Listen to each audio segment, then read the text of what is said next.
influencer Hasan Piker. Dirtbag left. Hasan Piker. Pro-terrorism, pro-Hamas. Hasan Piker. Hasan Piker. Hasan. Hasan Piker. Going on this vulgar rant, mocking wounded war vet for losing his eye fighting for our freedom. Have you ever heard someone mention the Streisand effect and wondered what they were talking about? This phenomena is named after actress Barbara Streisand. Sometimes when you try to cover something up, you end up bringing more attention to it than if you had just let things be. Remember that shit? The Assemblyman will not denounce Hasan Piker, who said, America deserved 9/11, dude. the Assemblyman just said in his response, Hasan Piker says America deserved 9/11. There you go. There you have it. My friends, we have toppled a political dynasty. Now to the Michigan Senate race, where El Sayed is campaigning in Michigan. appearing on stage at 2 Michigan campaign rallies. He's proactively campaigning alongside Piker. The man who says Hezbollah's flag is his favorite because it's dope. Why would you align yourself for raging anti-Semites? who has defended Hamas terrorists. Calling them the lesser of two Israels compared to the evils. Lesser of two. That's what I find a bridge too far. When I went up to my good friend Chat and said, hey, can you walk me through some more controversial statements of Hasan Piker, even ChatGPT went out of its way to soften the edges of Hasan and give me context.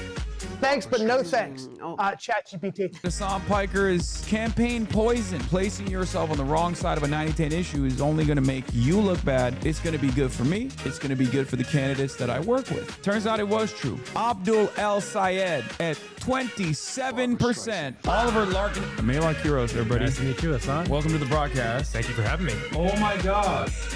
What's going on, man? What's up, dude? Good to see you again. And I really enjoyed it, yeah. How you been? He's trying to get that out. Wow.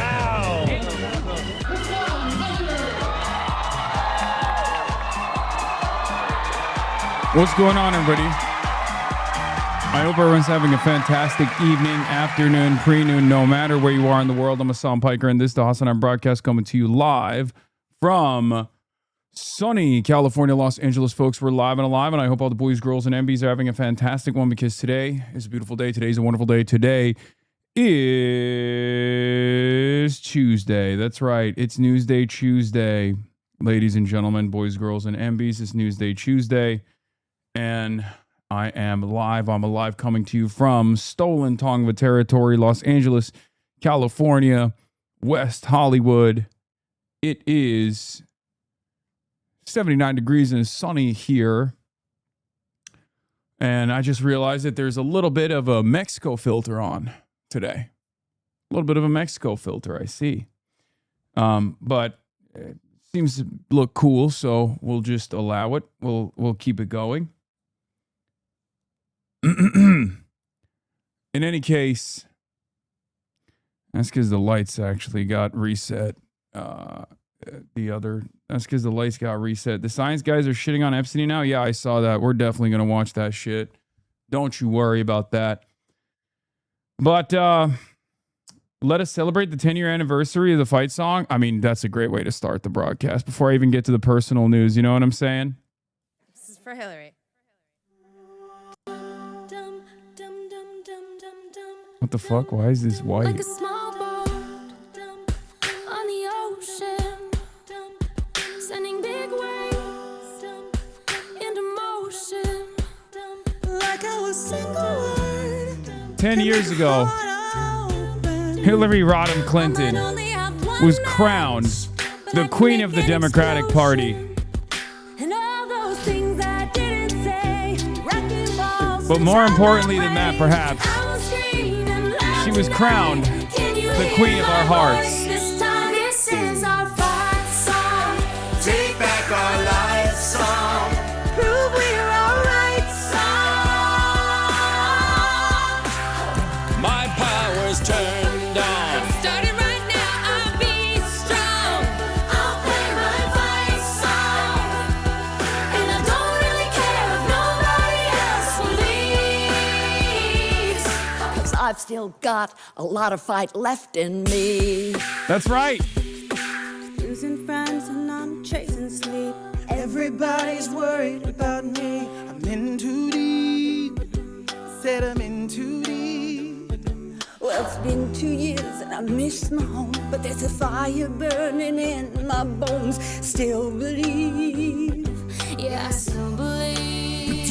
And all those things I didn't say, wrecking balls inside my brain. I will scream and loud tonight. Can't you hear my voice? How could the Democrats ever lose? This is our fight song. Take back my life song. Prove we're all right song. My power's turned on. Starting right now, I'll be strong. I'll play my fight song. And I don't really care if nobody else believes. 'Cause I've still got a lot of fight left. It take a village to raise a child, prepare him to run a nation. We got some hard choices, but together we gonna make it. We living in history. America, take a bow. We about to show the world that women are equal now.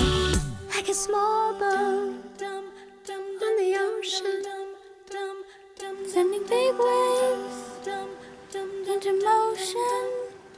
Like how a single word can make a heart open. I might only have one match, But I can make an explosion. This is our fight song. Hey. Take back my life song. Prove we're all right song. My power's turned on. Starting right now, I'll be strong. I'll play my fight song. And I don't really care if nobody else believes. I still got a lot of fight left in me. That's right, ladies and gentlemen, boys, girls, and MBs. What a way to start. What a way to start.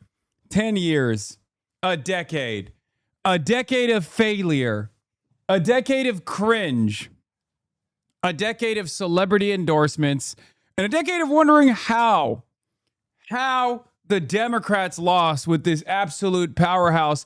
Perhaps it's because the Americans were not ready for real art, artistic expression of this sort, of this magnitude, of this frequency.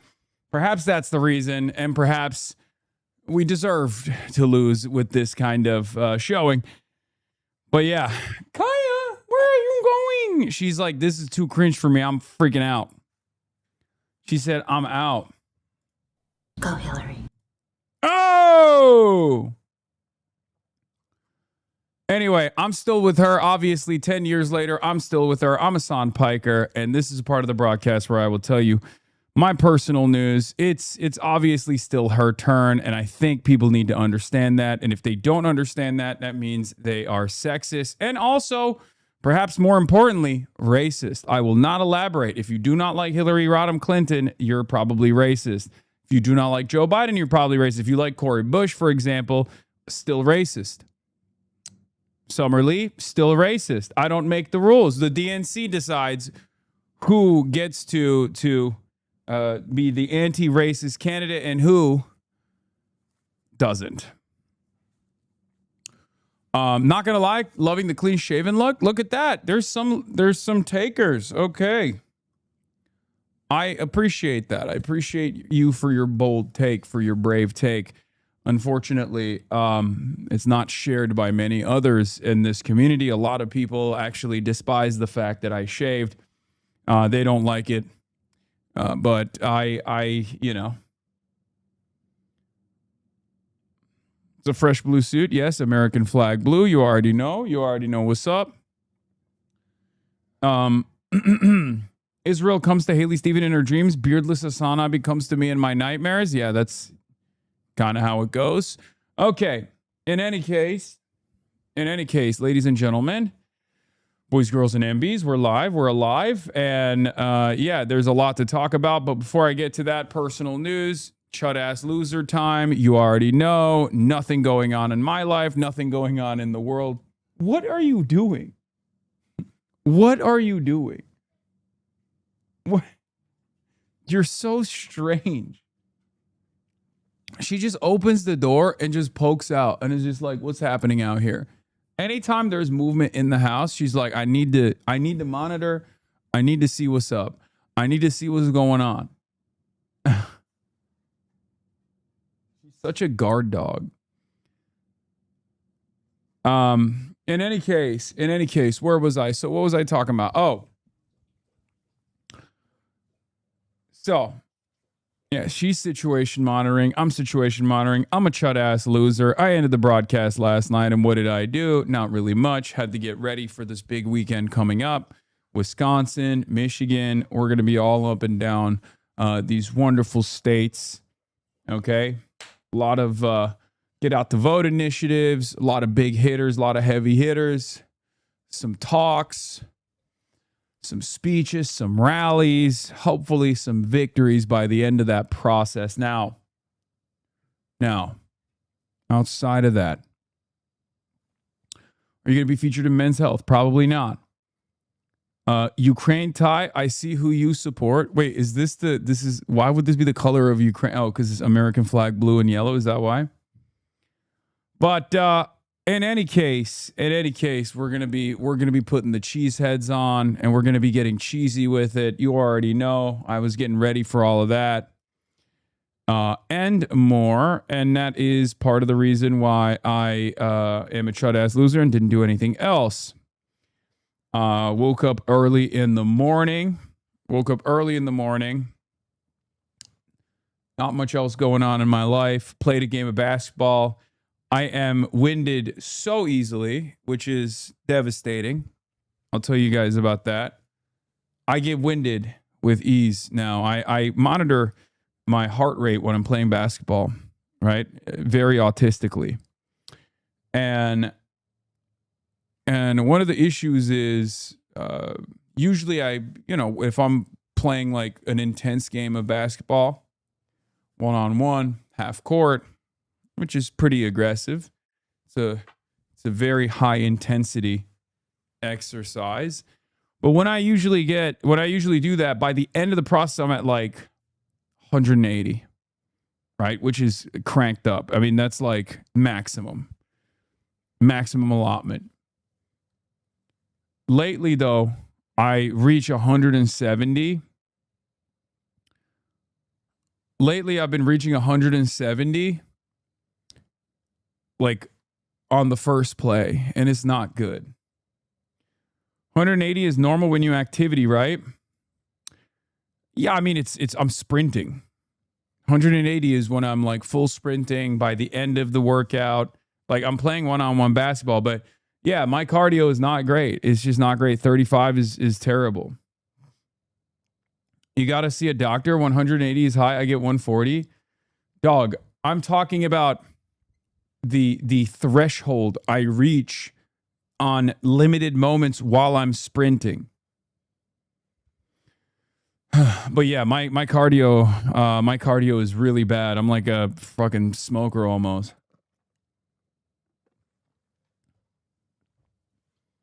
My point is,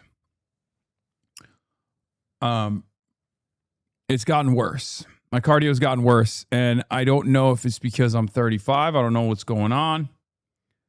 But ever since I turned 35, yeah, I fear my age may be catching up to me.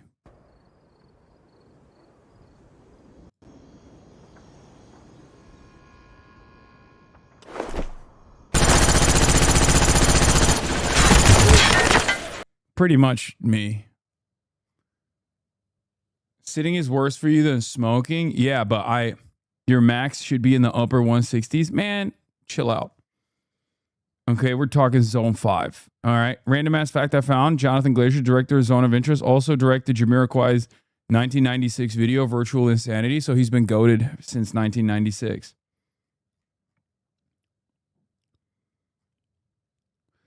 Anyway, that's neither here nor there. Don't let these people scare you. Sometimes it's just normal. I'm the same way. Yeah. How you feel is what matters most, I think. You got to lose more weight low key like LeBron as you age. I know. All right. Anyway, max heart rate is 220. Your age, don't worry about it. Yeah, I've never reached that. And I never will reach that. I hope. But other than that,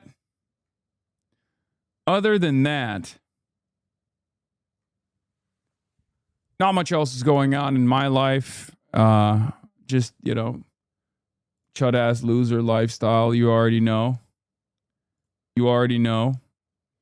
You already know what it is. But that's it. That's pretty much it. And very special guest coming on Thursday to this broadcast. I'm flying him out because he deserves it. Also, I'll be starring on CNN this Sunday for their special program covering the rise of democratic socialism in America. So obviously get excited for that. Watching Hasan's coverage of the Michigan debate. And above all else, he's just so misogynistic. The way he talks about women is actually disgusting.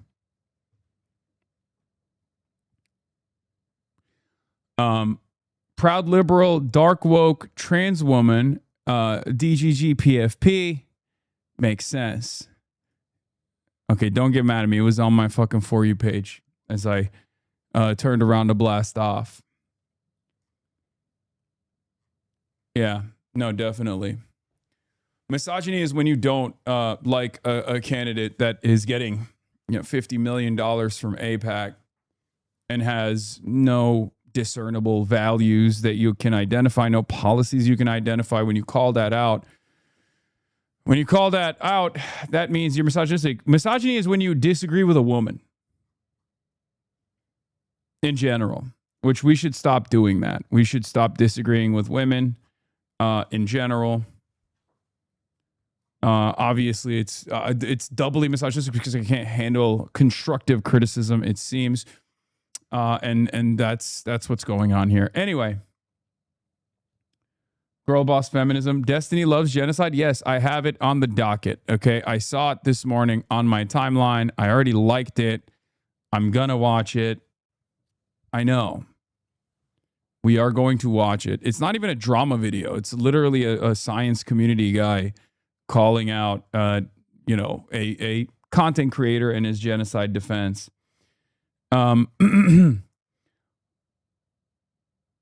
Haley's strongest warrior has fallen after last night's debate performance, or even before then. When did this happen? When did this fall take place? Who's Haley's strongest warrior? Does she even have warriors? I do not know. But anyway, let's blast off. Stevens AES debate recap. Wisconsin Gov debate later. Zelensky and Satan Yahoo in DC. Lady G funeral. Strait still closed. Situation monitored. TPS chaos. Fran Hong poll nuke. Wisconsin governor debate later. Get in now. Twitch.tv/HasanAbi. Okay, and we got some. AES over AOC acronym thoughts. Yes, I love AES as an acronym because AES is also the acronym for actually existing socialism.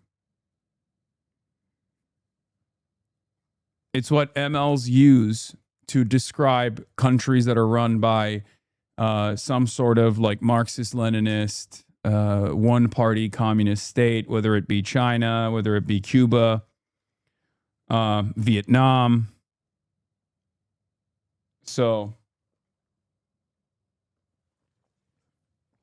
that's what AES means, at least in these corners of the world, at least in our little corner of the world. So I think it's really funny that Abdul El-Sayed is also AES. I sometimes like saying, yeah, actually existing socialism. It's also an energy company in Ohio, but it's all right. Okay.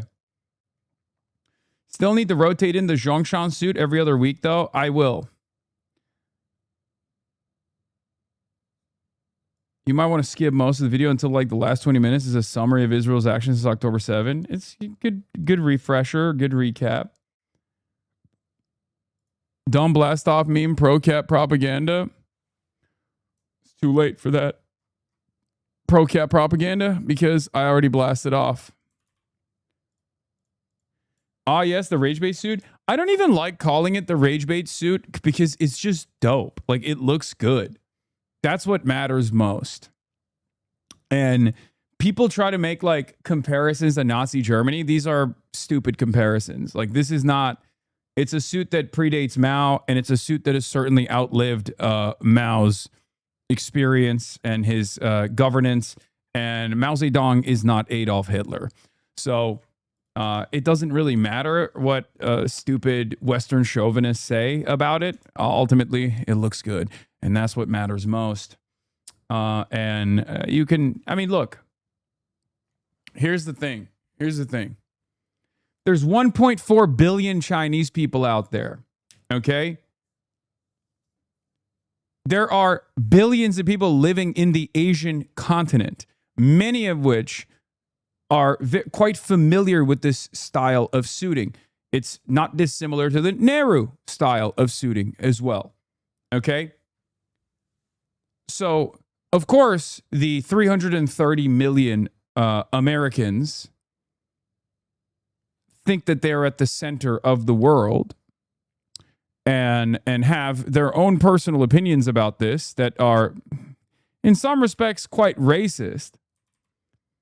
But that is not going to deter me from wearing a nice suit that I enjoy, that I got made, custom made by a Chinese tailor. It has a lot of, it has a lot of value for me. Just because some dumb fuck people in the West have decided to say that this is like the same, this is the equivalent of wearing some Adolf Hitler garb is really stupid. It's also not a standard that they actually apply evenly. I mean, Michael B. Jordan wore a similar suit to the Oscars.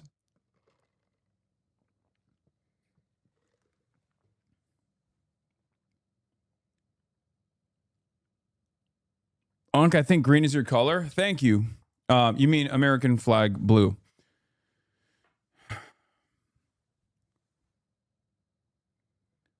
It's like seeing someone dressed in a jalaba and call it the Gaddafi suit. Yeah, it's just, it's stupid.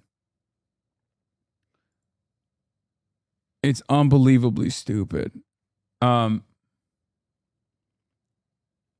the difference is people hate you to make a living. Yes, that's true. But that's never really deterred me from doing things that I want to do, you know?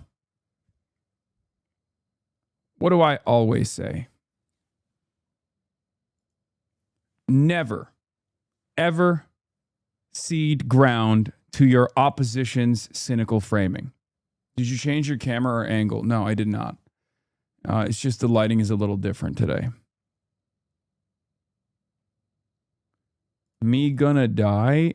Me wanna die? Can you stream? I need to die in Vegas. Me gonna die in LA like Kendrick. I am Tupac. Okay, take a day off. Yeah.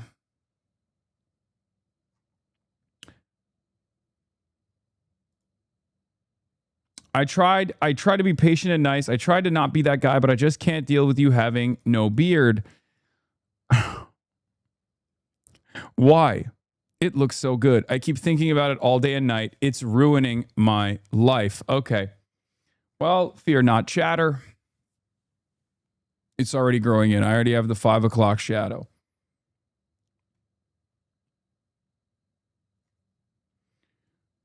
I'm a Michigander, and I met Abdul in person when he visited my city. He has great vibes. All of his events had a large turnout, and it was nice to see so many people, especially a large amount of old people. Happy to support someone with socialist views. Well, Abdul doesn't have socialist views. He's a capitalist. He says he's a capitalist. He says the problem is corporatism. It's not capitalism. We've had this conversation on this broadcast many months ago, if you recall. That hasn't stopped me from, lending my support, full-blown support to Abdul and in his race. You know.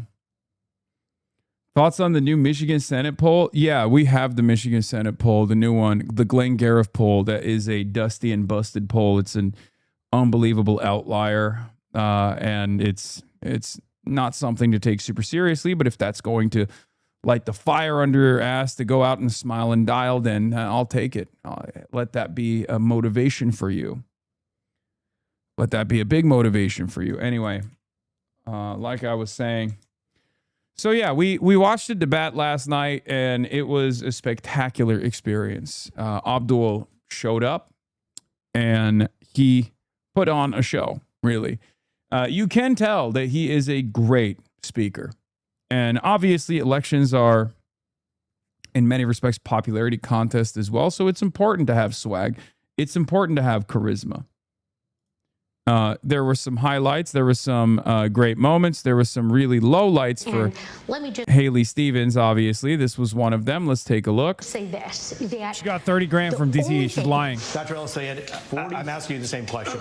Any money from anyone that we don't know about? No and never, but then $40,000 in direct receipts to her campaign from DTE's corporate PAC. And then there's, I don't know, Center for Democratic Priorities, which released its funders, but then they're behind these shell organizations, these 501c4s. So I'd really like to revisit that question, because I don't know how to explain $40,000 directly to her campaign from DTE. I'm the only candidate in this race who's never touched a dime of corporate PAC money. Abdul should say, how can the people of Michigan trust you when you can't even be honest right now? Do you see why some people are bothered by the fact that so much money, $40+ million, has come from AIPAC? Good question. This moment in this country and here in Michigan, people have every right to be frustrated about our campaign finance system. My opponent here on this stage, Abdul, he's got a super PAC that his father-in-law funds that has millions of dollars going into it. And look, in terms of foreign policy, Abdul and I do differ. Specifically about AIPAC money,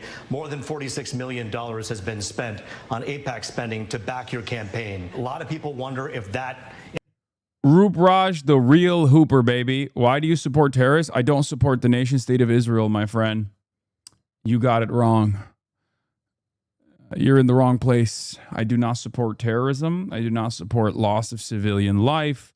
And therefore, I don't support the American military actions in Iran. And I do not support the Israeli government, nor its apartheid, nor its terrorism upon the Palestinian population, the Lebanese population in Syria, and numerous other countries. Wrong. Is something where you're going to do their bidding should you win this seat. Is that something people should be concerned about? And if not, why not? Absolutely not, Roop. Look, I have been very clear. Why are they giving you 46 million then? And I have oh my God, Fox is cooking her. Thank you, moderator. Tel Aviv and press. And I'm still working to get us to long-term peace. But no concern about the $46 million+ spent on the behalf of AIPAC that should worry people about perhaps you doing. So one thing I want to point out here, because some people while we were watching were tongue-in-cheek saying, oh, it's 2v1, 2v1. This is the standard. What Roop Raj did last night was not favor Abdul Al-Sayed. What he did last night was favor the truth. That's what moderators are supposed to do.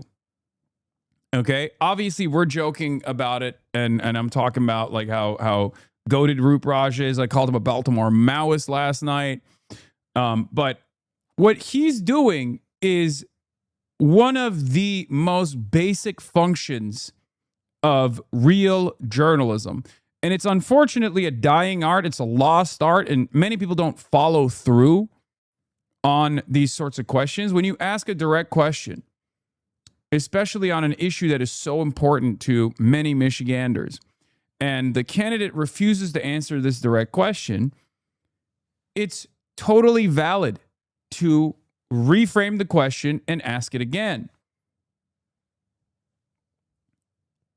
That's it. And because this is unfortunately not so common in local media, in mainstream media, in network television, when we see someone clear that low bar, we get excited. Their bidding should you win the seat? Well, I don't think there's much difference between super PACs going in for Abdul or super PACs going in for me. We have a problem with campaign finance reform in this country. There's Mike Rogers, almost $100 million of difference. The difference between us is $46 million of AIPAC spending. They've set a record in this race to help elect my opponent because they know that she'll be a reliable vote, just like she took last week to send your tax dollars to a foreign government that is aiding, arming, and abetting the very people who want to foreclose on the possibility of Palestinian self-determination. At the end of the day, my job is to take care of you here. I want to be your U.S. Senator. I want your tax dollars spent in Michigan to provide schools in Michigan, to build healthcare in Michigan, to build roads in Michigan. And I think that money sent over there to kill Bro, what is kids happening? The moderator is actually being worst use decent. of our tax dollars, and yet that's exactly what $46 million in spending will buy you. I believe deeply that we have a responsibility to make sure that we don't make other people's problems worse. I believe that we should not be fighting stupid wars that AIPAC wants us to fight in the first place. And I believe we have a responsibility to keep our money here, to invest here. That really is the difference. We're being outspent in this race 12-1. Chances are you're going to see an ad, probably 2 of them, on behalf of AIPAC for my opponent in the next commercial break. That's what that buys you, lying about a record around President Obama's endorsement or lying about me and my character. But that's exactly what happens when you stand up and say, maybe Palestinians should have rights too, and maybe we should have rights to our tax dollars here at home. It was crazy. I mean, if Haley Stevens wasn't such a corporate stooge and like a human embodiment of everything that's wrong with centrist Democrats, I would feel bad for her. Because imagine working tirelessly, working up the ranks. You're a 20-year-old intern. You got this cushy job in the Obama auto rescue mission, right? As a Michigander, your career has this tremendous upward trajectory, right? You can lean into that for the rest of your life, pretty much. You got this unbelievable access, unprecedented access early on. You run, you take out a Jewish Israel critic in a House race backed by AIPAC. And then now you're about to make a Senate run, and you're backed by all of the centers of power in the Democratic Party. You have Chuck Schumer backing you. You have the clear backing of the DSCC, right? They're leaning in your direction. And all of a sudden, you have this guy who is an unbelievable generational talent that you have to go up against. Not only is his signature policy one that has been objectively popular, but it's also one that the people are more receptive to. It's Medicare for all. The guy that has run and lost statewide office against the fairly popular Governor Gretchen Whitmer is now back at it in this statewide race. But this time, unlike the last decade or so, the appetite for that kind of politics is leaning in Abdul's direction. Devastating predicament for someone who did all of the right things, went through the party ranks, went through the party apparatus, and thought that this was her moment. Many such cases of this kind of seniority-driven politics failing in spectacular display over and over again. One of the greatest examples was obviously Maylot Quiros going up against Diana DeGette, who should have retired. But instead of retiring and propping up a centrist, groomed corporate Democrat to fill that role from Colorado politics, Maylot Quiros was bold enough to take a shot. And she won by 15 points. We're catching a lot of centrist Democrats off guard. 2028, I suspect, will be different. Okay? But that's precisely what's going on with Haley Stevens right now. That's precisely what's happening with Haley Stevens.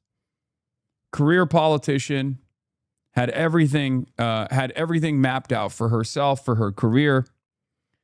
And her biggest mistake, unfortunately, is the time that she's running for office. A time when there is tremendous appetite for change. Meanwhile, on the Lib and Learn podcast, which is, I guess, a liberal podcast, there's a little bit of chaos on the Haley Stevens camp. Not even these liberals are defending Haley Stevens. Let's take a look. I don't know. I'm kind of agnostic in that race. Like, I don't really like either of them, to be honest with you. Really? I mean, I liked McMorrow. Yeah. I mean, I don't know. If he gets elected, I do think like he's a bit of a showboat. Like, I don't know. I don't like his vibes, but I'm closer to policy on when it comes to him, like over Stevens. But wow.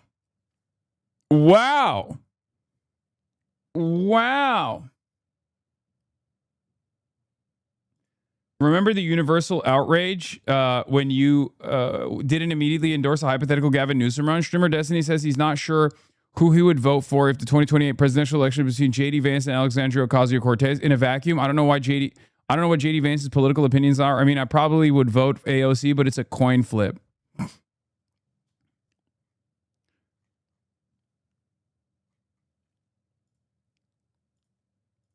Yeah. I just like the way that she carries herself more. And I do think that the fact that she got the endorsements from people that are actually plugged into Michigan politics, like I do care about that stuff as a voter. I think that that stuff does matter. And so, but I really don't have like a strong preference either way. Wow. Yeah. I'm surprised. I feel like I'm the only Stevens champion out there right now. I don't know. Because even Josiah said he was with El Sayed last night. He did, So yeah. I was surprised to Pisco hear that. But endorsement. interesting. I mean, Josiah listens to me.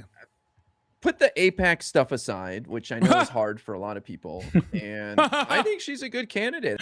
Put the APAC stuff aside? Why would you do that? What do you mean? Listen. Pay no attention to the fact that I got hit in the gut with a shotgun. Okay? Aside from the gaping wound on my gut, I am a beacon of health and excellence.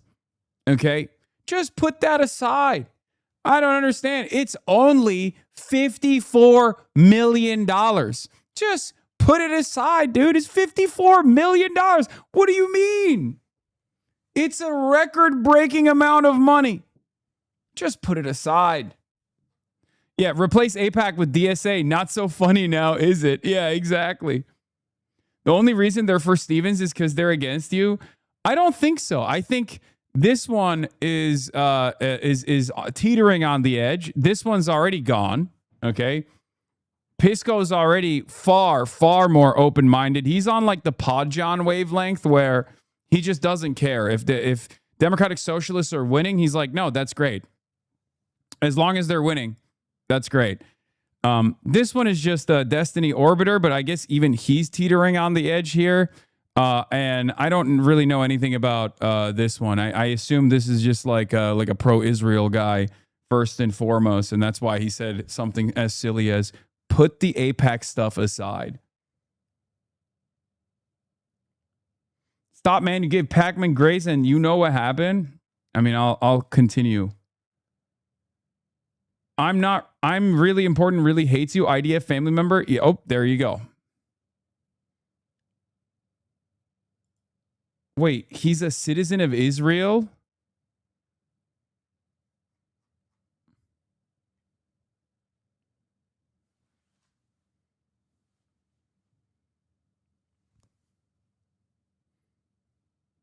Put the APAC stuff aside, guys.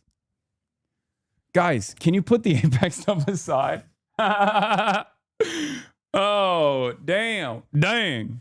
So, yeah, I don't think it's just animosity towards whatever he perceives my position to be. I think there's maybe a little bit more to it than that, but you know. I mean, she's got the experience. She's just seems like she knows what she's doing. I'm more concerned about El Sayed not being able to have the Democratic Party in Michigan coalesce around him if he wins, because he's been so nasty. Like when Gretchen Whitmer endorsed Stevens on Friday, he was like, we still got potholes. For the record, I do want to say something. I mean, there's literally Israeli citizens in my community. Okay, they're anti-Zionist. They live here now. So just because someone is even a citizen of Israel doesn't automatically make them someone who would be, pro-Israel, pro-APAC, all this shit. From my estimation, I made that assumption because I didn't know that he was a citizen of Israel. I just assumed that he's very pro-Israel because he said, put the APAC stuff aside. Okay. That need to get filled 8 years later. And it's like, all right, bro, like you're not helping yourself here by attacking people who chose to go a different direction. You know, it's like you're going to need those votes and those endorsements in the general. What are you doing, man? Joe Bart coming to LA August 1st. Get him on for a Chad Vice. Yes, we were supposed to do that. Unfortunately, I'm not going to be here. I don't think I'm going to be here when Joe Bart is here, ironically enough. It's crazy.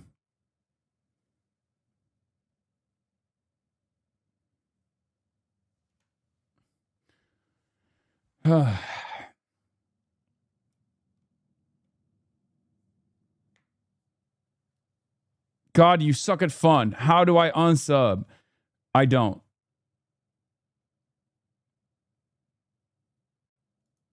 What is this? It looks like Roop Raj might be a fan. No, Roop, be careful. You're going to get banned from Twitch.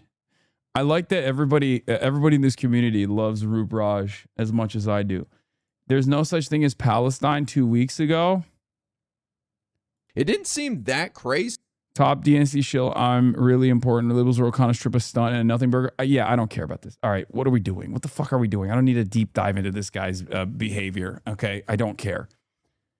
Yeah, we're a part of the Roop Troop.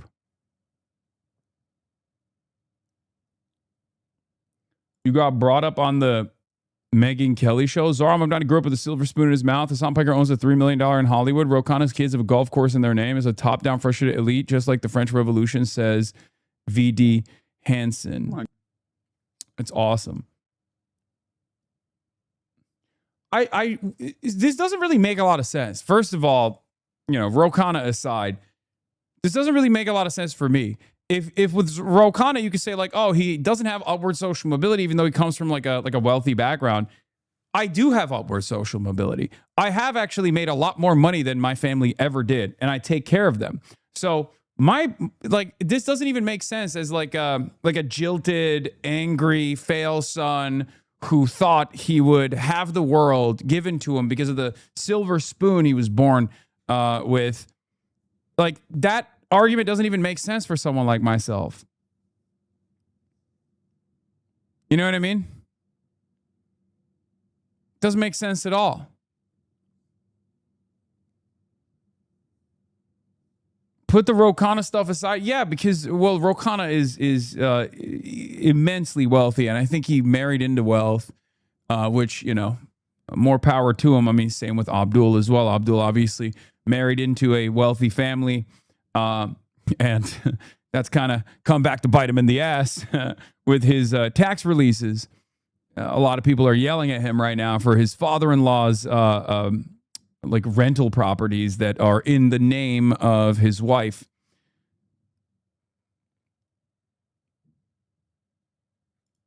TLDR on the Professor David. Holy shit. Professor Dave's new video on Destiny exposed him for sexually assaulting women, messaging minors, and admitting to physically abusing his ex. There's a pattern of predatory behavior that goes along with the genocide denial. Yeah, we'll cover all of that. We'll get to all that and more. The fact that you were able to achieve upward mobility is a sign of failure of the system they want. Yeah, no, that's not even the case. I am literally the poster boy for American excellence. I am the straight up poster boy for the American dream, okay? Come from a relatively well-off immigrant family background, okay? Their finances are in tatters by the time I get to college, but it doesn't matter because I basically win the fucking lottery, right? I'm a business owner, you know, I'm a jobs provider, all of this stuff, right? I'm stimulating the American economy in very meaningful ways. I've made it. I've made it. I'm unbelievably assimilated. So technically, I am everything that these guys are supposed to point to as a success story. But the problem is, I also understand that while I made it, and I'm immensely fortunate, that doesn't mean other people also have an easy go at it. That's the difference. If you make it and you recognize that this is not an opportunity given to everyone else, that it is a lie, that meritocracy is a fucking lie, people lose their goddamn minds. Okay? They lose their fucking minds. Thank you, Close Presence, for the 100 community gifted subs. But that's it. That's it. If I sat here every day and told you, if I can make it, you can too. Look at how tough my job is. Look at how big of a business owner I am. Like if I said that and then I shilled some kind of bullshit course about how you too can also make money and how the possibilities in America are endless, nobody would be chirping about it. I wouldn't be getting yelled at by liberals. I wouldn't be getting yelled at by Republicans. The thing that breaks them is that someone who has actually been tremendously fortunate can be unbelievably honest about that. Okay? Luck played a significant role in this every step of the way. Yes, I worked very hard, but it doesn't matter. Luck played a tremendous role in this because I understand that the Oklahoma teacher that has to drive Uber deliveries at night also is working super hard, probably a lot harder than I ever have worked in my life. I am unbelievably lucky. I'm unbelievably privileged. Okay? My point is, we should design a system, especially because we have enough wealth at this point. We have enough technological, we have a lot of technological improvements in our lives that have made it easy for people to work less and still have the same output, to have a little bit more autonomy in their lives. We have stuff, okay? We have things already. But what we don't have is stuff necessary for survival, stuff necessary for upward social mobility. We don't have access to housing, healthcare, education, all the way up to college. These are the real problems that Americans are facing every day. We have the resources. We don't distribute them evenly. That is my anger. That is my frustration. And when someone who is successful says shit like that, other successful people get very mad. And their attack dogs latch on to it. Anyway, it's very frustrating, but who cares? Who gives a shit?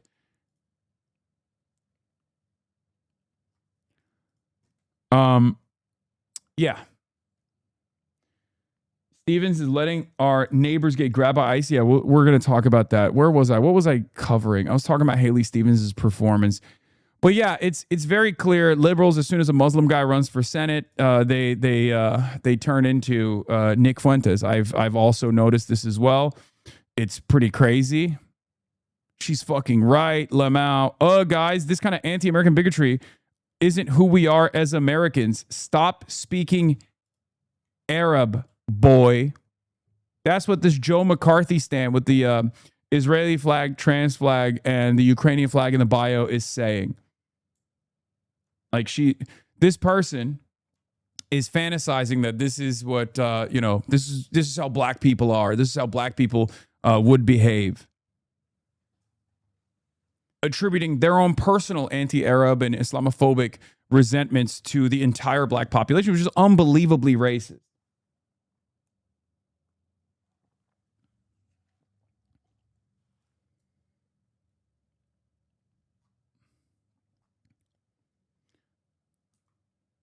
Yeah, it's projection. Was it racist? Yes. Did I find it funny? Yes. Are Arab Muslims white assimilating and don't like my black ass much? Definitely. That's why I'm not in a free Palestine mood. This got to be CIA. I'm not going to agree with anything Angie Smith says here, but people need to stop pretending there isn't any tension between black folks and Arab folks in Michigan. People want to ignore what happened in 2024 and believe that didn't cause any bad blood in the Dem party. Arabs are extremely anti-black. This is Fed posting. This is CIA posting. That's it. This is CIA pros, dude. They've been doing this, okay? They've been doing this. And some do it for free 99. Some do it because they get paid to do it. Trying to create ethnic tensions between black voters and black people in general in America and Arab voters, Muslim voters. It's bullshit, okay? It's fucking bullshit. By and large, these tensions are not real. They don't exist. These people live alongside one another. This stuff doesn't exist in the real world. It is just exclusive to the internet. Are these real people? No. No. At most, the tensions that are heightened here can have a little bit of underlying resentment, something I've brought up personally as well. You know, there's this notion of Dearborn people in the state of Michigan. Okay. Having said that, by and large, black voters are unbelievably woke. Okay. They're woke on Israel. They're woke on AIPAC. It's just, this is highlighting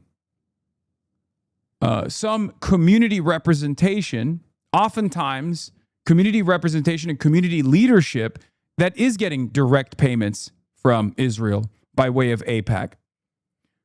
But there is no greater example of this division being greatly overemphasized by the likes of CNN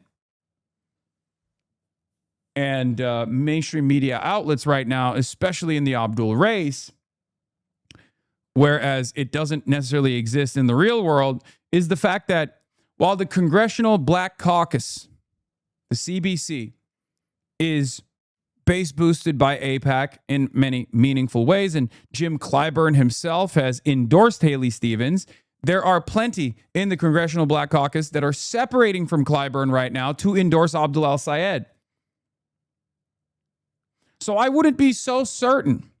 I would not be as certain as many are to snap into this idea that, you know, all black people are a certain way, or that the entire Congressional Black Caucus is a certain way.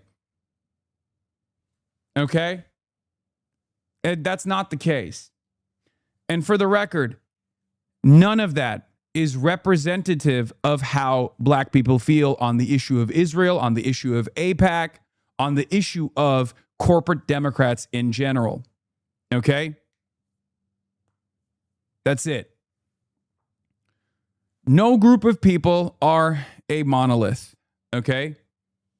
Black people are not a monolith. No group of people are monolithic. Jewish people are not a monolith. Arabs are not a monolith. Muslims are not a monolith. It's all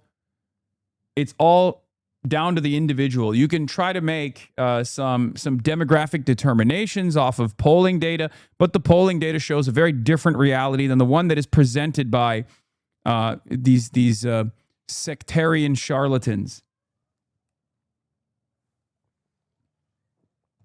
Okay?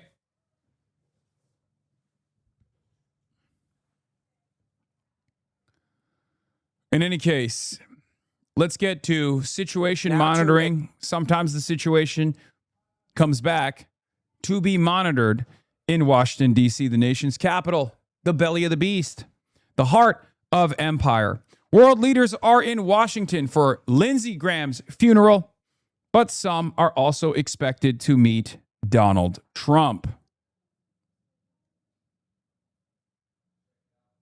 A remarkable gathering of world leaders in Washington today. They're in town for the funeral of Senator Lindsey Graham, but some are also expected to meet with President Trump, including Israeli Prime Minister Benjamin Netanyahu and Ukrainian President Volodymyr Zelensky. For more on what to expect, we're joined by CBS News national security analyst Aaron McLean. He's also the host of the School of War podcast. Good morning. Good to see you. Hey, good morning, Vlad. So this is the first meeting of Netanyahu and President Trump since the war with Iran started. And we all remember that meeting in the Oval Office with President Zelensky. Talk to me about those dynamics. I mean, it is a remarkable reversal of fortune for these two men. You have Benjamin Netanyahu at various points has really been one of President Trump's closest international partners, really at a point right now where he's got serious areas of disagreement with the president over the future of the Iran war, most prominently, but also sale of F-35s to Turkey and the Saudi nuclear deal. Meanwhile, Vladimir Zelensky, which we all remember that meeting you referred to, he's kind of gone from, if you'll forgive the expression, zero to hero in President Trump's eyes. President Trump's like winners. Ukraine has had a few good months in its war with Russia, and relations between Trump and Zelensky are noticeably warmer. So you have these two guys kind of intersecting right now in Trump's affection. Yeah, that analysis is correct. And it's one that I have brought up as well. Zelensky was not favored by the Trump administration when he was seen as a loser. Ever since the Ukrainian forces have made inroads and gained more leverage, partially by striking deeper and deeper into Russian territory with their more precise drone strikes, specifically blowing up critical energy infrastructure inside of Russia. They have gained a lot of leverage in the field of battle, and Trump likes winners, so now he thinks, Zelensky is no longer Zell Disney. Okay? Straight up. This is part of the reason why I think Laura Loomer has also changed her tune about Ukraine. That, and also because there is this effort between the FDD guys to try to coalesce with the rest of the NATO Atlanticists who care a lot about Ukraine, but don't necessarily care too much about continuing this war in Iran. There is this effort by the FDD flank, the ultra-Zionist flank of the American foreign policy apparatus, to try to basically hug Zelensky. And this is mutually beneficial. Zelensky obviously wants America to be more involved in Ukraine. So he is trying to use his newfound leverage and his newfound love from the Trump administration to become a more valuable asset, to say, look, we can make plays in the Caspian Sea. We can actually strike Iranian tankers and Iranian ships in the Caspian Sea for you. It's tit for tat. Hopefully you can help us out a little bit more. That's precisely what's going on right now, and Laura Loomer is obviously playing a role in this too. It's the pro-Israel side that's welcoming Ukraine with open arms, even though in the past they were very, very anti-Zelensky and very anti-Ukraine. They were pro-Russia for the most part. Republicans were pro-Russia for the most part. But now Trump is more comfortable with Zelensky and with Ukraine now that the tide has shifted a little bit. Zelensky met with Trump, got his point about how Ukraine bombed an Iranian ship. Now, after the meeting with Ukraine is trying to escalate with Iran, I called Iran's foreign minister Arakshi for a frank conversation. Diplomacy is about direct conversation. And even when it's difficult, I stress that our goal is to avoid unnecessary escalation. I reiterated that all of Ukraine's actions are aimed solely at defending our country from Russian aggression and never intended to target civilian vessels or people. This is also true with regards to Iran's statements about their national who died and a civilian vessel that was targeted in a recent incident. Our goal is to counter Russian aggression, which is the root cause of all incidents. And it is Russia who bears full responsibility for all provocations and casualties. I emphasize the necessity to refrain from any escalatory steps, as well as to end any support for Russia's war against Ukraine. This war is illegal and it must end. Okay. Hit the Chinese cargo ships. Go ahead. The level of involvement that China has with Russia is somewhat identical to the level of involvement that Iran has with Russia. Go ahead. Go beast mode. Let your fucking nuts hang. If that's the case, if this is simply about stopping the connection between Russia and Iran, why don't you do it to China? China is perhaps aiding Russia in more significant ways than Iran is. Let your fucking nuts hang. Why won't you do this to China, but you're doing it to Iran? And why are you doing it to Iran now?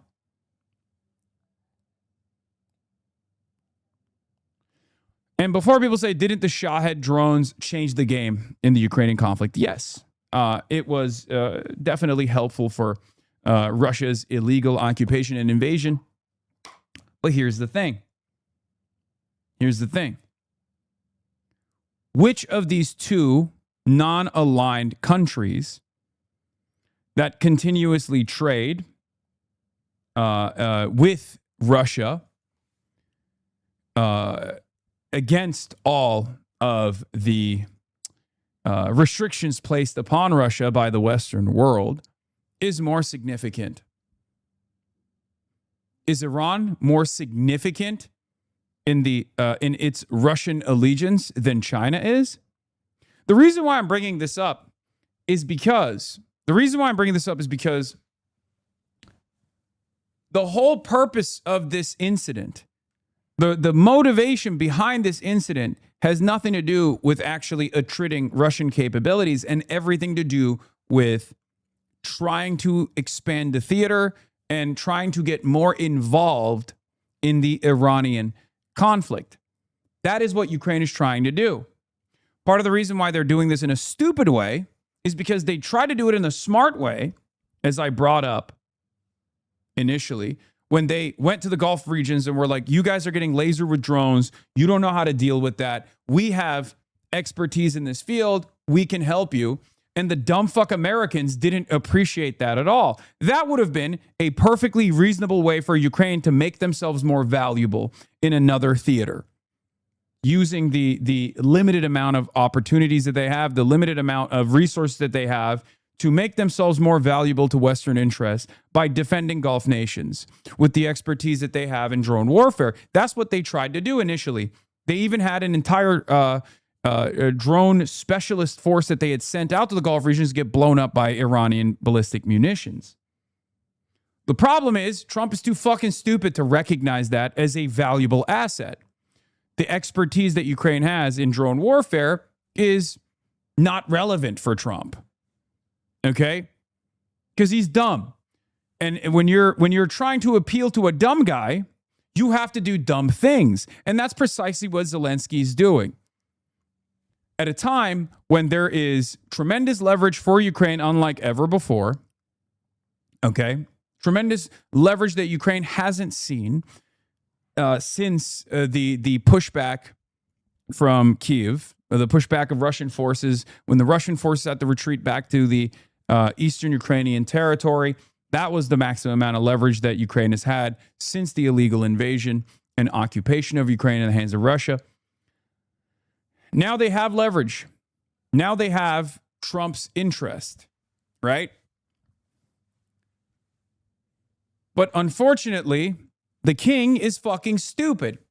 And because the king is fucking stupid, you have to do stupid shit to get the king's interest. And as I said yesterday, the way to a man's heart is through their stomach, and the way to Trump's heart is through Benjamin Netanyahu. And that's precisely the reason why Ukraine is trying to make themselves more valuable to Israel's ambitions against Iran, so that Donald Trump will show Zelensky and the Ukrainians better favors, and will have a better attitude overall about the Ukrainian conflict, and will hopefully help Ukraine further, will increase the aid to Ukraine. That's what's going on here.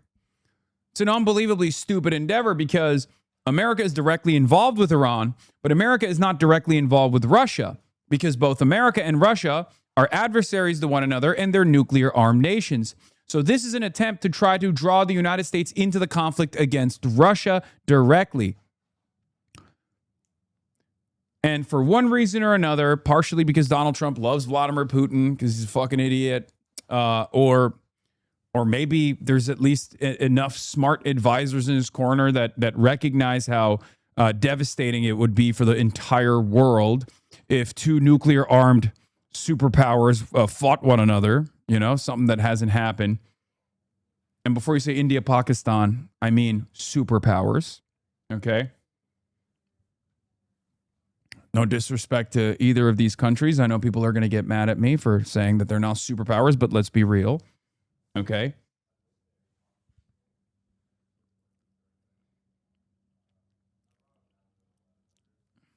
My life for Pakistan.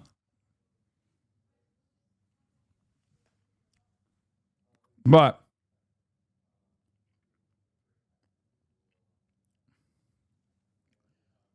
the point I'm making is Zelensky wants Trump to aggressively aid Ukraine and maybe even directly engage Russia. It's probably not going to happen, but he is trying to show that he is a valuable asset in all of the Western imperialist endeavors, with the hopes that Trump will get more directly involved against Russia. I worry about this.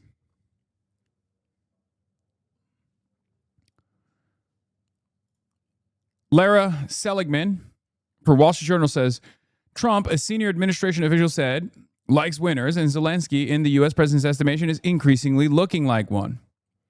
Trump picking a winner here is a kiss of death. Last year, after Trump picked Russia as the winner, Russia went on to have its worst 6 months of the war post-2022.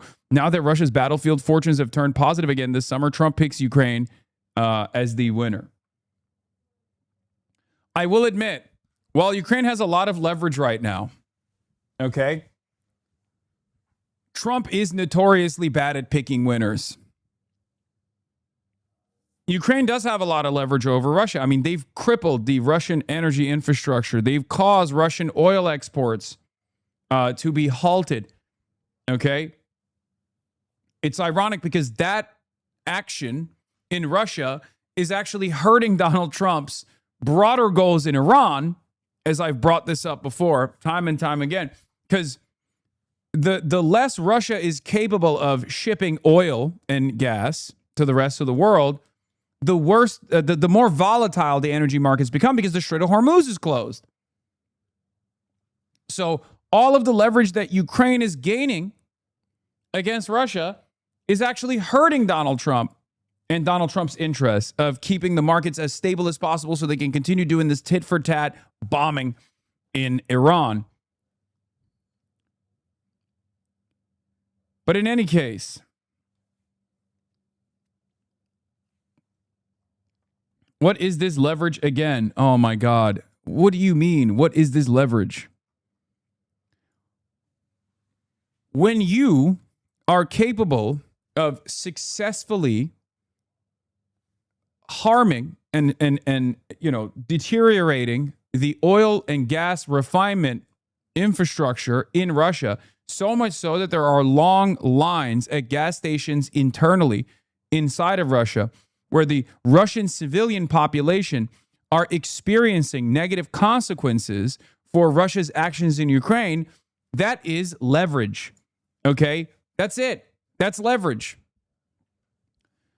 Just as when Iran successfully stops the transiting of oil tankers from the Strait of Hormuz, which then have an international consequence in the global energy markets, and forces the hand of many Asian countries, many African countries to artificially destroy demand in an effort to make sure that they are not going dark.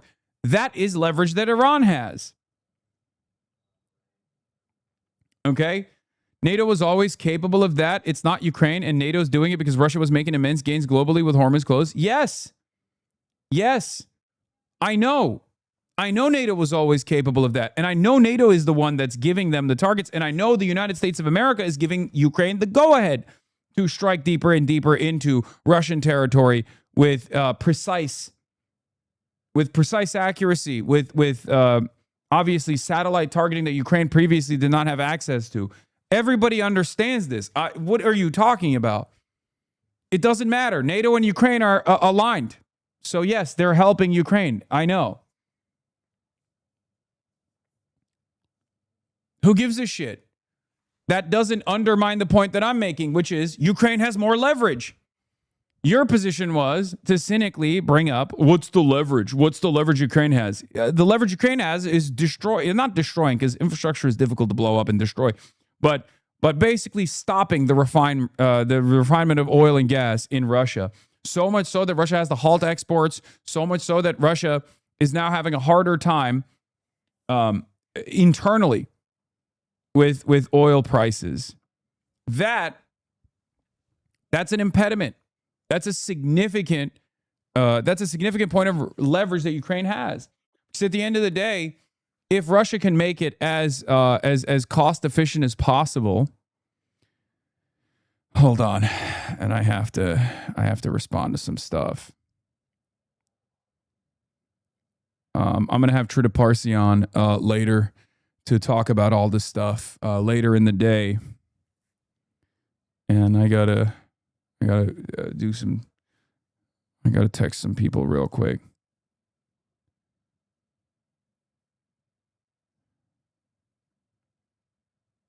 Hold on. Okay, I did it. Yeah, Trisha Paytas on later. Trita Parsi on later. Why you look different? Something has shifted. I shaved my beard.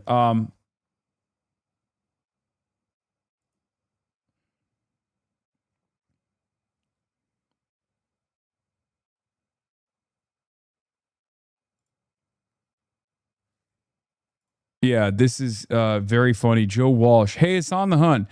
I got an idea. Why don't you head out to Michigan tomorrow and campaign your butt off with al-Sayed every single day from now on until the primary? I'll pay for your Airbnbs. Hasan has already been to Michigan and helped hundreds of people turn out to canvass and volunteer for the campaign back when Abdul was polling in third place. He's also going back to Michigan this week. This is such a dumb gotcha attempt. Lamau. Yeah, the problem is this guy thinks that I am toxic in the state of Michigan.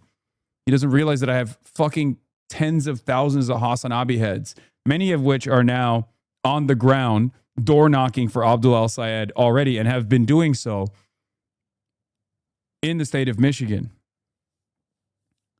From Kalamazoo to the Upper Peninsula, down to Detroit, Ann Arbor, Lansing, all around the beautiful state, all over its lakes. We are Legion. We're everywhere. Okay? I got my Youpers activated, ready to go.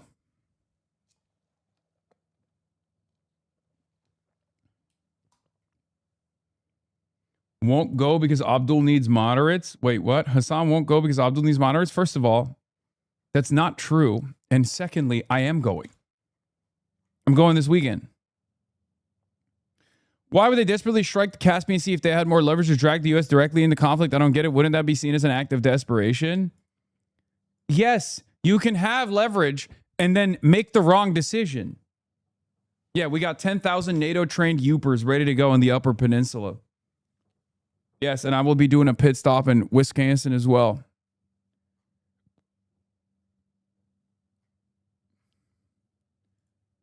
That's my point. My point is Ukraine already has decent amounts of leverage. But instead of maneuvering in the theater of diplomacy, they're trying to increase and possibly gain the attention of the Trump administration further by saying, look, we are reliable. We're a reliable tool in the Israel conflict as well, in the Iranian conflict as well. Please give us more. Not realizing that any extension of the Iranian conflict is actually harmful for Ukraine's interests and Ukraine's defenses. But that's, again, it's a self-defeating process because America has its hands in too many different pies at this point. This is what I keep trying to explain.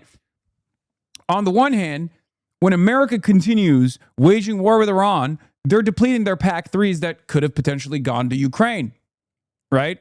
Ukraine has watched hundreds of Patriot missiles blow up, intercepting Iranian munitions in the Gulf, specifically to defend Israel. Okay? That's what they've watched.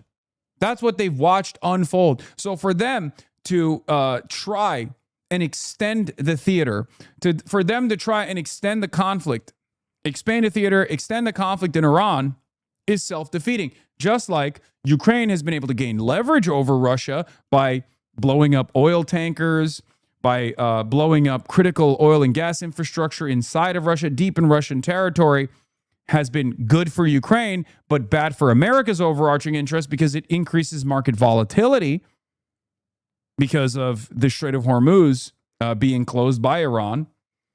They have dueling interests in this circumstance. So we shall see where this goes.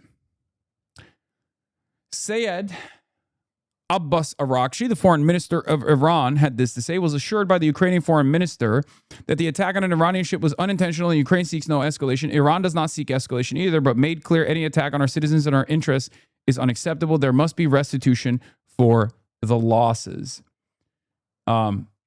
Yeah, I think Ukraine is going to behave in a stupid way. This is another like Boris Johnson and the Antalya summit moment.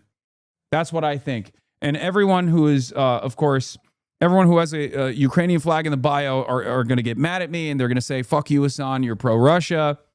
I'm pro-peace.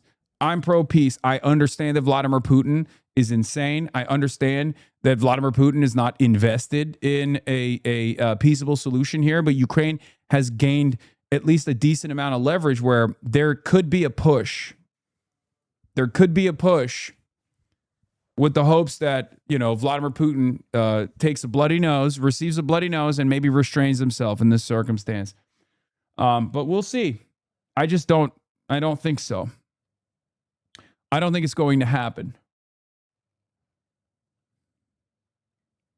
Can you blame Ukraine? Thousands of Shahed drones hitting Ukraine for 2+ years. Okay, once again, the question is, why won't they do this to Chinese commercial vessels? Those drones have Chinese components all over them. They're dual use. China has very clearly not restricted trade with Russia. China has aided and abetted Russia in more meaningful ways than Iran has. Why are they not doing this to China then? Why are they doing this to Iran, and why are they doing it now? Come on, guys. Why are they doing this to Iran, and why are they doing this now? We can't be stupid, right? We don't have to behave in this stupid manner. You know the answer, man. Come on. Don't act dumb. Yeah, I do know the answer. They're desperate. But their desperation is not causing them to make the right decision in this circumstance. It's causing them to make the wrong decision. The best possible solution here for Ukraine would be to sit around and hope that the Iranian side of this conflict ends instead of continues, okay? The Iranian side of this conflict ends so that America can focus their efforts on, taking advantage of the additional leverage that Ukraine has in the Russian invasion. That would be the best possible solution for Ukraine, because it's not a secret that the attention has diminished on the Ukrainian front ever since October 7 happened. Because Israel has always been our number one priority. It's the number one ally that we have. There's no other country like Israel. That might take years. No, the fuck it won't. What are you talking about? That might take years. You think there's a year worth of strategic petroleum reserves left in the tank? Are you delusional? Try a month, okay?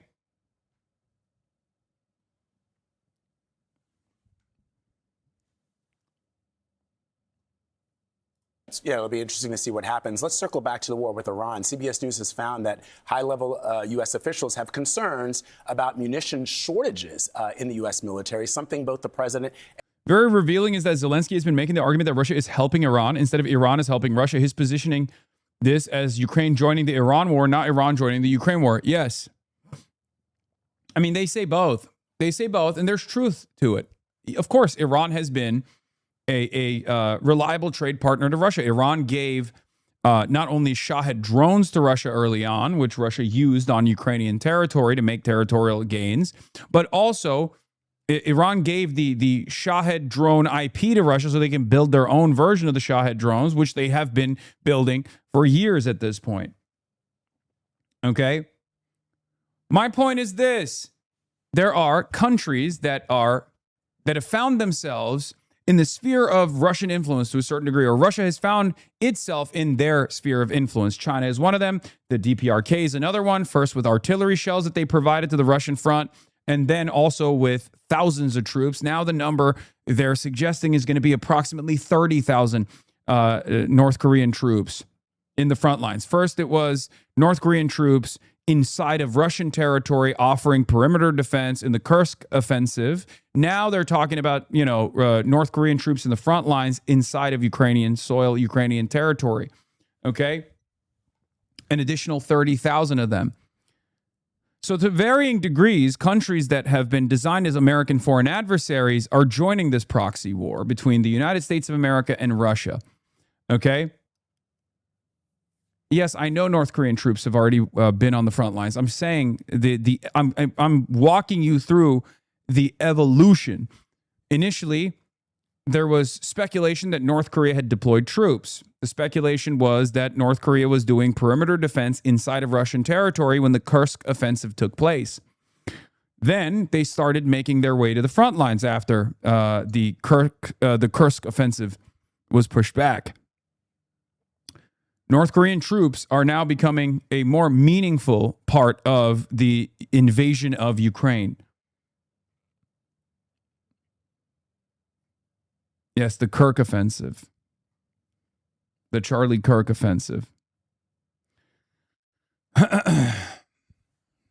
So,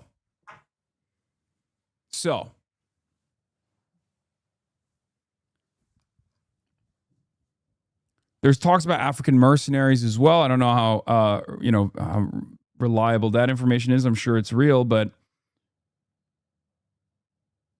I'm not trying to be an asshole, but haven't we said that oil reserves are a month out, like 3 months now?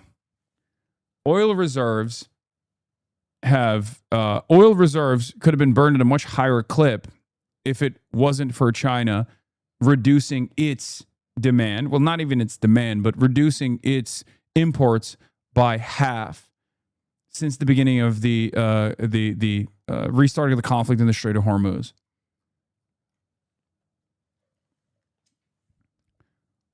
China, once again, helped stabilize the global markets in an effort to continue trade maxing. That's huge. That's such a huge deal because all of that oil that's out, that has been able to make its way out of the Strait of Hormuz, and all the oil among spot traders could now go to whichever buyer will purchase it instead of China. This normalizes prices a little bit, or it keeps prices relatively low.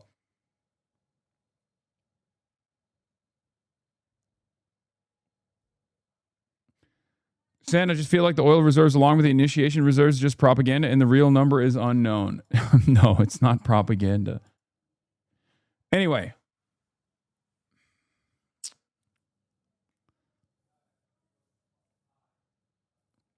So, where was I? Oh, the reason why I was bringing this up is because DPRK is one country that has been aiding Russia. Obviously, India also has been an entry point for Russian oil and gas into the global marketplaces as a way to like avoid the sanctions that Russia is receiving. So India has been helping Russia to a certain degree as well, to a limited degree as well. There are no punishments being dished out to China or even India, right? The reason why Ukraine is attacking an Iranian tanker, an Iranian commercial ship in the Caspian Sea, is not because the Islamic Republic is aiding and abetting Russia in a very significant way, and this is going to achieve some sort of military objective for Ukraine. That's not the reason. The reason why they're doing it is because they want to make themselves more valuable in the eyes of Donald Trump, and because Donald Trump's a fucking idiot, this is the type of shit he responds positively to. But this is, in my opinion, a mistake. It's a very dangerous mistake, as a matter of fact. Do not lean into this dumbass. And the Secretary of Defense have disputed.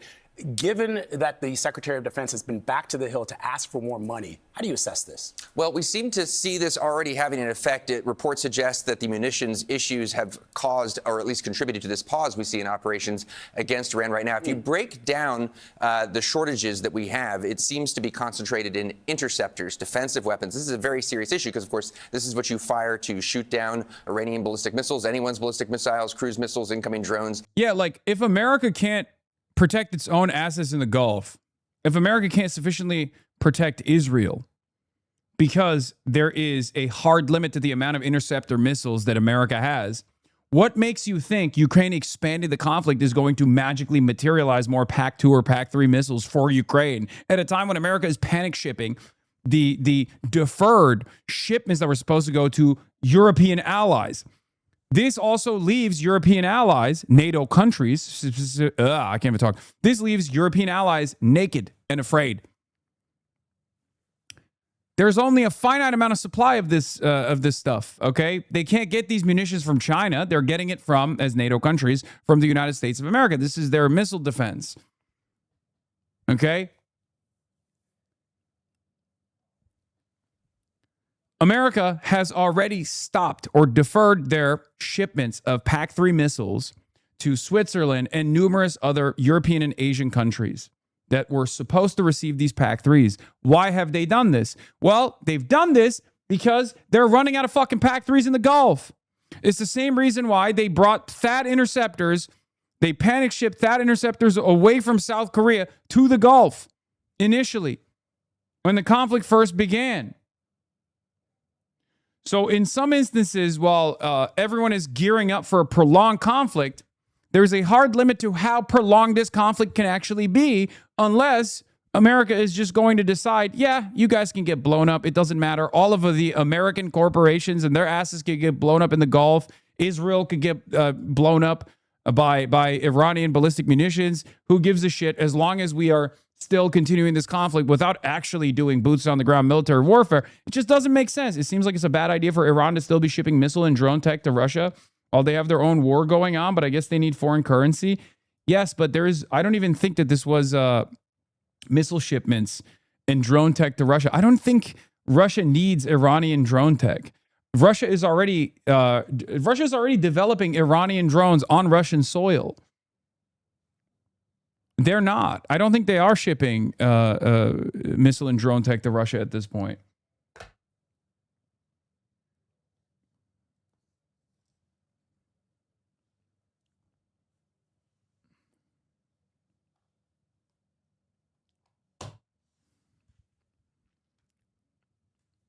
Ukraine said it was, but take that with a grain of salt. Yeah, of course, Ukraine is going to say that to legitimize why they did this, to give more of a legitimate reason to strike Iranian ships on the Caspian Sea. But I don't even think it's necessarily currency that they're getting in exchange from continuing trade with Russia. I think what they're getting in exchange is intelligence. Let's be real. Iran doesn't really have a lot of, I don't even think Iran has any satellites. And if they do, they're certainly not as precise as the Chinese satellites, nor the Russian satellites. And of course, Iran has been receiving a lot of intelligence from either China or Russia, maybe both. That is what's unbelievably valuable for Iran right now. That's part of the reason why they're lasering different buildings that you would normally look at and go, well, this is a commercial building. This is a civilian building. Why is there a Shahed drone striking the 35th floor in fucking Abu Dhabi in a goddamn hotel? Well, there's probably a fucking CIA base in there. That's what it is. There's probably defense contractors there. That level of precise intelligence is, as far as I understand, not within the capabilities of the Iranian defense sector. Okay? I'm not underestimating or undermining Iran.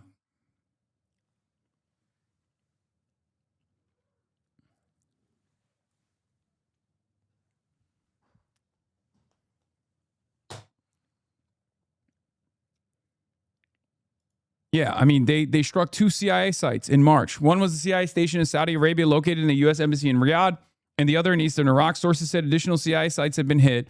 Question, is Russia sharing target data with Tehran? This is a real question that people keep asking. This is from Reuters. There's a Reuters report. It's far more than just like the American embassy, by the way. They have been hitting all of those like seemingly random drone strikes that took place in the Gulf that people initially were looking at to say, oh, these guys are very clearly like striking, they're doing terrorism, they're striking civilian territory for no reason. There was a reason for it. Obviously, the American side is not going to reveal what has taken place. They will never reveal if a CIA asset has died, obviously. You'll never hear about it. But given the resource limitation that Iran has, they're not going to waste fucking anything. They're not going to waste drones on anything random.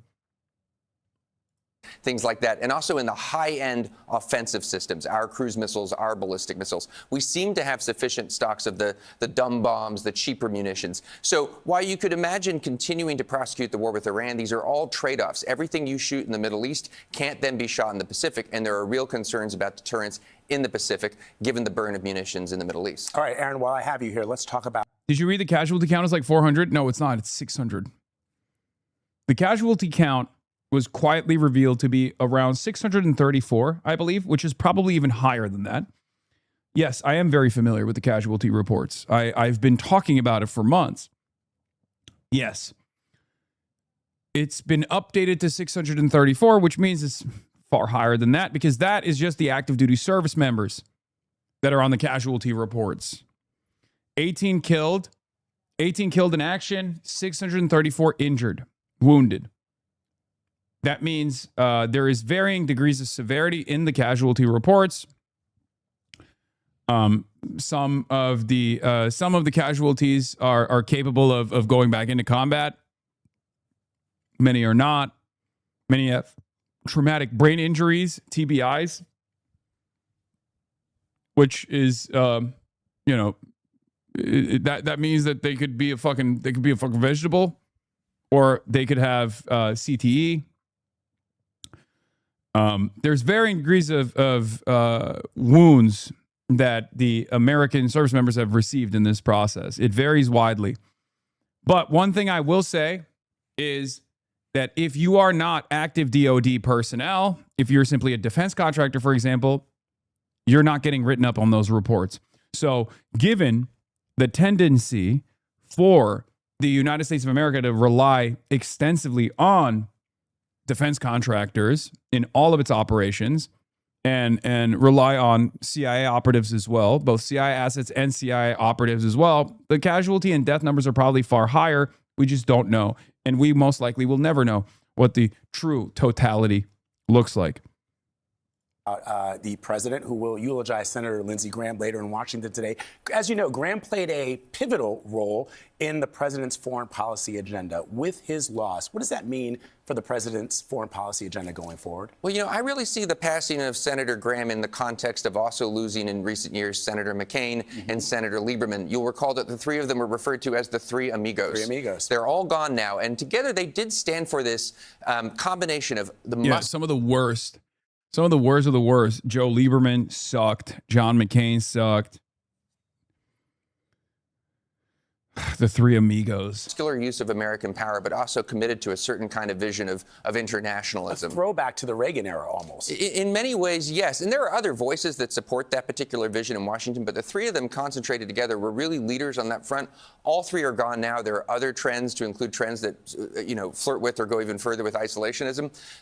Those trends are on the ascendant. Graham's death doesn't do anything to stop that or slow that down. Aaron McClain, always great to have you, my friend. Thank you very much.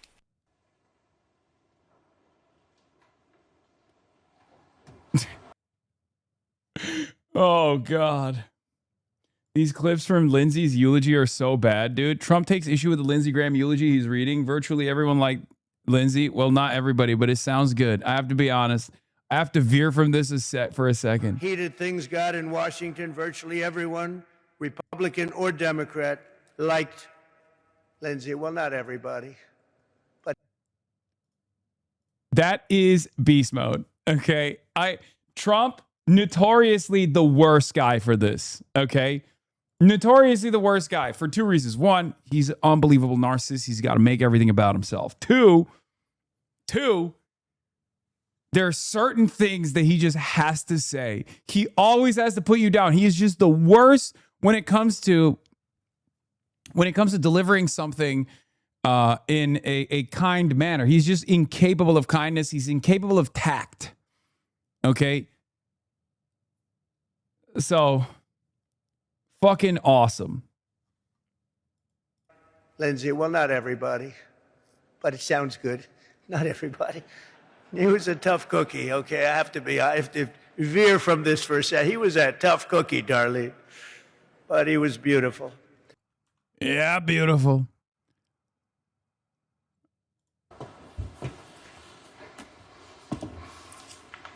He has no grace. He is incapable of empathy, and he is incapable of talking about anybody but himself for 14 extended minutes. So clearly this 14-minute eulogy is going to be disastrous.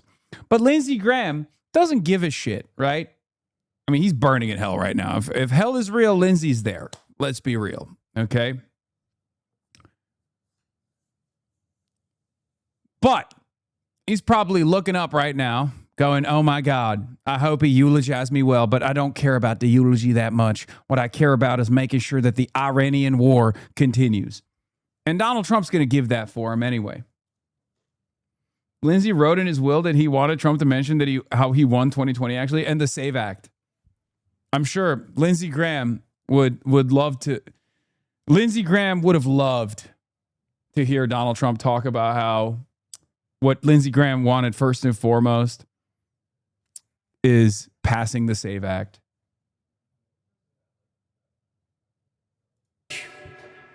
Vice President Vance, members of the cabinet, members of the House and Senate, distinguished guests, Darlene. Look at how he tapped the casket, Lamau. Wait, what?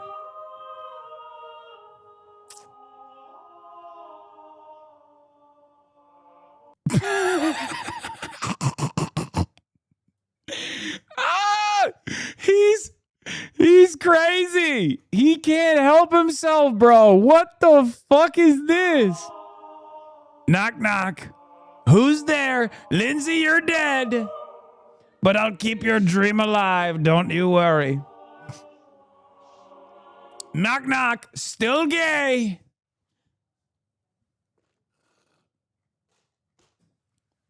That's awesome.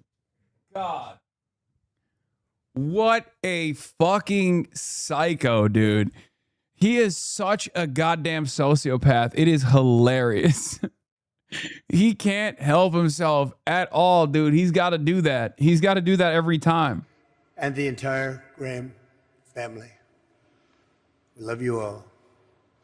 Today we gather in the deepest gratitude and profoundest sorrow to honor a beloved friend, a devoted brother, a respected statesman, a giant of the United States Senate, and a true American original who left us much too soon. And that can only be the one and only Lindsey Graham. At least Trump went to his coworker's funeral, okay? There are some who won't go to mine. Oh, Jesus. By the strength of his steadfast convictions, the force of his magnetic personality, and the goodness of his noble soul, Lindsey rose from a small town in rural South Carolina, a place he loved so much. Not as much as Tel Aviv. Become a constant fixture of American politics at the highest level, and a force to be reckoned with all over the world. For more than 30 years, nothing of consequence happened in this capital without Lindsey Graham knowing about it. Nothing of significance happened anywhere in the world without Lindsey Graham having a view on it. And no bill became law in the most exceptional republic in human history without Lindsey Graham having a say in it. He was a man who gave America the full measure of his good and mighty heart until that heart... Just straight demon, okay? Lindsey Graham was a demon. Trump is a demon. It's just very funny that you got a demon eulogizing another fucking demon, being like, he's so great. Everything he says about Lindsey Graham is the exact opposite. Itself. But it is kind of funny that, you know, this forced Donald Trump to talk about anybody but himself for, you know, approximately 10 minutes. Let's see how long it takes. So we're 1 minute and 57 seconds in. He hasn't gotten off script. Let's keep going. Just gave out. But even though... No! What? Dude, what the fuck? Heart itself just gave out. Oh my God. That's, dude, come on, dude. He had a big heart. It just exploded one day. Very, very sad. He died. He died like a dog. Donald Trump is incapable.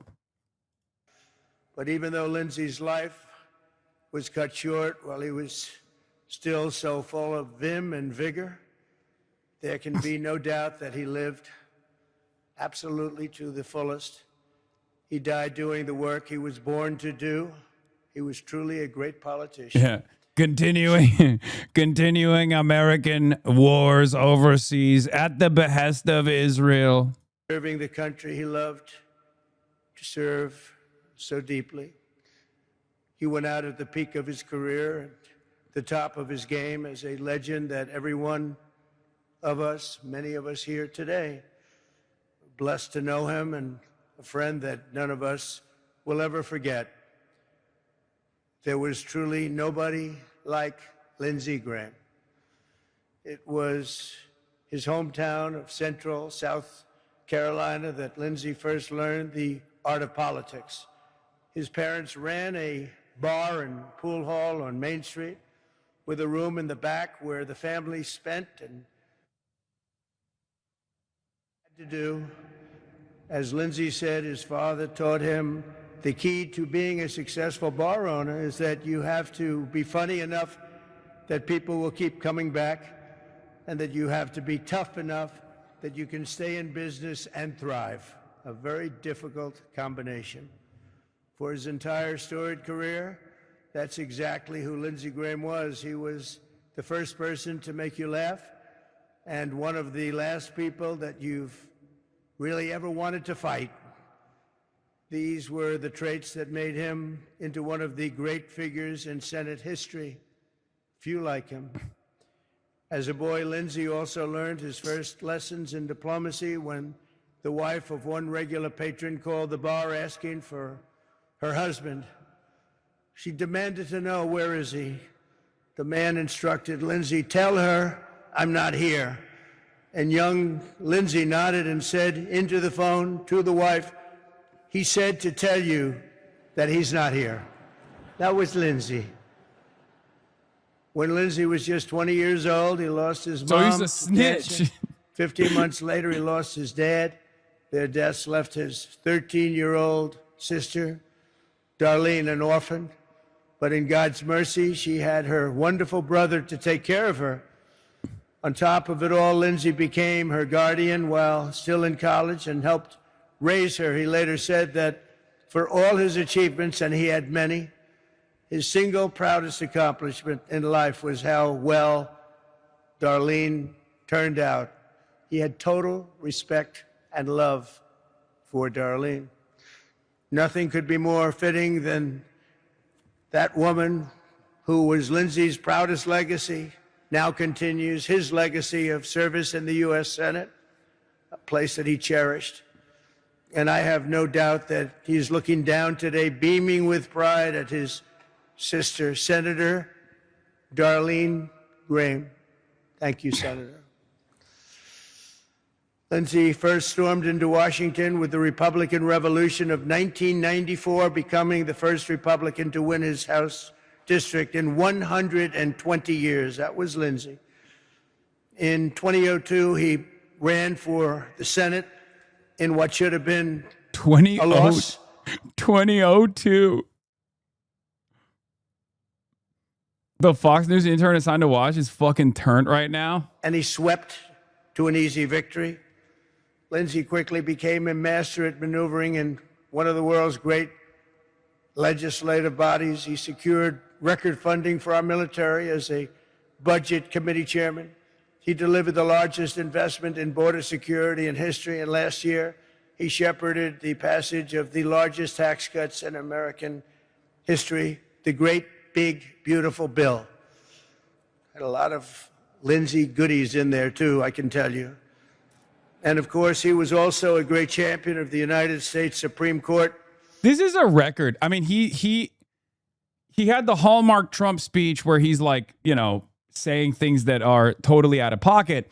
But this got to be a record for Trump not talking about himself. Like, even the big, beautiful bill, he's not saying like, many people love the big, beautiful bill. I loved it. It's my bill.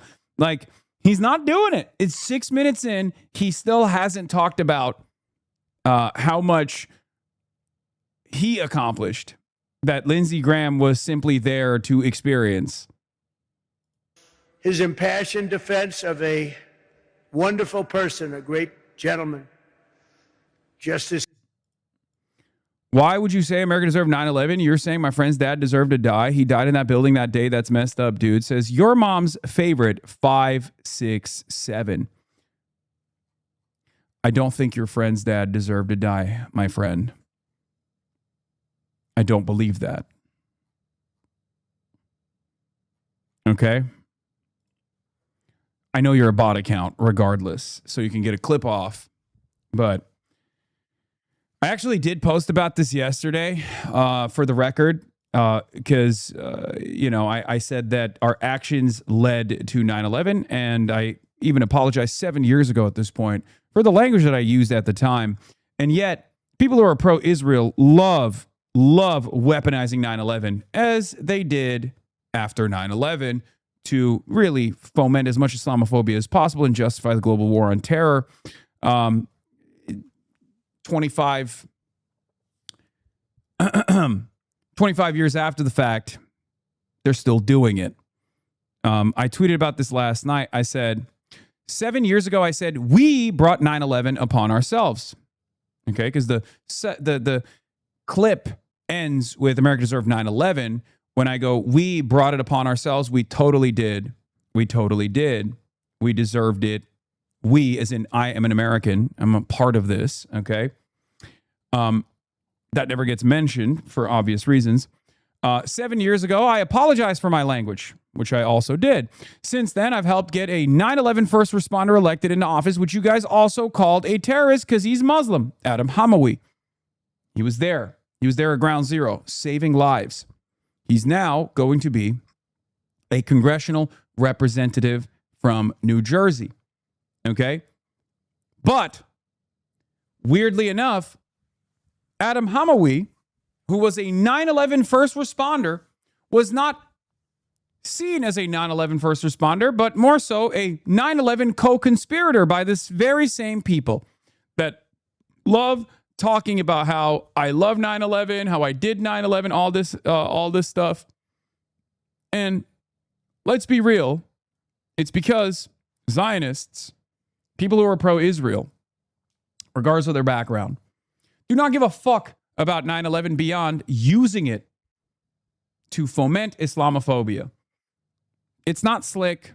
Everybody understands it. And if you try to present this as anything but that, I'm sorry, you need to get called out.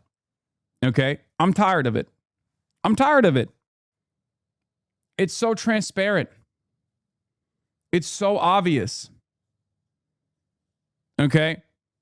I don't think Zionists care about 9/11 beyond fomenting Islamophobia. That's it.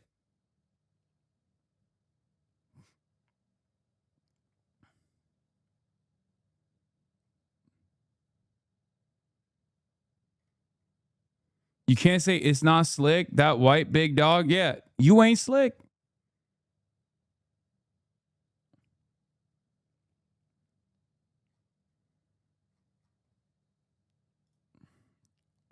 It did go kind of viral on Twitter, though, which was shocking. I thought Twitter would be far more reactionary to that take and be like, no, it doesn't matter, blah, blah, blah, all this shit.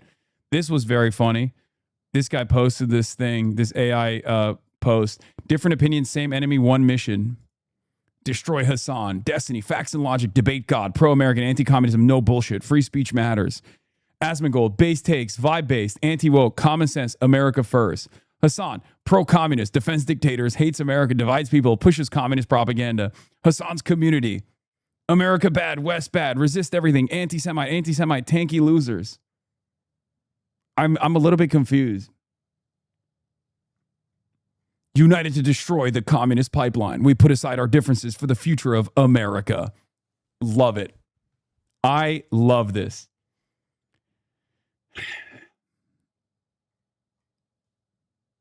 This goes hard as fuck. Yeah.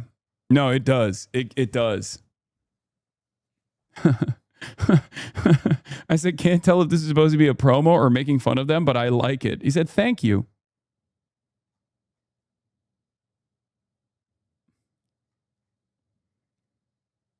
Why are you under a ceiling tile? I don't know.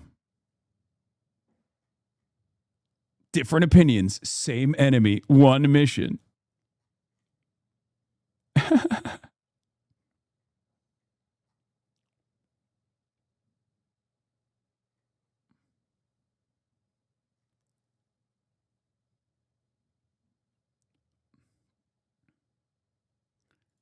Pork Pie on the stream went. Oh, yeah. He had some choice words for Zoran and myself as well. I said, your pivot to respectability politics has been a wonderful journey to watch unfold. You're welcome on the broadcast anytime you want, Dave.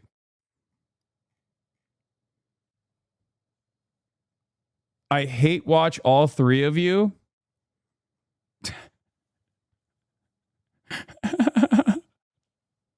Okay. I'll take it. That's the view count. Subscribe for 9 months. That's a subscriber. That's a loyal follower and a subscriber. We take those. All three of you.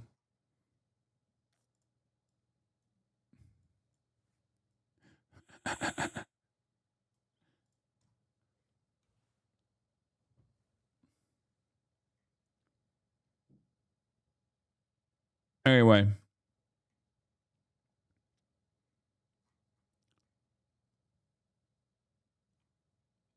Where was I? This fucking boring ass eulogy. Kavanaugh ended a disgraceful attack on this very good man and gave us one of the greatest moments the Senate has ever seen. It was a truly monumental moment in Senate history. I believe it was Lindsey's perhaps finest hour. But no matter how... My father's a ground zero first responder, was there a few hours after the towers fell. He died from the smoke down there and also broke his neck going down in a few of the holes that were left. A bunch of politicians had him talk in front of some mics, but that was it. They never tried to actually help him. And by the time the Zadroga bill passed, he was gone. I 100% respect and agree with your viewpoint on it. Yeah, the irony here is that not even just me, but also, and I covered the Zadroga bill extensively at the time as well. Jon Stewart was like the guy that finally got the 9/11 first responders the necessary aid that they certainly deserved. Yet another clear-cut example that these fucking politicians are demonic. But what's really interesting about this is that there are probably far more 9/11 victim families that love Zohran Mamdani that hate him, right? Like there are a far greater number of New Yorkers or people in the tri-state area that have family members that died during 9/11 25 years ago that probably fucking love Zohran Mamdani than hate him, okay? And it's really interesting. It's really interesting that the commentary on this issue has revolved around how much like 9/11 victim families don't want Zohran Mamdani. They're fucking bullshit. First of all, your family members dying on 9/11 25 years ago doesn't give you permission to be a fucking Islamophobic asshole, okay? Get the fuck out of here. What the hell does Zohran Mamdani have to do with 9/11? What the hell do I have to do with fucking 9/11? You're an insane person, okay? You're an insane person. Like, what are you talking about?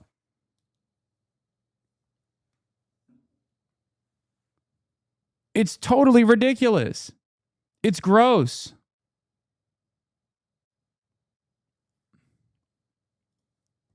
Anyway, we'll talk about that in a little bit. Heated things got in Washington. Virtually yeah, I got the Judd Legume thing Republican too. It's or good. Democrat liked Lindsey. Well, not everybody, but it sounds good.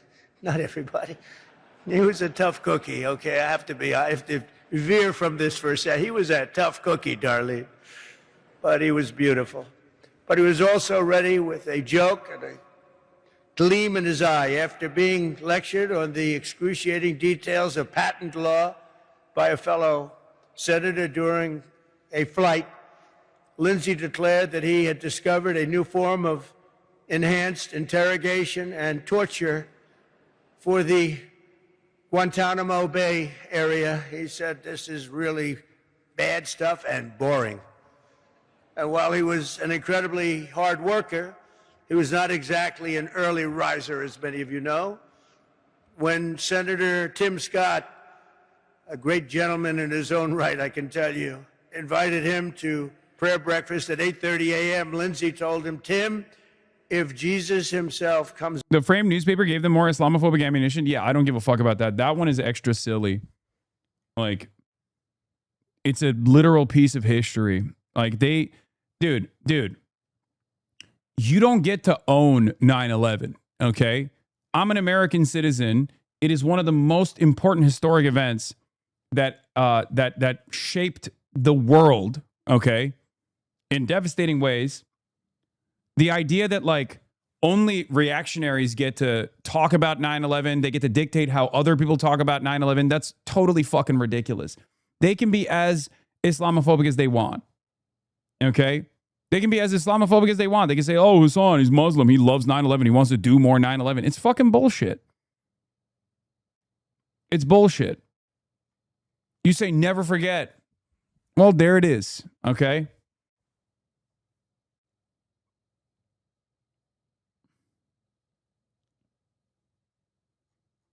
Anyway, I can't. I'm so bored of this fucking thing. Before 10 a.m., I ain't going. Yet, while he was always quick to laugh, and no one ever doubted the gravity of his mission, above all, Lindsey Graham believed in a strong America. He wanted a strong America. He had unwavering faith in the righteousness of American power and prayer. And he was extremely hawkish. I will tell you, he never saw a war that he didn't like. Whoa! Only his true friends would understand that, but he wanted it for the good of our country. He felt in his bones that our destiny is to win, and that his job was to do everything he could to ensure our enemies would lose. It was this conviction that led him to serve 33 years in... He was unbelievably hawkish. Never met a war he doesn't like. That's what I said. Am I writing his speeches for him? What the fuck's going on? That's literally a verbatim quote of mine from my eulogy of Lindsey Graham. That's awesome. Uniform in the Air Force and Air Force Reserves and Air National Guard, even while he was in office. And it was this conviction that took him as a senator to almost every country on earth, confronting America's adversaries and standing up for America's friends. He had tremendous friendships all over the world. It's a testament to his towering impact that among those mourning him here today are leaders, presidents, prime ministers from all over the globe. They're sitting right here before you. Lindsey met countless world leaders, yet wherever he went, he was always the same Lindsey Graham. When he met Libyan dictator Muammar Gaddafi in a tent in the desert, he told him, I expected something out of the Arabian Nights. This looks more like a Winnebago. That was not a good statement to make at the time. And when he met the Dalai Lama, Lindsey looked him straight in the eyes and said, so, can you really levitate? The Dalai Lama was not happy with that. But no matter how high he rose, he never forgot where he came from. There's probably not a single town in South Carolina where Lindsey did not help repair a bridge, expand a school, improve a hospital, or recover from a disaster. He was a force of nature, and I will miss him greatly. As you remember, Lindsey and I did not exactly get off to the best of starts. Running against each other, back in 2016, Lindsey said something rather nasty on his flight to becoming... Have you seen this news? Zoomer Gunnar Hosber has dropped? Yes, I have seen it. ...the next president of the United States. So naturally, I did something that I shouldn't have done. I shared his personal cell phone number with the millions of people that happened to be watching that particular day as I made a speech, a very important speech. And I remember the number 202-228-0292 if anybody wants to give it a shot. His phone exploded. He said, I had that number for 20 years. His phone totally, I don't know what he did with it, but it exploded. That was the beginning of a friendship in a way. But it was Lindsey who had the last laugh, because while I blew up his phone for one day, we became great friends, and Lindsey did not stop calling me for the next 10 years. It was not easy. I always cherish the memories of our golf games, and only because of his really, and I will say, this memorial service, it's so hard to say. A memorial service for Lindsey, it's hard to say. But I'll admit that one time Lindsey Graham and Annika Sorensen actually beat me and Gary Player together. Can you believe that? Annika played very well that day, actually. But right to the end, Lindsey carried in his golf bag the putter that... When he shared his phone number at a rally...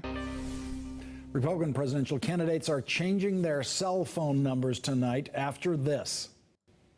Lindsey Graham, so he calls me a jackass this morning. And I said to myself, you know, It's amazing. He doesn't seem like a very bright guy. By the way, look at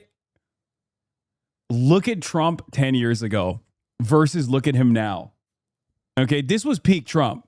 This was peak Trump. This is like, I would go so far as to say that what remains of the Trump cult that's still hanging on is hanging on to this Trump because they remember this Trump. Many of them are boomers, and this was such an unbelievable performance. What a tear this was in 2016. What a different change of pace this was for many white boomers who were sick and tired of business as usual politics, that they're still leaning into this. This is the Trump they remember, and this is why they're still a part of the cult. Okay? Okay? He actually probably seems to me not as bright, honestly, as Rick Perry. But today I got called a jackass by this guy. And then I said to myself, hey, didn't this guy call me like 4 years ago? Yes. He called me 4 years ago, 4 years ago. Lindsey Graham. I didn't even know who he was. He goes, Mr. Trump, this is Senator Lindsey Graham. I wonder if it would be possible for you to call Fox. Because, you know, until I ran, I had that little thing where I do just for fun. Fox and Friends are so great. Brian and Steve and Elizabeth. They're great people, right? Look at the boomers clapping. They're great. And he wanted to know whether or not I could give him a good reference on Fox and Friends, okay? He wanted to know, would I do that? And then, of course, he wanted to know whether or not he could come and see me for some campaign contribution. And he gave me his number, and I found the card. I wrote the number down. I don't know if it's the right number. Let's try it. 202. I don't know. Maybe it's, you know. It's beast mode. Fucking beast mode. Come on, dude. Come on, dude. This is why old boomer Gertrudes and Barbaras and Deborahs were flicking their bean to this shit, okay? They had never seen a guy like this before. It was demon time. God damn, dude. What a fucking time, dude. What an insane show. 3, 4 years ago, so maybe it's an old number. 202. Double dox. Not the first. He doxed them twice, dude. Twice. So, I don't know. Give it a shot. Hey, YouTube fans, I'm Luke Rudd. I don't know. Give it a shot. He's lost so much riz. Now look at it. Now look at him now. Belonged to his dad, and he carried it with him with class and with a ring that was so beautiful of his mother. And they were laying right at his bedside. The night he died, they were there. He had him with him at all times. From that pool hall where his parents raised him to the halls of the United States Senate, where he was respected and loved. The son of South Carolina became one of the most important men in the most important country on earth. In a city where politicians often become jaded and cynical, Lindsey Graham never lost the old-fashioned American idealism that brought him to the highest levels of government and life. He took his duty seriously without taking himself too seriously. He was unwavering in his principles, but always willing to listen. He always wanted to listen. And one thing about Lindsey that we all know, he never quit. You wanted him to quit, you waited for him to quit, but he would never quit. Above all, Lindsey Graham loved America, and he believed in the American people. If you shared that view, you had a friend in Lindsey. If you didn't share it, there was no fiercer or more constant opponent. Our nation needs more men and women like that great person sitting, laying, wherever he may be.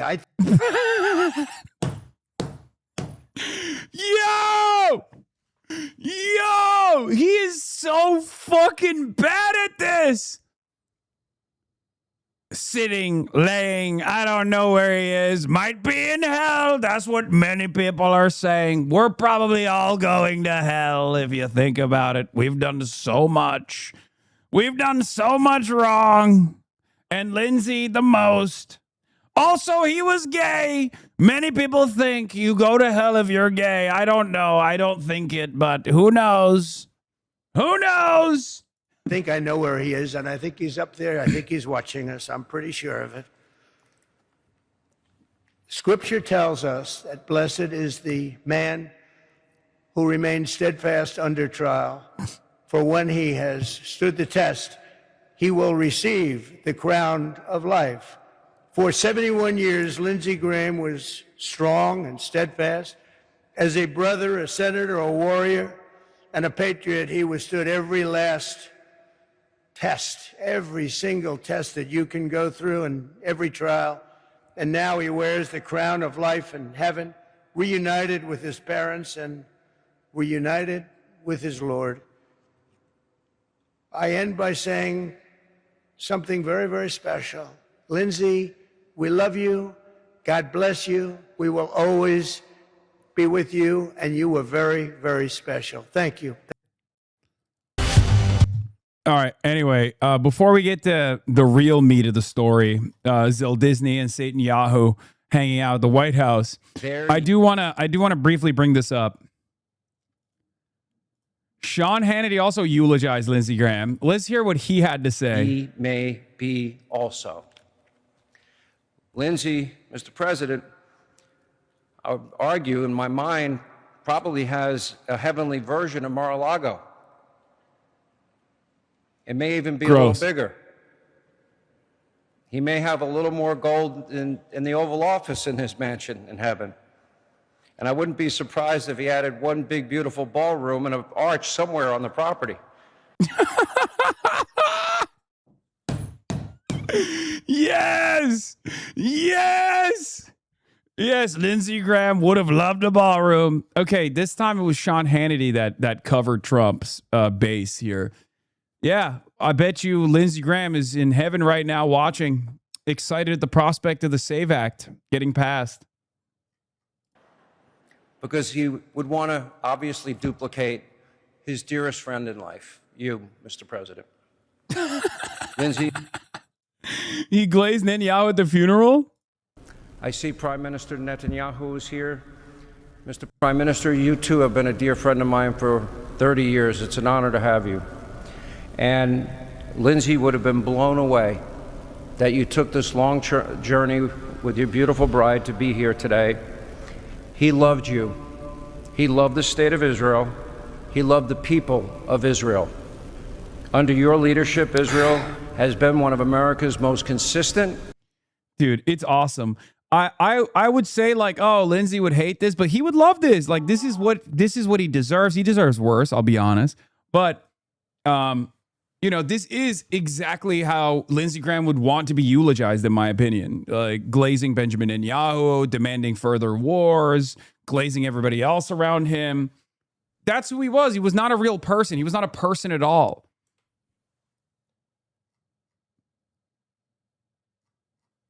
So, you know, Israel.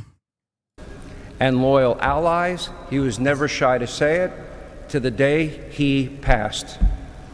Who the fuck are these wokes? Oh, IDF. That's Mossad.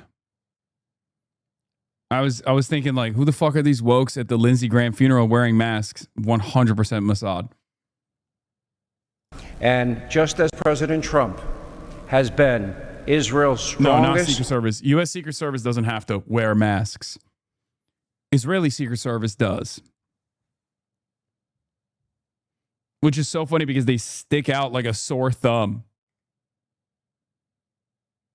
Friend in the history of the White House.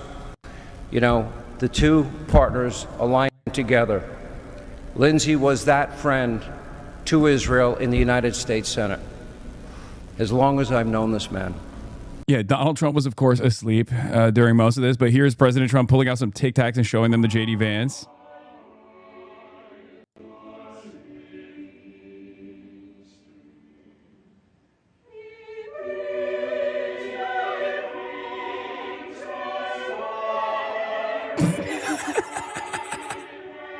He dropped one.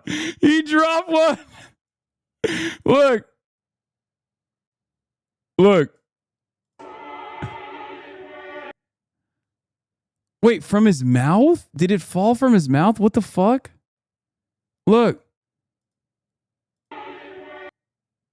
What the hell? Oh my God, he missed it.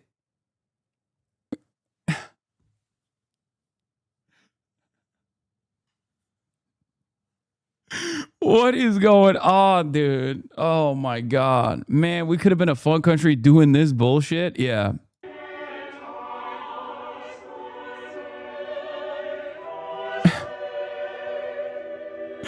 It's so stupid. You are John Madden Trump eating a Tic Tac right now?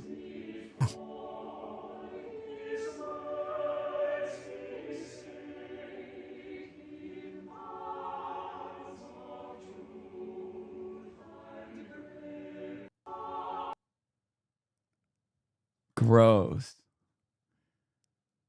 Gross. Anyway, seems like a fun party. Yeah, they're all having a great time. Yeah, so look at the guy behind Trump who is asleep. It smells crazy back there. It's easier to bow out. It's easier just to go a different way, the path of least resistance. But he stayed the course.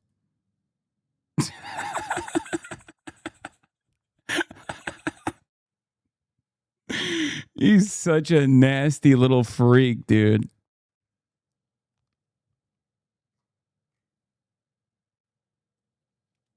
I literally missed the time cascade jalapeno chip going into my mouth and dropped it onto my lap while you were laughing at Trump for his. Yeah.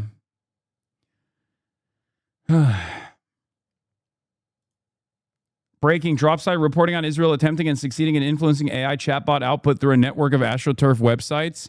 Yeah, we'll get to that influence peddling operation of Israel. This is another one of the influence peddling operations of Israel. If you recall, a year ago, by the way, Hannity brought up your name to Besant. You know, this guy campaigning with Hasan Piker. Can they win? I mean, 35 candidates on the ballot this year. I don't think so, because it's not where the American people are at. It's where a small... Okay, Scott Besant might be the only guy who could be my savior in the admin, because if he Googles me and sees the meat pics, I don't know. I don't know. Come on, Scotty. I got the meat pics ready for you, man.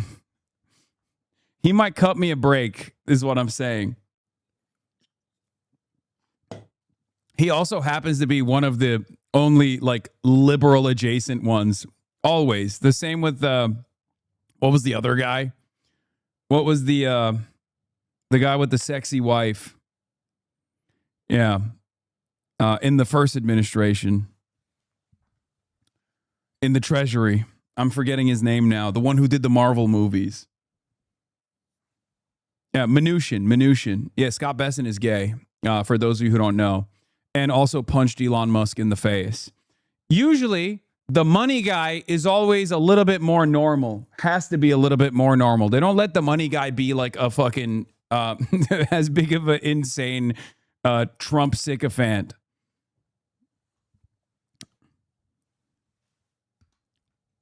Yeah, Mnuchin was also more libbed up than the rest of the admin.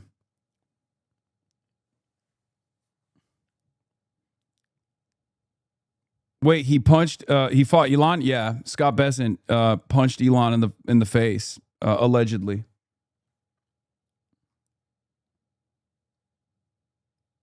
Dude, you don't think Besant is an absolute freak? Yes, I do. I mean, he's in the Trump administration. Of course he's a fucking freak, just like Mnuchin was a freak as well, but less freaky.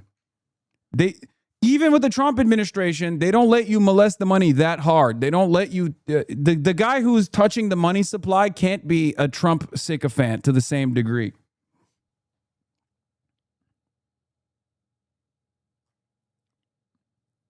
Anyway.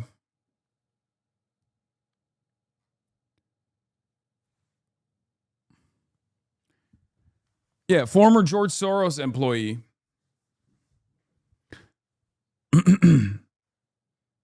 I looked him up. You weren't lying about Mnuchin's wife? Yeah, that photo is like etched into my mind of her with the gloves holding the fucking treasury bills. Steve Mnuchin and his wife at the treasury with the sheet. of newly printed dollar bills. Anyway, it looked hard. It did. Yep, that's it. Come on, dude.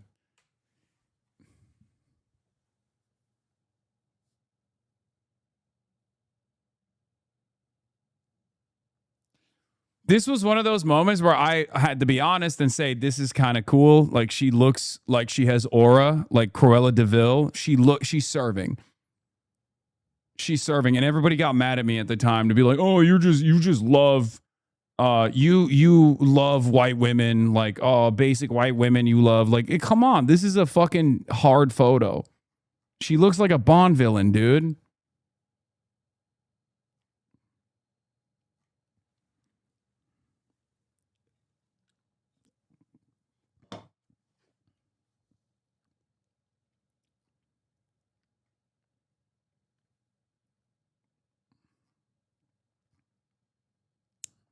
Anyway, haters pretended not to goon for her. I mean, I don't goon. I'm not a gooner. All right. Contrary to what the New York Post has written about me. So, all right, let's talk about this Zohran Mamdani 9/11 stuff that I also have been, tangentially involved in once again. If a boring normie like me download this app to see what you're all about, it's the beginning of the end for people trying to lie about how evil you are. This is wild. Well, glad to have you here, buddy. Glad to have you here, my friend. Hopefully, you won't go back to those places that have just been fucking lying about what I believe and what I represent and why I'm so evil. But let's talk about the true evil, the New York Post. So, New York Post wrote this insane article, expected. Wall Street Journal wrote about it as well, because it's the 25th anniversary of 9/11. Zohran Mamdani is the mayor, as you guys know, and obviously he's going to attend the 25th anniversary of 9/11, as every mayor has attended the anniversary of 9/11. So once again, we're faced with the predicament of how racist can people get before, the rest of polite society turn around and say, okay, enough is fucking enough. You need to dial it back. This time, especially, this comes after Zohran Mamdani did the whole video calling Benjamin Netanyahu a war criminal, which and demanded his arrest from the federal government. Israel has put the crosshairs on Zohran once again in pretty aggressive ways. I'm going to say it out loud. This kind of stuff is a coalition of, like, these kinds of news articles is a coalition of, like, homegrown Islamophobia and Zionist Hasbara pressure. It's not a secret that Israel is fomenting Islamophobia because they recognize that they are indefensible. They recognize that their propaganda apparatus can no longer focus on making Israel look good. They know this already. They've lost the Western world. They've lost an entire generation, and they've certainly lost the Western world. But the one thing that the Israeli Foreign Ministry, which oversees the Hasbara operations, has recognized is that Americans are still very Islamophobic. So instead of trying to defend Israel, Israel defenders will now try to make people as Islamophobic as possible. Okay? There's drop site reporting on this. They uncovered the Israeli Foreign Ministry's own PowerPoints on this issue. They went back, they polled the people, they realized that nobody really fucks with Israel anymore, but at least people hate Muslims, and Israel can keep tweaking the dial of Islamophobia as aggressively as possible, right? And this is very clearly one of those attempts. Zohran Mamdani is a prominent Muslim politician. He's the mayor of New York. They're going to try to increase the Islamophobia that he's receiving to the best of his ability. To the best of their ability, especially at a time when a new YouGov poll shows that 49% of Americans think Netanyahu should be arrested. Every single audience group that isn't conservative has either a majority or clear plurality, including white people. A plurality of white people, which are the least woke demographic in this country, are in favor of arresting Benjamin Netanyahu. It's clear, unless you're on the American right, you support arresting Netanyahu. So this is part of the reason why they are aggressively pushing the Zohran Mamdani shit. Okay? In an effort to spread more racism and Islamophobia against Mamdani, the New York Times implies that the stabbing of an Asian man and a Jewish man was somehow connected to Mamdani's call for Netanyahu's arrest. They use a disturbing attack to shield a man committing mass atrocities from criticism. So obviously mainstream media, it's not just the New York Post that's doing this. New York Times is doing a variant of this as well. Wall Street Journal is doing a variant of this as well. So it's not just like the dish rags such as New York Post that's like attacking Zohran Mamdani and claiming that he is a vicious anti-Semite, a Hamasnik, a person that is responsible for Jew hatred growing in the country, and also a Muslim terrorist. So Judd Legume, he saw this article in the New York Post, which I didn't even cover because it's fucking ridiculous. But it was this article came out in the New York Post that claimed thousands of 9/11 families demand Mamdani be banned from the 25th anniversary ceremony. Stay away. Families of 9/11 victims are demanding Mayor Mamdani, pictured embracing Imam Siraj Wahhabi, an unindicted co-conspirator in the 1993 World Trade Center bombing, be barred from the 25th anniversary ceremony at Ground Zero and have collected more than 3,600 petition signatures in less than a week. Our objection is based on his public record, his failure to meaningfully acknowledge the horror of that day, and his employment of support for or association with individuals who have minimized 9/11, defended terrorists, or even suggested America deserved the attack, said Giovanni Galante, whose 29-year-old wife, Grace, was among the 2,977 innocents killed. Okay? Well, here's the thing. Judd Legume went in and actually did real journalism. Turns out there are still some real journalists out there. He investigated. This New York Post cover, 9/11 families demand Mamdani be banned from 25th anniversary, is a brazen lie. How do I know? I interviewed the organizer of the petition. He admitted that there is no list of 9/11 families seeking to ban Mamdani from the anniversary ceremony. Even the smaller estimate that appears in the text of the article, 300 9/11 families, is just an estimate based on the organizer's assumptions about how the petition spread. I don't go through the list and look at the names, he said. Nevertheless, the claims in the New York Post article have spread widely on conservative websites, from Fox News all the way down to ZBS. Another conservative website. Okay? So he interviewed the petition organizer, including his belief that Mamdani wants to get rid of all Jewish people and believes 9/11 should have happened to us and Zohran Mamdani's belief that 9/11 should have happened, right? That's what the petition organizer is claiming. So he's an unbelievably racist guy. Okay? Fox News bringing you up in their Zohran bits every chance they get, mentions you at 0.44. Oh, yeah. They're saying that Zohran is also inciting hatred towards homeowners, and he's trying to get homeowners killed. But this is a separate story. I mean, they're going into full tilt panic at this point. Okay? Zohran Mamdani, who was Muslim, stood in the manner of a vizier awaiting his tribute, his beard oriented towards Mecca, his silence thick as attar, his cheekbones set in the geometry of jihad. A muezzin was heard in his heart. He was not smiling. The gates of Vienna shuddered. Yeah, when he doesn't smile, the evil shows, says Josh Wolf. When Zohran Mamdani smiles, he smiles Islamic style. When he doesn't smile, he also is doing it in an Islamic manner. Of course, smiling.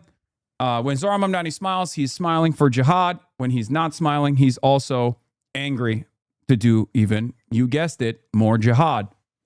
It's always evil. He's always doing Islamic style jihad. Turns out it's just fucking racism. Okay? Turns out that's all this is.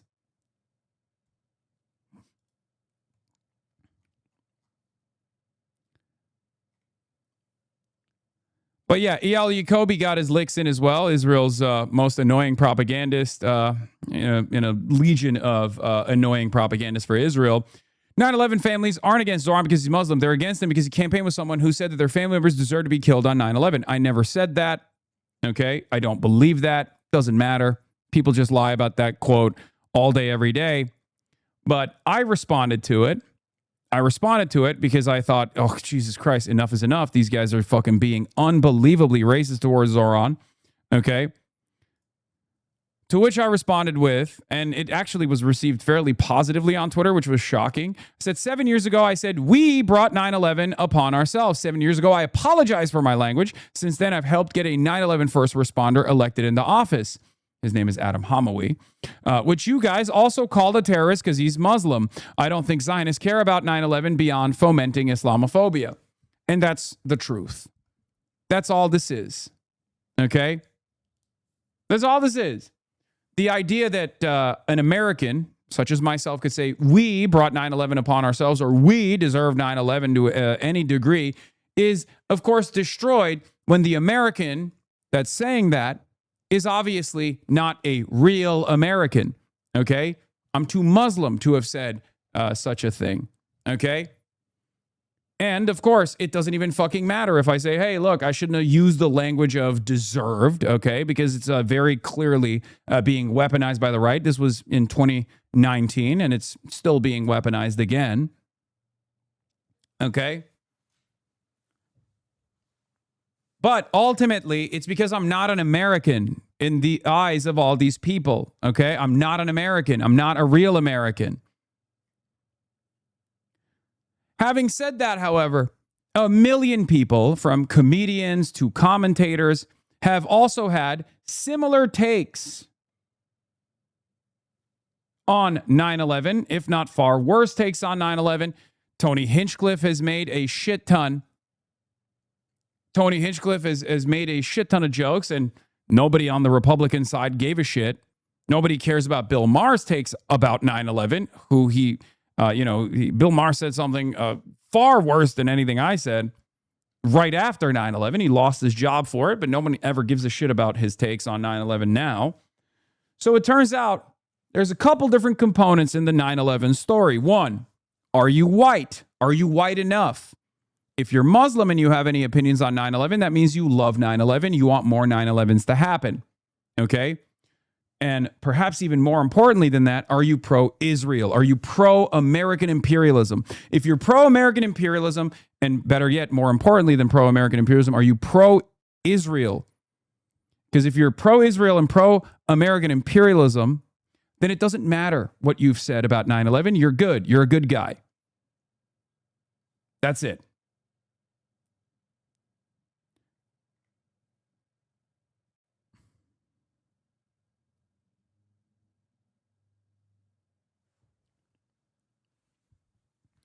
Donald Trump has said more fucked up things about 9/11 than I ever could. Donald Trump, on the morning of 9/11, called in to a radio show to say, well, at least my Trump Tower is now the highest building standing on Wall Street. That's real. Look it up. But Donald Trump, once again, white, Republican, American president, super pro-Israel. It doesn't even fucking matter. Do you understand?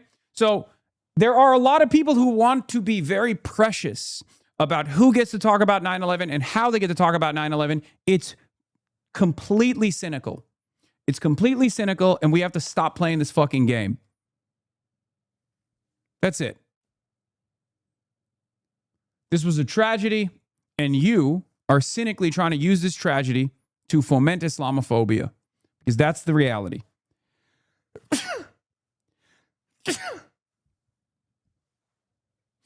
You don't give a shit. You don't give a shit about the victims. You don't give a shit about the impact. You just want to use this horrible tragedy where almost 3,000 Americans died to continue lying about Muslims, to continue shitting on Muslims, oftentimes at the behest of Israel. So, sucks to suck. Okay?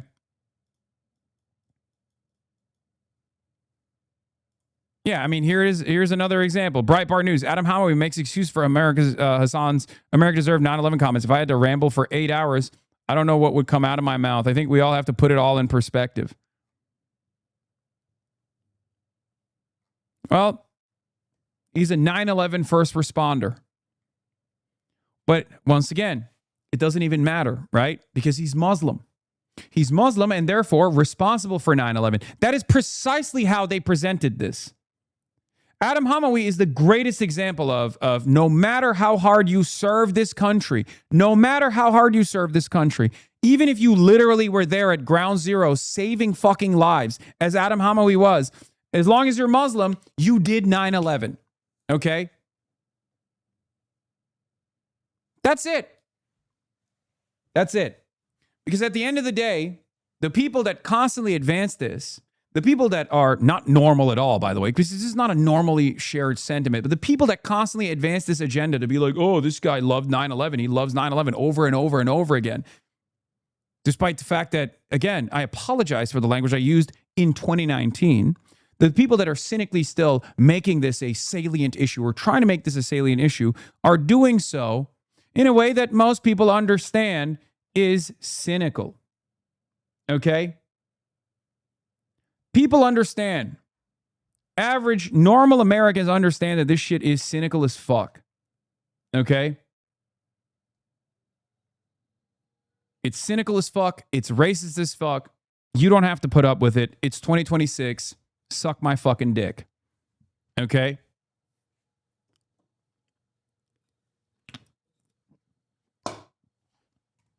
It's 2026. Donald Trump is entertaining giving nuclear arms to the country that is perhaps most responsible for 9/11, the Kingdom of Saudi Arabia.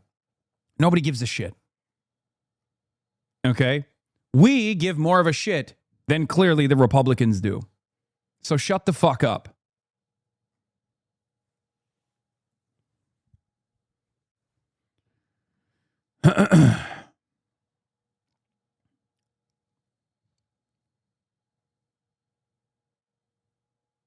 Anyway. Yeah, and it's there's also obviously a generational difference here as well, but yeah, the majority of the families of 9/11 victims voted for Zohran Mamdani. Families of 9/11 victims want to ban Mamdani from the sacred 25th anniversary at Ground Zero. Like, shut the fuck up, dude. Shut the fuck up. Being a 9/11 victim family member doesn't give you permission to be a racist asshole, okay?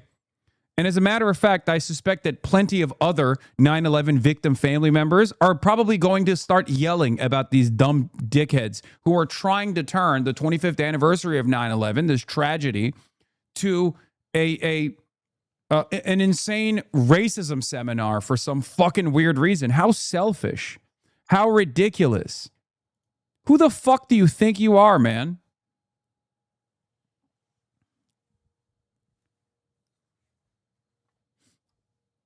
Anyway.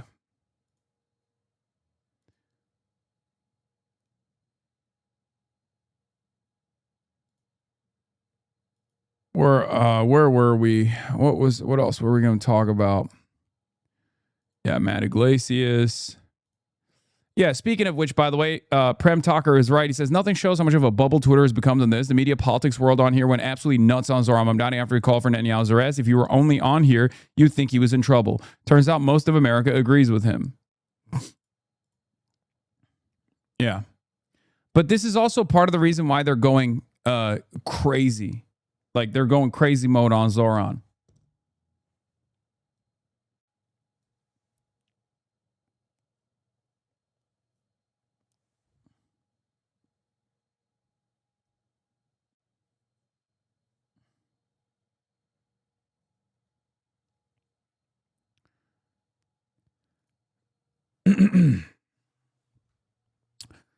Israeli infiltration and interception of American consciousness continues.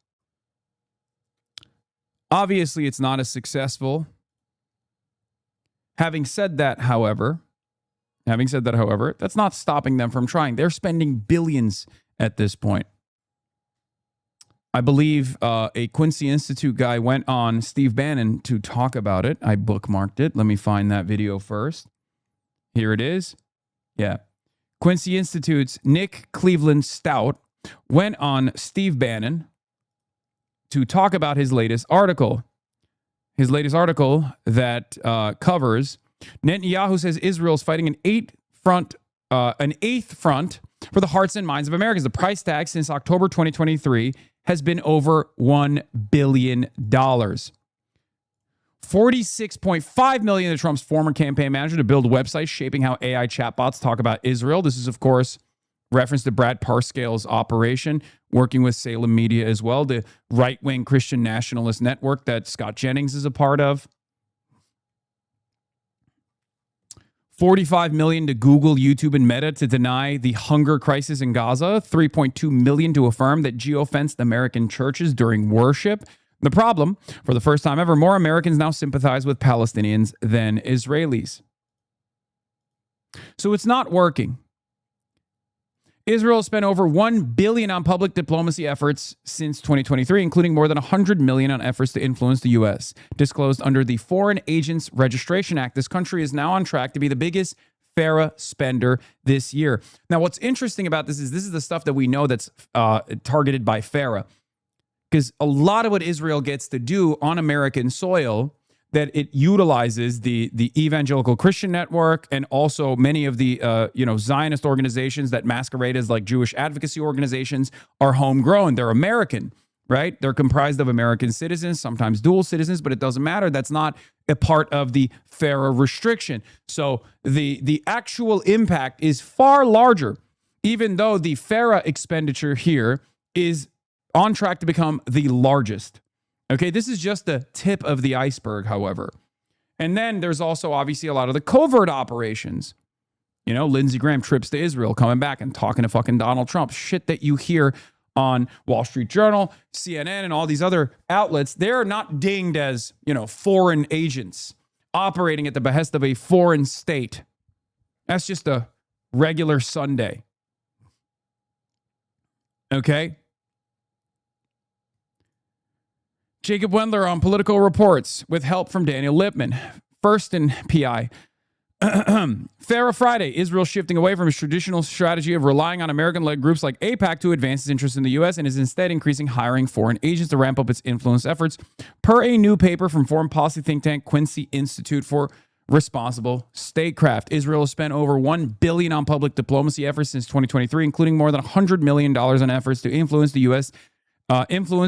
disclosed under the Foreign Agents Registration Act, per the new report from Nick Cleveland Stout, a research associate in Quincy Institute's Democratizing Foreign Policy Program. The country is now on track to be the biggest FARA spender this year. 17 new firms registered under FARA to work for Israeli interests in 2024 and 2025, including former Trump campaign manager Brad Parscale's firm Clock Tower X, which holds the largest contract at $46.5 million. Per the report, Clock Tower X has disclosed attempts to seed pro-Israel framing. Nearly $1 billion to try and melt the minds of American boomers, American evangelical Christians, and still failing to do so.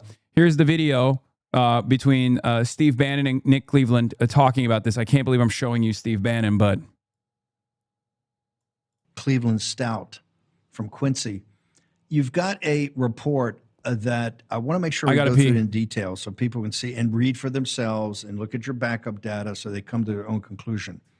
But it's pretty jaw-dropping. You basically assert from your research that since October 7th, the Hamas attack, terrorist attack, surprise attack on Israel, that since roughly that time, is it $1 billion or close to $1 billion has been spent by Israel for influencers and radio? And I'm not saying Sid or Mark Levin took that money. I just want to use that as an example of some of the over-the-top pitches you're hearing on Fox News right now. But that $1 billion has gone in an influence operation, very sophisticated, very systematic, not just onesies, twosies, but to basically change opinion or to influence opinion and then political action in the United States, sir? Yeah, first of all, thanks so much for having me. But that's exactly right, that about $1 billion has been allocated for public diplomacy, Hasbara efforts abroad, not just in the U.S., but you can I tracked about $100 million of those dollars has been spent under the Foreign Agents Registration Act, which is, as your viewers are probably well aware, this law that requires contractors, lobbyists of foreign governments to disclose what they're doing on behalf of foreign governments. So, yeah, it's a lot of money, and it's being used for a lot of things, influencing chatbots, paying influencers, reaching out to evangelical Christians, all kinds of things that we can get into. Now, this is separate. I just want to make sure this is separate from AIPAC and money they put in either for lobbying or. Yeah, AIPAC doesn't get hit with fair restrictions, for the record. Just so you understand.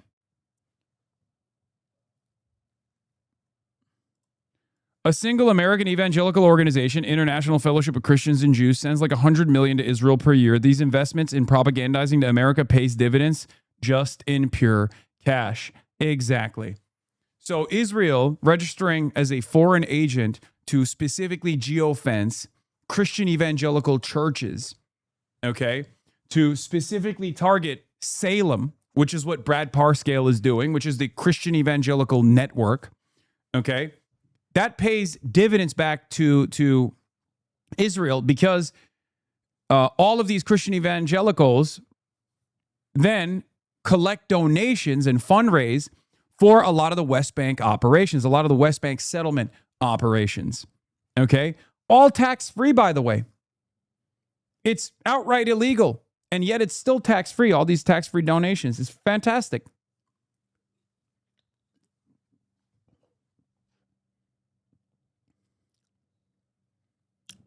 Yeah. If you're wondering why it's so difficult, to get this message across to some Americans, or if you're wondering why it's so tough, it's so hard to get politicians to be more understanding, it's because there's a lot of financial interests at play here. There's a lot of moneyed interests at play. Israel is now on track to become the largest spender on foreign influence under FARA in 2026, more than even Gulf neighbors like the UAE, Qatar, and Saudi Arabia. Okay? This was a breakdown of the report, which we'll go through right now. Israel has spent more than $100 million since 2023 on foreign lobbying in the U.S. to influence chatbots, to sponsor delegations of influencers, to carry out mass texting campaigns. Some of the mass texting campaigns are AI. You have probably received, I have received, questions about what my feelings are on Israel as an ally to the United States of America. U.S. survey groups, right? I'm sure plenty of you, because it's so all-encompassing, it's so broad that they do push polls to basically manipulate people's attitudes about Israel by framing it as though it's a polling operation. That's this program. They're funding Christian theology programs. They're also creating a network of websites specifically designed to manipulate AI so that the LLMs, the large language models that people readily use, that people rely on, that people actually trust a lot, will spit out pro-Israeli propaganda. It is unbelievably nefarious. It is insidious. And in many respects, it's being done in broad daylight.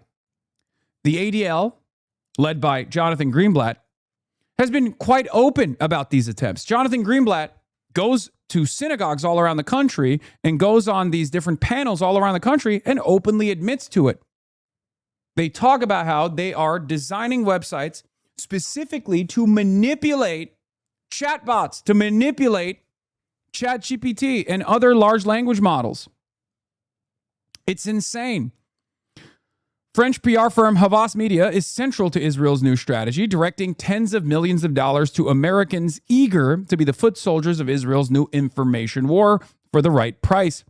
Here are all of the American firms that Havas Media has directed resources and funds to. Okay? Clock Tower X, Show Faith Works LLC, outreach to evangelicals. Bridges Partners LLC, $900,000, overseeing a social media influencer cohort. Piro Inc. Targeted Communications Global, parent company Stagwell, for media outreach, mostly the conservative media like Fox News and New York Post. Davis Media New York City, LLC, parent company Stagwell, for a social media campaign. SKDK Knickerbocker, LLC, parent company Stagwell, media outreach, no longer active. Clock Tower received the largest sum. This is Brad Parscale's operation, former Trump social media manager. Brad Parscale's operation. And the $28.5 million that they received comes, the $28.5 million that they received for integrating pro-Israel messaging into Salem Media. As I told you, Salem Media is the premier Christian evangelical broadcaster. Scott Jennings is a part of Salem Media. Many others are a part of Salem Media. They've also utilized, Brad Parscale's also utilized these websites that I was talking about, influencing artificial intelligence services such as Claude, and carrying out a texting campaign. And the projected contract total number is $46.5 million. This is part of an overall strategy from Netanyahu to win the eighth front, the battle for hearts and minds, as Benjamin Netanyahu calls it. Israel has invested over $1 billion in overall public diplomacy or Hasbara efforts since 2023, with $750 million of that being allocated for 2026. So if you're wondering why there's so much more Islamophobia, if you're wondering why there are so many attacks against prominent critics of Israel, whether it be Zohar Mamdani or even someone like myself, no matter how big or small they might be, this is where it's coming from. They are spending unbelievable amounts of money to do this. They're spending unbelievable amounts of money to try to desperately cling on to the remaining demographics, the far right, or not the far right necessarily, but like the evangelical Christian base for Trump. And they're doing everything they can to make prominent critics of Israel's lives a living hell. But even as Israel invests more, American public opinion towards Israel continues to plummet. A Gallup poll this year found that for the first time ever, more Americans sympathize with Palestinians at 41% than Israelis at 36%. Think about that. That's never happened. Because that's how toxic Israel is. That's how much of a social pariah Israel has become. That Americans recognize Israel and its toxic influence over American domestic policy and certainly over American foreign policy. It's over, in spite of their best attempts. But this means our job is not done. This means we can't let up. This means that we have to keep pushing. We have to continue telling the truth, no matter what the cost is. Okay? A few years ago, Israel barely invested in formal influence operations under Farah, especially since pro-Israel orgs like AIPAC were so effective. For the longest time, Israel got to do Zionist indoctrination through pro-Israel groups, Israel First groups that masqueraded as Jewish advocacy groups on U.S. soil with loyal soldiers of Israel, whether they be Zionist Jews in prominent positions of power or the far larger number of evangelical Zionists, Christian evangelical Zionists. Okay? It's a multifaceted approach as well. It doesn't just stay with the Republican side. Okay? Unlike many other issues, this issue was not as politically polarizing as it has become in the United States of America. It was not as partisan as it's become in the United States of America. For the longest time in the United States of America, there were plenty of Zionist advocacy operations, Hasbara operatives, that were deeply embedded and worked within the confines of the liberal progressive movement as well. This has always been the case in the Western world. That's why there's a term for it in our corner of the world. We call it PEP, Progressive Except for Palestine. This is part of the reason why you've probably seen so many people that you thought were wonderful, progressive, social justice warriors show that they have a very hypocritical stance when it comes to the human rights disaster that we have contributed to with American tax dollars, with American munitions, and American social and political cover on the international stage.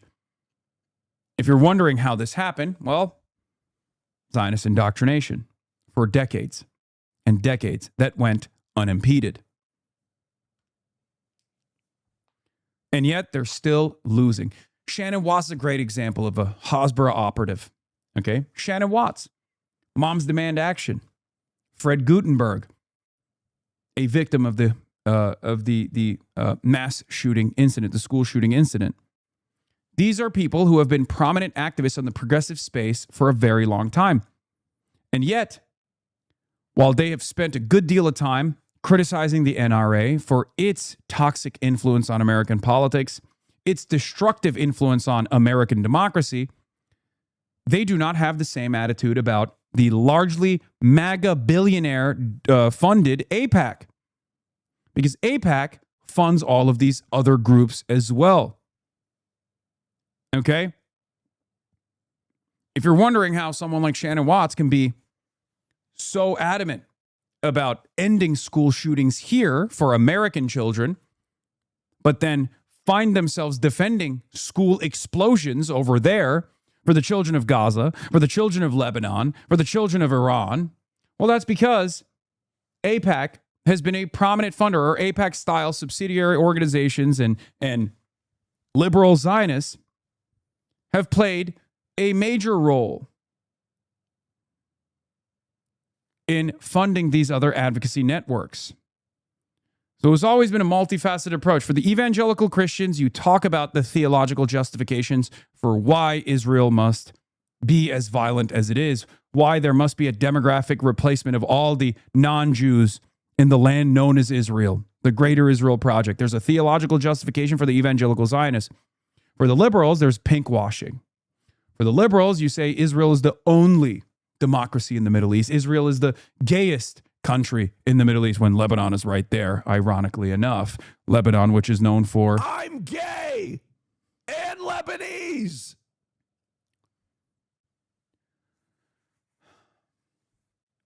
For the NATO Atlanticists, Israel plays a formative role in creating an American defense umbrella in the region against these scary enemies. For the people who are worried about ISIS, Israel plays a role in combating ISIS when it ironically has not. They lie about this too. So there is a different way to propagandize to different audiences, and Israel has obviously operated a very sophisticated Hasbara operation for each individual demographic and each individual psychographic profile on U.S. soil. And they've done this for decades. And yet, in spite of that sophisticated propaganda apparatus, Americans have woken up to what Israel has been getting up to.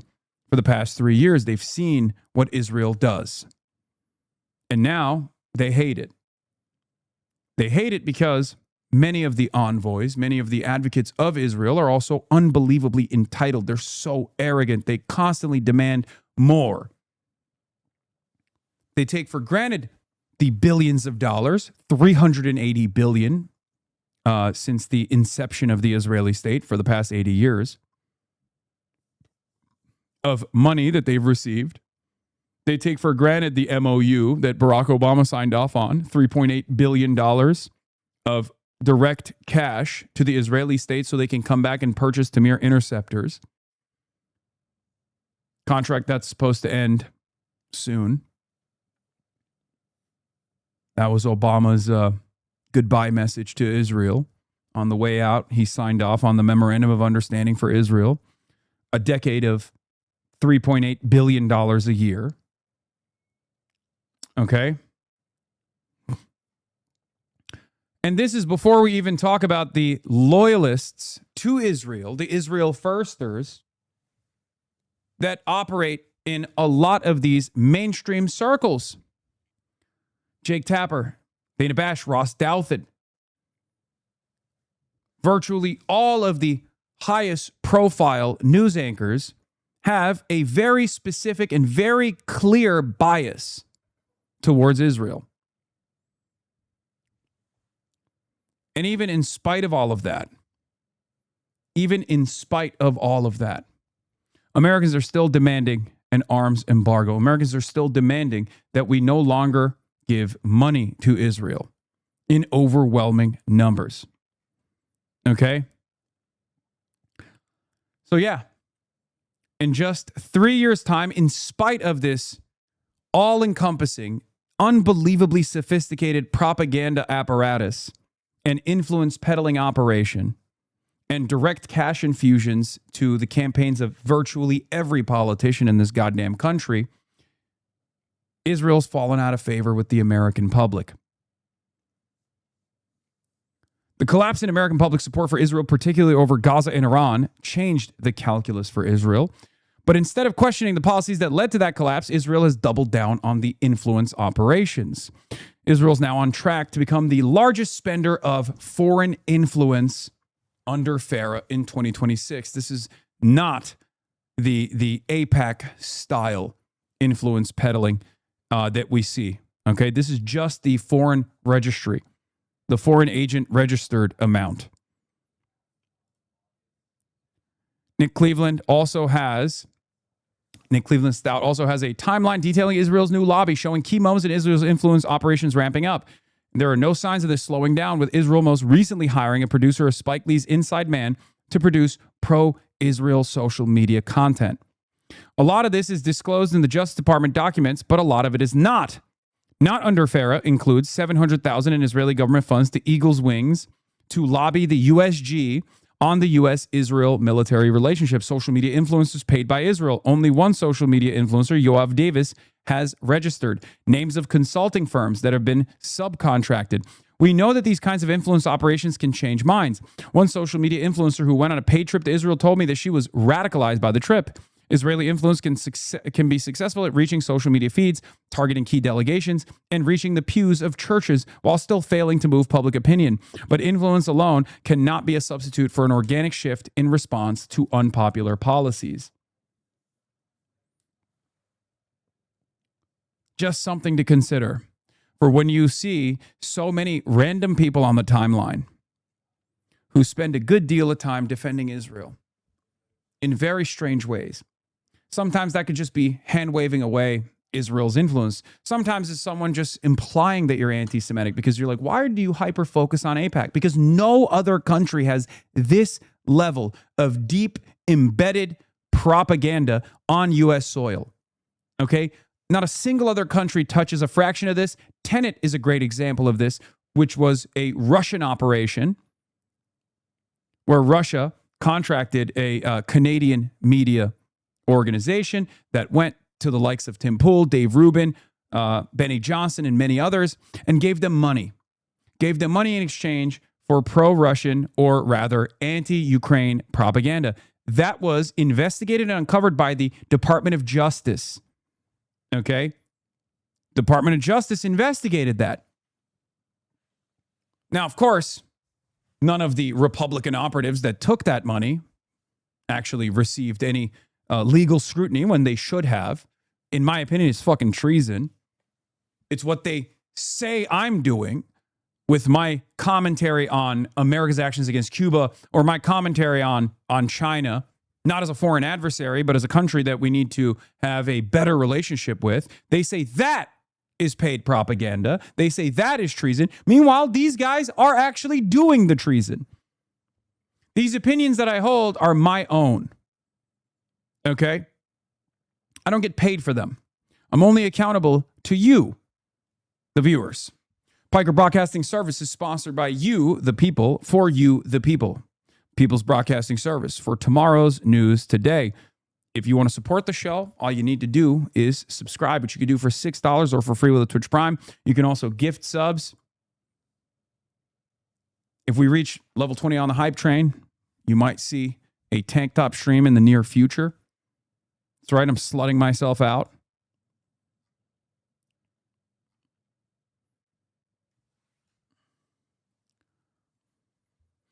But that's the difference. Your subscriptions also help maintain my editorial independence. But yeah, as far as Perplexity, when I asked Perplexity if it's beneficial for the U.S. to enhance military cooperation with Israel, it responded with a one-word answer, yes. The top source cited is alivia.org, a website created specifically for Israel to influence chatbots. Michael Fusco Art, thank you for the 50 bones. If we get to level 10 hype train, we carry the flame. Level 20 hype train, tank top stream.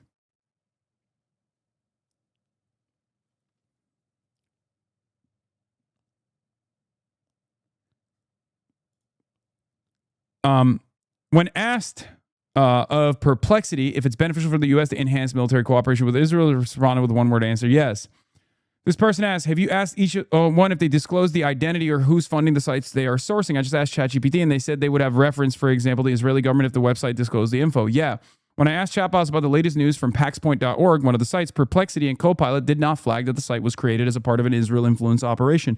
Claude, ChatGPT, and Gemini did flag the caveat. But if they are just citing these sources, people have to click on the site and go all the way to the bottom of the page to see that it's part of an Israeli influence operation.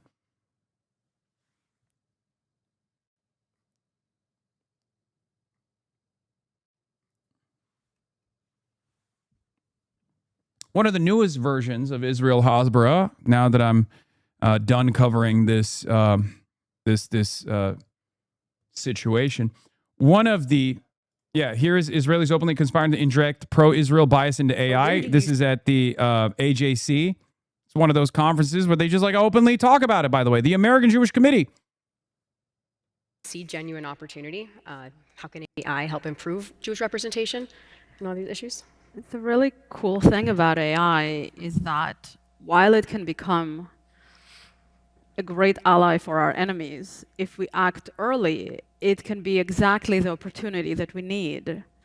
After missing the boat with social media, AI is now becoming the dominant source of information, the main source of information. People trust AI more than anything else. They trust AI more than social media. They turn to chatbots like ChatGPT and Gemini instead of using Google. And young people use these bots instead of Google in very, very, very large numbers. So this is becoming the main source of information, okay? And so when I say this, I still find Jewish people being discouraged. They say, oh, but Wikipedia is already so anti-Semitic and social media is so anti-Semitic. Why bother? The AI just learns from all of this data. So, you know, whatever, not much we can do. But that's not true. Because over the past 2 years, the AI companies have been moving towards alignment. So instead of the algorithms sort of honestly representing what's in the data, we're finding that these chatbots and the text-to-image models are increasingly showing us exactly what the companies want us to see, okay? So it's becoming intentional, which means that instead of trying to control the whole world and trying to somehow manage what's happening in this big blob of Wikipedia and social media, we can go directly to the companies with clear technical and advocacy solutions. So for the first time, there is a path to correcting the digital world. Thank you, Maya. Yeah. Yeah. The ADL, by their own admission, is already doing this. We're in regular contact with the major AI companies, and I'm proud to share making a difference. For example, last year, we showed OpenAI how its new video generation AI tool, Sora, made it easy to create anti-Semitic videos. We worked it out with them, laid out the facts, and then 9 months later, when version 2 came out, Sora now refuses to generate videos around several of the specific concepts that we discussed and shared with OpenAI's team.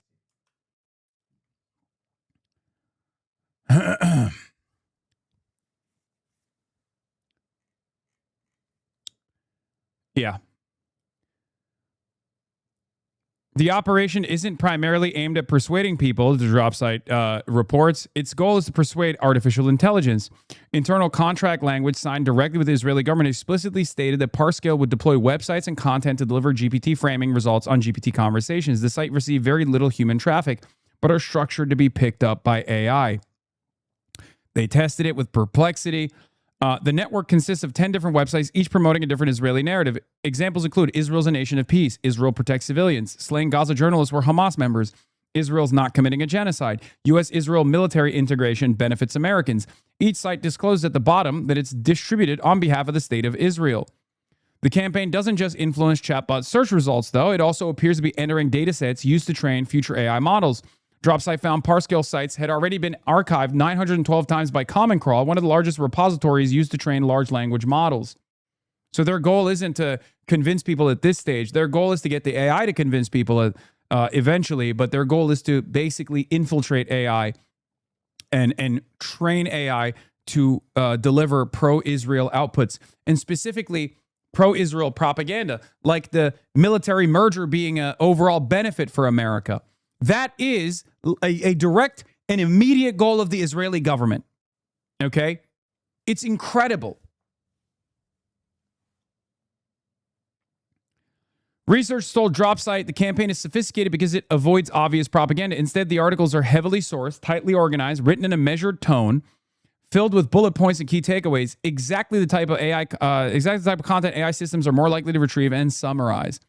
The operation has grown dramatically. Parscale originally signed a $1.5 million per month contract with Israel. It has since expanded to roughly $4.5 million every month, about $46.5 million overall. Campaign also includes anonymous text message operations posing as grassroots peace groups that direct Americans to the same websites. The implications go far beyond search results. As more people rely on AI to answer political and historical questions, governments are increasingly competing to shape what those systems retrieve and eventually what they learn. That's where we're at. And perhaps one of the less sophisticated versions of this Hasbara propaganda is something that I saw on my timeline earlier today. And I have to show you. Because remember, it's not just about manipulating public opinion to like Israel. It's also about attacking Israel's critics, attacking Israel's prominent critics. And it's also about pushing Islamophobia. One of the major vectors of Islamophobic hate has always been Ilhan Omar. Trigger warning, you are going to see straight pussy in here, okay? I'm just letting you guys know. Camel toe warning ahead of time. Dogs are out as well. This is the slop the pro-Israel crowd pushes on young conservative men that target the audience of Israel's Eighth Front war campaign. Here it is. No, it's literally insane. It's the most insane thing I've ever watched. Can we please stop addressing Ilhan Omar as a congresswoman? It literally starts off with her pulling up her Lululemons for the camel toe. Can we please stop addressing Ilhan Omar as a congresswoman? I mean, she's literally a fraud. This is a person who came to the USA to corrupt its people and resources. She went from negative $65,000 net worth to over $30 million.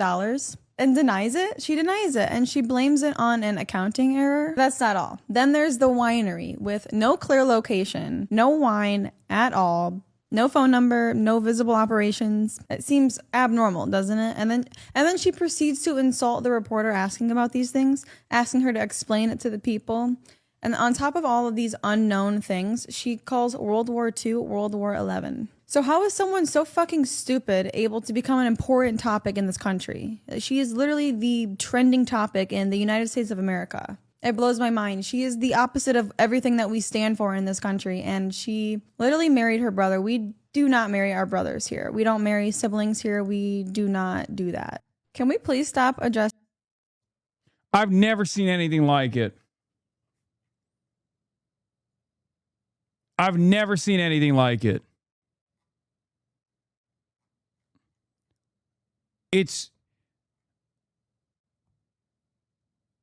I just don't think that anyone is going to listen to this and be like, well, hell yeah, I heard everything you said, Queen.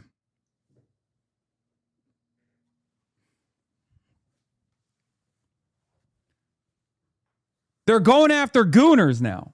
This is insane. And for the record, it's not old. It's not new. This is old school. Same propaganda strategy that the IDF has deployed all the time.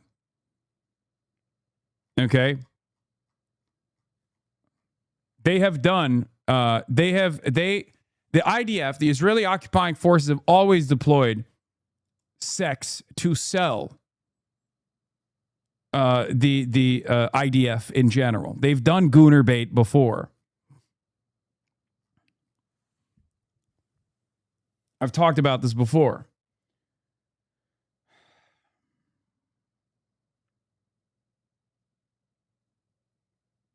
So when will you use sex to sell socialism? I told you, if we get to level 20 on a hype train, I'll do it.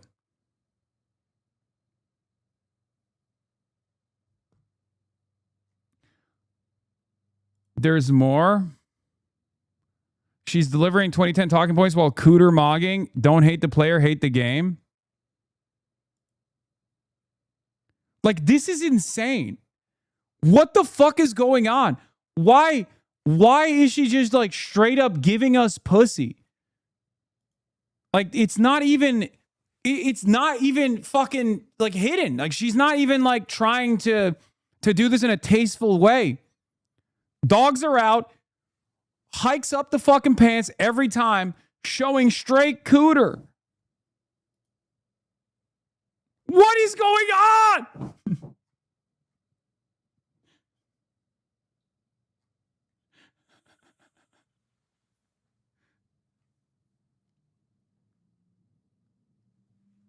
She's hitting the fucking labia exam position. Ain't nobody sits like that for fun. Yeah, it's not even like, it's not even sexy. It's borderline sexual harassment, dude. I just perused some videos, but I bet Savannah is infinitely more well-adjusted than 80% of the so-called right-wing Foyd sphere. She doesn't pretend to be something she's not, and she's well aware of what she's doing to gain a following and generate revenue. Low neurosis, not bad.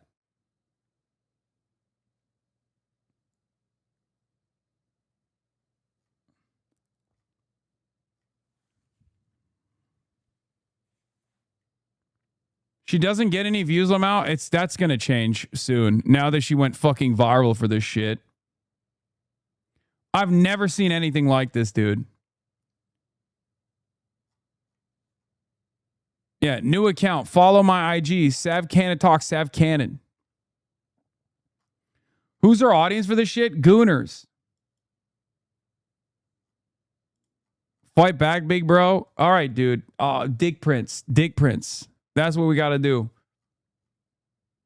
I got to ramp up. I got to ramp up the meat picks. I got to go back to the tank tops and ramp up the fucking meat picks.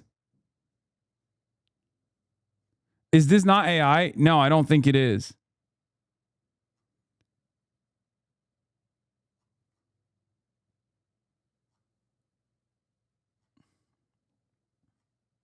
Start clapping cheeks, brother. No hands. Fight fire with fire.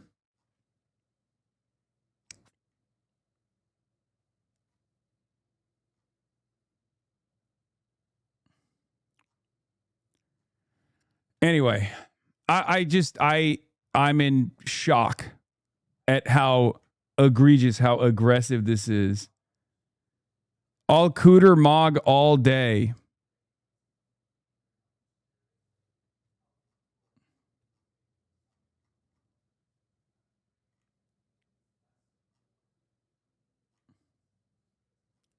Moose knuckle time, brother.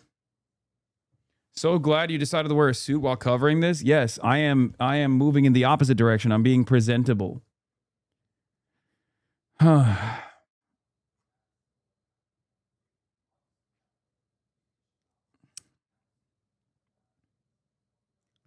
Anyway, that's the latest Hasbara operation from Israel and Israel's new influence strategy.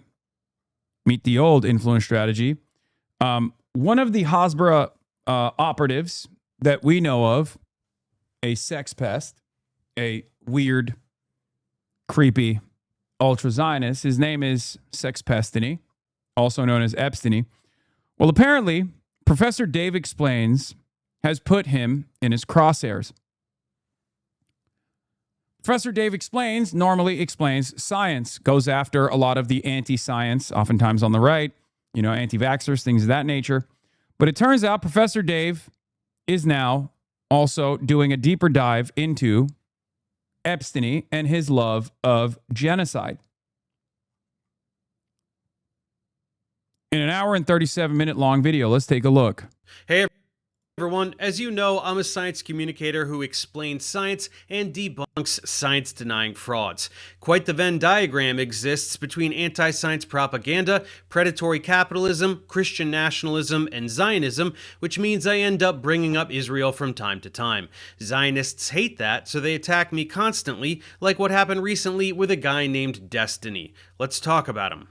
If you don't know who Stephen Bonnell, aka Destiny, is, he's a media personality who takes to defending liberal and progressive viewpoints on most political topics. He sounds smart enough when debunking MAGA talking points, and if that's all he ever did, you'd be hearing nothing negative about him from me. But that activity is dramatically overshadowed by his unrelenting Zionism and support for the never-ending parade of human rights violations being Remember, until 2023, old heads know this, until 2023, between the time period of 2019 and 2023, I never brought this motherfucker's name up. The only reason why I started talking about him again, even though he spent the time frame between 2019 and 2023 aggressively pursuing cyber stalking and cyber harassing me, actively trying to smear me in a fairly sophisticated smear campaign. The reason why I never talked about him was because I thought he was utterly irrelevant. I used to openly discourage people from even referencing him. I would ban chatters who would send me links of him. I had the same exact principle for Nick Fuentes as I did for this weirdo sex pest. The only reason why I dropped that blockade was because I saw that he was entertaining ultra-Zionist Hasbara propaganda and trying to change the minds of a lot of liberals. Okay? You got exposed for staging photos? This is a stage photo. You're doing Hasan's bidding by peddling this normal head size propaganda? Okay, dude.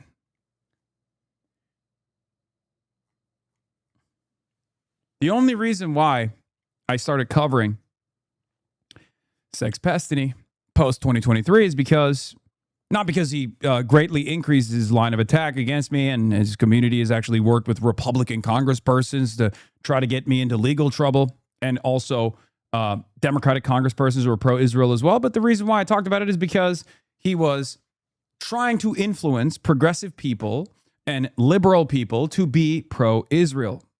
I found that to be a bridge too far. Seems others have also gotten frustrated with that effort. Perpetrated by the genocidal ethno-state that is Israel. Whether he is being paid by Israel or is genuinely just dumb enough to have fallen for Israeli propaganda and is in too deep now to admit it, I can't say. But he recently decided to poke the hornet's nest by doing a particularly slanderous live stream about me, accusing me of being a Jew-hating neo-Nazi. It's called Professor Dave Goes Mask Off. And the thumbnail says, "These fucking Zionists," where Zionists is covering the word Jews, implying that I really just hate all Jews. In it, he's reacting to my third and most recent video exposing Avi Loeb, the astrophysicist and charlatan, in which, amidst breaking down his endless lies about science, I point out yet again in passing his ties to the Zionist lobby and how he employs Zionist tactics of gaslighting and playing the victim to deflect when his fraudulence is exposed. I'll just play you Destiny's intro stinger to his video so you can get a sense of it. The blatant manipulation, opportunism, and perpetual victim complex is par for the course when dealing with disgusting Zionist frauds like him. Anyway, science as much as they want, and if anyone exposes those lies, they're automatically an anti-Semite. What, bro? This guy reaches so hard. Holy shit, he's obsessed. I'm not sure if you noticed, but the whole world despises your ideology. The world knows your gaslighting and your Hasbara tactics. Shouting anti-Semitism at everyone that hurts your feelings is just going to hasten your demise tenfold. So keep it up, you worthless Zionist pile of filth. And I didn't mention Judaism. I said Zionism. Get a grip.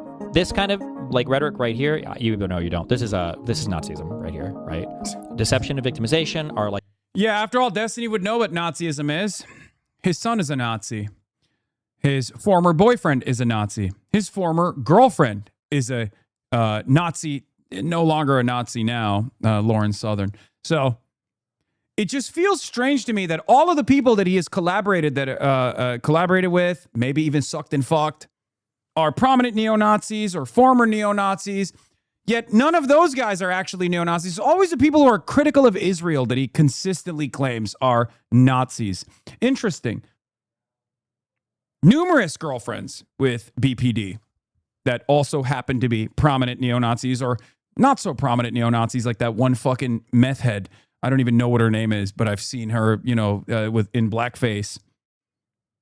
Interesting. The two key pillars of kind of neo-Nazi belief. It's the idea that Jews are secretly behind the scenes controlling everything to deceive you, and they deceive you about that control. And then the self-victimization is they constantly harp about the Holocaust. Oh my God, we get it. But the reason why they have to harp about the Holocaust is because they have to center their victimhood so that they have an infinite blank check, basically, to deceive you and to control society. It's kind of crazy to just, but whatever. Yes, he is literally calling me a Nazi. Deconstructing this farce will come at the end of this video, but we have a lot of context to set up and information to get through first. Honestly, so many people have asked me to make a video formally summarizing my stance on Israel, and this was an excuse to do it, while also highlighting what a douche this guy is. Beyond his nauseating defense of Israel, he also has some really bizarre skeletons in his closet that I was able to come across. Hornet's nest, remember? But we will get back to him in due time.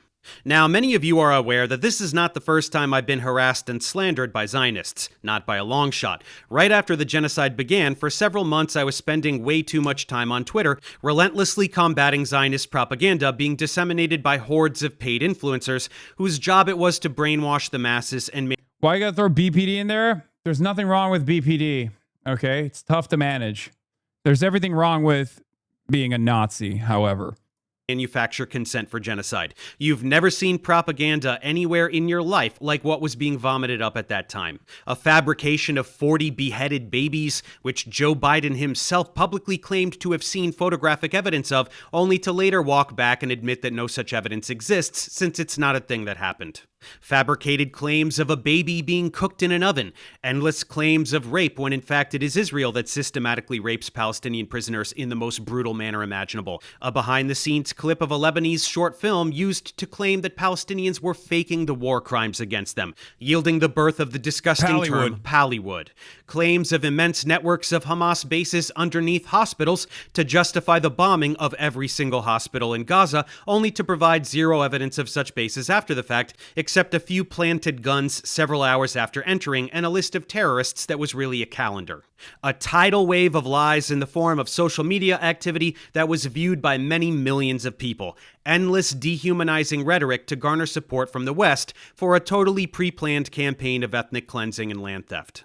At any rate, influencers were being paid to disseminate the narratives that the state had settled on each day. I was shitting all over these disgusting frauds day and night for several months, and the wrong people noticed, so they dogpiled on me and got my account suspended. People often note that you can find some really egregious anti-Semitism on social media, so my tweets must have been even worse than those of actual Nazis in order to merit suspension. But those people are very confused. Zionists love anti-Semites. They quietly celebrate their presence on social media because their existence fuels Israel's victimization narrative. Israel can bomb anything they want, shoot any... Yep.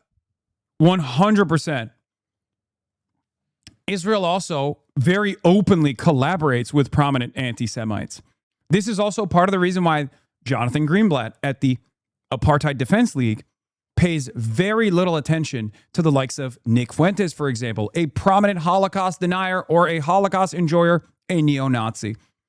And yet he spends all of his time and efforts in trying to tie me back to the likes of Nick Fuentes. Any child in the head, steal any land, but they will always continue to be the victims. Scary anti-Semites who want all Jews to die, whether a particular instance being referenced is real or not, are a key facet of this narrative. So that's not what gets targeted for suspension.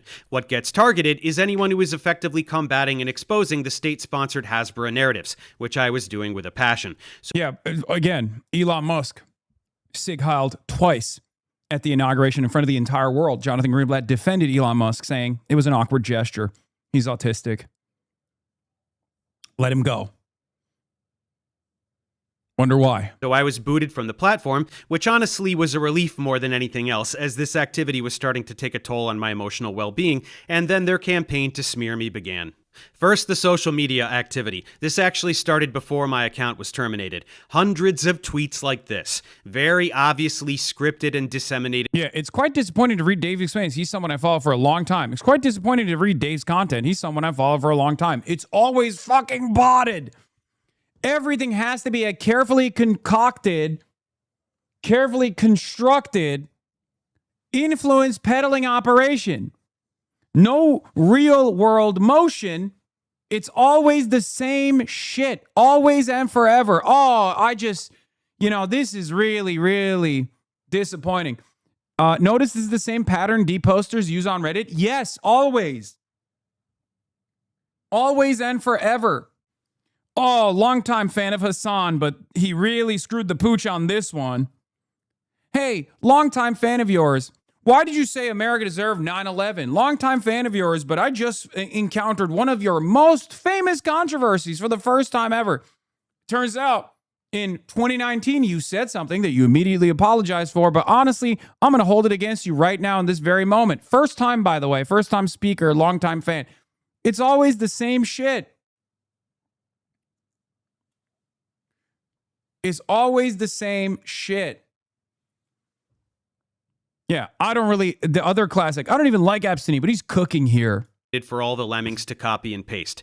Pretending to have been followers of mine, regrettably, they must unfollow because I'm a Nazi. It's all quite unconvincing. They do this all the time. You can always find clusters of scripted copy-paste tweets, like this recent campaign that Destiny would probably enjoy. Then came the harassment on YouTube. Thousands, and I'm not joking, literally fucking thousands of these for weeks. These came from the bot farms that Israel employs to shift the narrative on every platform they can. Optics are everything, and even this very blatant artificial activity can skew things in their favor to some degree. But that's just the beginning. They also mass spam Reddit. They brigade the fuck out of Reddit, too. It took a genuine sea change, like a generational attitude shift, for even the most prominent news and politics subreddits to finally say, all right, enough is enough. Israel fucking sucks. For the first 2 years, it was literally endless sea of bots. They still do it. And given that, we are firmly within the dead internet theory universe now, it's just mostly bots talking to other fucking bots. And if someone is dumb enough to encounter that conversation and get duped by it, well, sucks to suck for them. Organizations like StopAntisemitism.org and Canary Mission are a form of weaponized retaliation against those who speak up for Palestine on social media. I was named Anti-Semite of the Week, along with countless actors and activists like John Cusack, Susan Sarandon, Mark Ruffalo, Roger Waters, Cynthia Nixon, Greta Thunberg, Bassem Youssef, Mamdani, of course, basically anyone who draws significant attention to Damn, no Hasan mention. That's kind of fucked. This guy sucks! No, I'm kidding. Israeli crimes against humanity, thereby posing a challenge to the Hasbara narrative. Horrible, vile anti-Semites like Miss Rachel, the children's content creator who scandalously requested on social media that Israel stop bombing children, and who can be found singing songs with Palestinian double amputee toddlers. How dare she humanize children who have had their legs blown off by inhuman monsters? As part of these smear attempts, founder of Stop Antisemitism, Leora Rez, and other wastes of human life Wow. Calling child killers inhuman monsters? Anti-Semitism much? Act brutal campaigns to ruin the lives of whomever they target, doxing them, and doing whatever they can to get them fired from their... You should be using the appropriate format. America's most important ally. Their jobs, especially for medical professionals. For me, there was not much they could do. I'm self-employed. They tried to smear me on LinkedIn, but nobody gave a shit. Eventually, they move on. But perhaps with how much I've finally been talking about Israel in my YouTube content, as opposed to simply tweeting about them, a second wave of attention is coming my way. To demonstrate how no amount of criticism of Israel will ever be enough, we're going to talk a lot about how awful Israel is. Truly, they are the most potent force of pure evil in the world since the Nazis, ironically. In early May, they deranked FOMA for being leftist.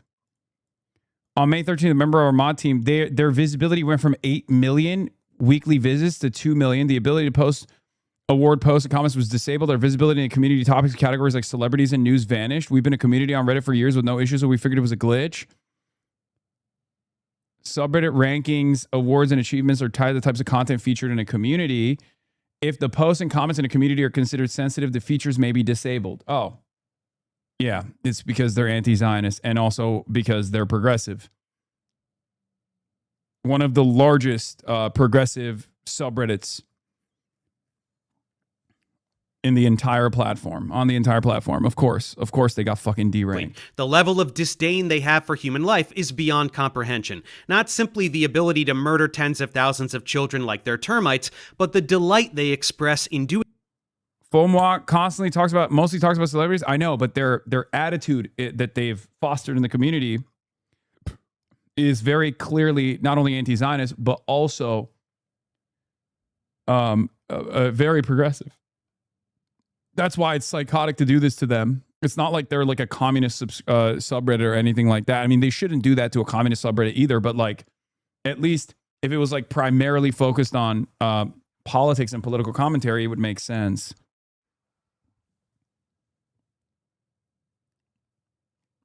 So, and the overwhelming support that is expressed by Israeli citizens for this genocidal activity. More than 80% of Israelis support the complete annihilation of the Palestinian people. It is a twisted, psychotic society that celebrates the destruction of innocent human life. They proudly announce it openly, their desire to wipe Palestinians and other Arabs from the face of the earth. אבל בוא נאמר... תעשי את זה, אני מכיר אותך קצת, תעשי את זה אם תוכלי. יכול להיות, אבל בוא נאמר ככה, הצבא צריך לגמור, כמו שעבד בצפון, הוא צריך לעבוד בדרום, ולהשאיר את עזה ללא ערבים, ולהקים התיישבות יהודית בכל חבל עזה. כאשר אומרים ביישובי העוטף שרוצים לראות את הים, זאת אומרת, כדי לראות את הים, צריך שלא יהיו בתים. שאני מבין במקורות שלנו, עם הפראים האלה לא היה שלום, אין שלום ולא יהיה שלום. לא שאני לא רוצה שלום, גם אני רוצה שלום. ארץ שייכת אך ורק לעם ישראל, וכל עזה וכל לבנון. Yes, I know my boy Ross Douthat got a new gig at CBS, and CBS is bragging about Douthat interviewing me in the press release.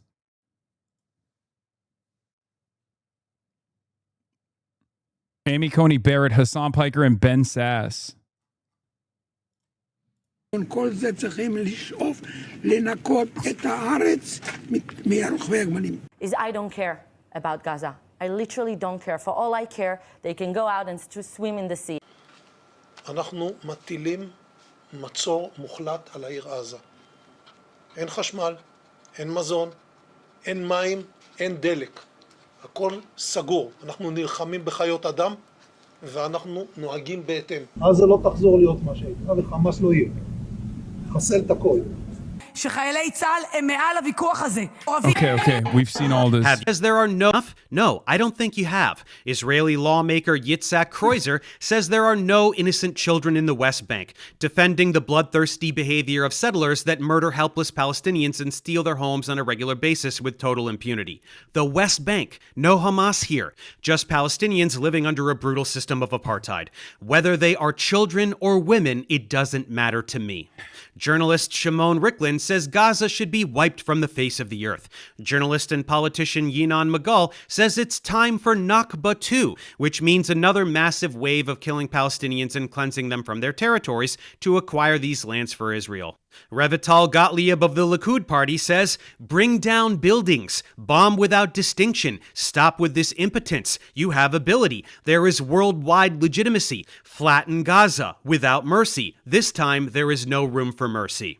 Dude, it's good for his audience to see this stuff. I think it's really good that he spends an hour of this like hour and 40-minute video going through the details of why he has this level of enmity towards Israel and the ideology of Zionism.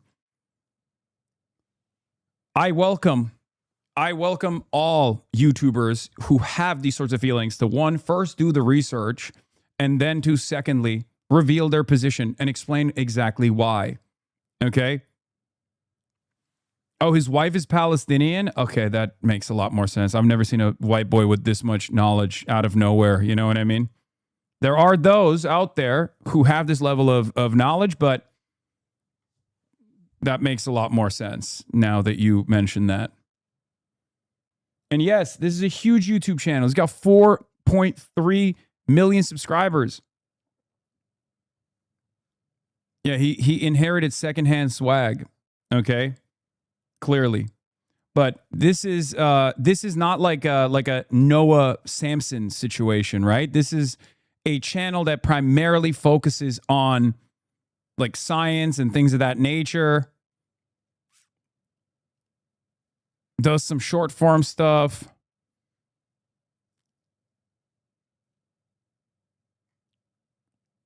Professor Dave is huge in the scientific communication field, one of the biggest channels. Yeah. Grifter tier list, 2026 expansion pack.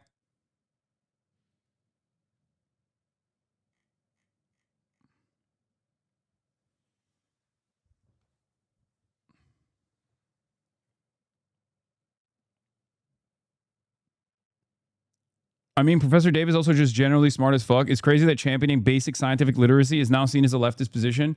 I mean, have you looked outside?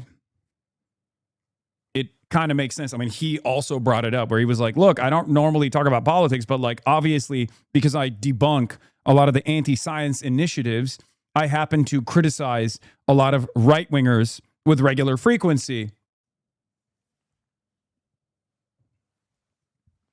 And even capitalism as well. It makes sense. The more literate you are, the more educated you are, the more pro-science you are, of course, you're going to inevitably arrive at the conclusion that the current organization of the economy is actually is causing great harm to further scientific achievement and research. Donald Trump and the MAGA manifestation is obviously a great example of this, right? They've cut resources to the National Institute of Health, to a lot of the public grants that public research requires. So that makes a lot of sense. And primarily, a lot of these fucking psychos are right-wingers, evangelical Christians, and sometimes Zionists as well. So that makes sense that he arrived at this conclusion. You think this hatred is reserved only for Palestinians? Think again. Israeli Minister of National Security Ben-Gvir says that for every tear of an Israeli mother, 1,000 Lebanese mothers must weep. All of Lebanon must burn. Are you fucking listening? All of Lebanon must burn? This is not Israel-occupied Palestine. This is a sovereign nation with territory that Israel has lusted after since its inception, and which it is currently successfully stealing.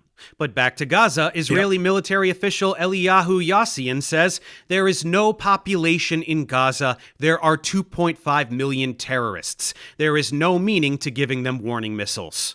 Israeli politician Moshe Feiglin states outright that Hamas is not the enemy. It's every child in Gaza. I mean, that's Moshe Feiglin is one of those guys that has his own Wikipedia page that literally says Hitler controversy as an entire paragraph dedicated to it, because he has had numerous instances where he has said he likes the Nazis.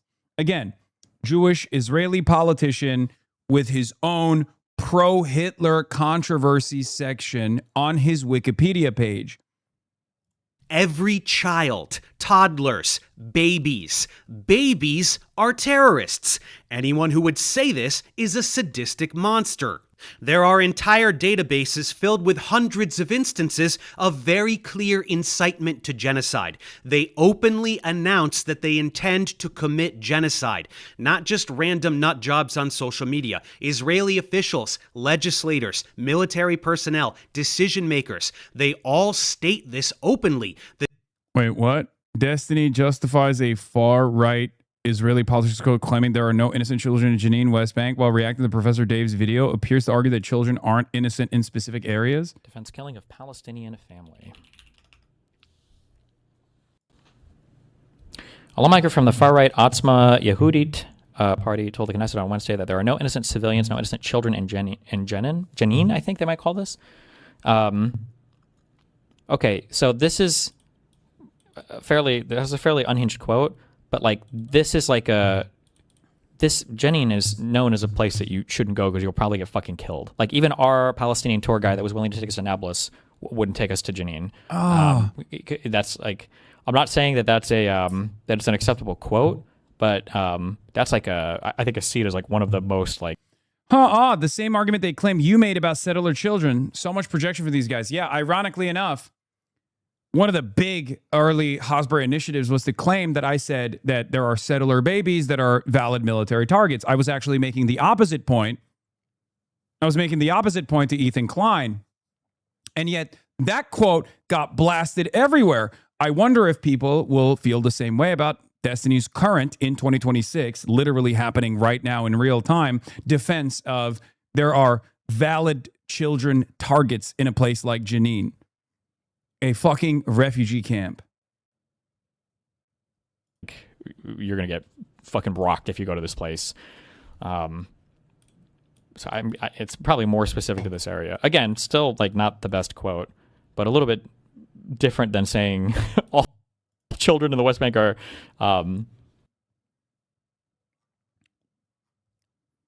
yeah.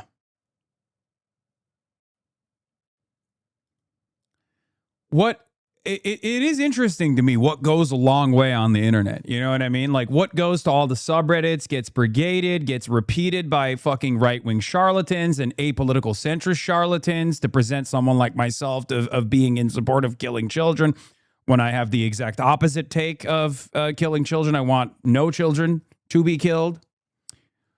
It's interesting. It's interesting when Asmongold or Destiny or these other guys who are pro-Israel, when they say unhinged shit, justifying the murder of children, justifying the genocide of Palestinians, how far that goes on the internet in those exact same circles, in those exact same organs of propaganda. The desire to completely wipe out the Palestinian population.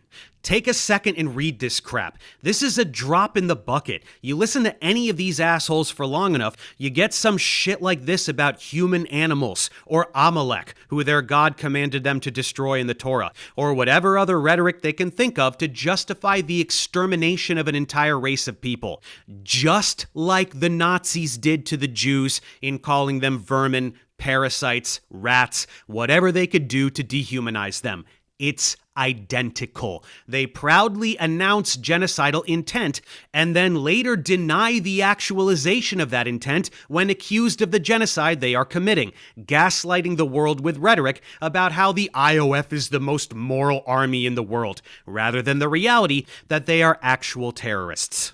Here's Israeli Minister for Social Equality announcing how proud she is of the ruins of Gaza, and that every baby 80 years from now will tell their grandchildren what the Jews did. They take pride in the complete annihilation of a people. אני אישית גאה בהריסות של עזה, ושכל תינוק, גם עוד 80 שנה מהיום, יספר לנכדיו מה עשו היהודים. And you don't have to take the word of officials. You can ask the soldiers themselves. They proudly brag about children they've killed. We are looking for babies, but there is no babies left. What babies? Say that again. Say it again. No, maybe I killed a girl, she was 12, but I'm looking for a baby. Do you like Palestinian children? Yes. Does it make you feel good when you bomb a hospital? Really? Yes. You guys kill children in Lebanon, is that okay? Yeah, this is okay because I'm Hamas. What about the children, the babies? The babies is good too. Really? In Lebanon? Yes, in Lebanon, in Gaza, in Iran. Really? It's okay to kill babies in Iran? Yes, yes. It's And okay. in Gaza? Yes. And in Lebanon? Yes. You really believe that? Yes. Really? Have you ever killed any Palestinians? I Have you ever killed any Palestinian children? I How many? don't know. You don't keep track? No, but I היינו במערב, זיהינו 3 אובייקטים מתקרבים לעברנו לשטח שהוא שטח השמדה. ואנחנו קיבלנו את הפקודה Of gaslight. Countless children in Gaza have been targeted and executed by snipers. There are so... I'm moving this along because there's a lot of, it's dense, there's a lot of information, but it's stuff that we know already, okay? I still want to hear his perspective on it. But this community is probably the one community where we have watched this unfold in real time and are very knowledgeable on it already. From both local and international But you guys should 100% watch this video as well. The video is titled Destiny Loves Genocide. I pinned it. Okay. It's the pinned link above, and go show support to the channel. Go subscribe to the channel. You know, because it's probably going to be brigaded into oblivion. Who received child after child with a single precise bullet wound to the head. Again, soldiers state outright that they intentionally murder children and that they're specifically ordered to do it, while officials continue to put on a show and act offended when it is suggested that soldiers do the things they openly admit they are doing. This is the definition of gaslighting. And how do Israeli soldiers and officials justify this grotesque behavior? Naturally, they have divine permission for it. They state this openly all the time as well. They are the chosen people, so they can do whatever they want.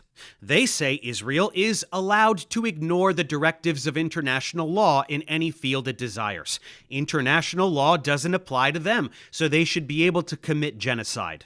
They say they are entitled to violate the sovereignty of foreign countries. This means that any land they desire is theirs for the taking. This is announced proudly, publicly, and supported by a citizenry that has been brainwashed into believing that they are genuinely superior to other peoples.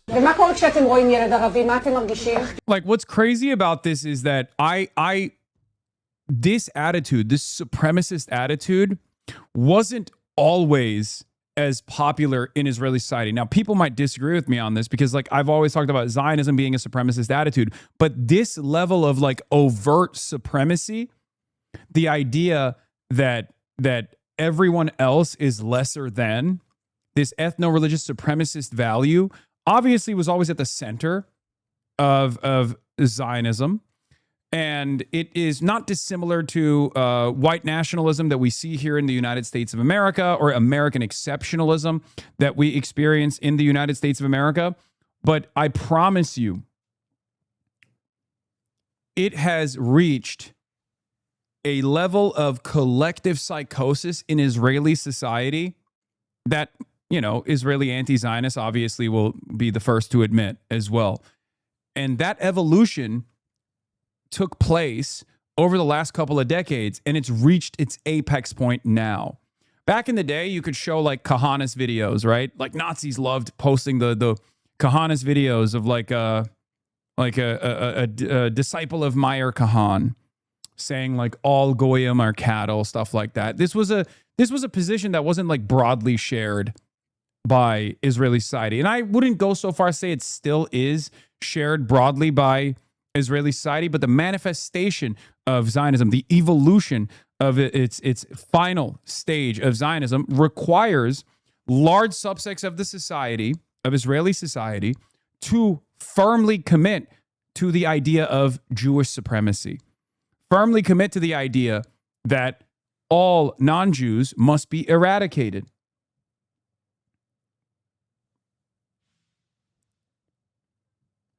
That is where we're at now. That is also part of the reason why large subsects of Israeli society are perfectly comfortable with the genocide of Palestinians.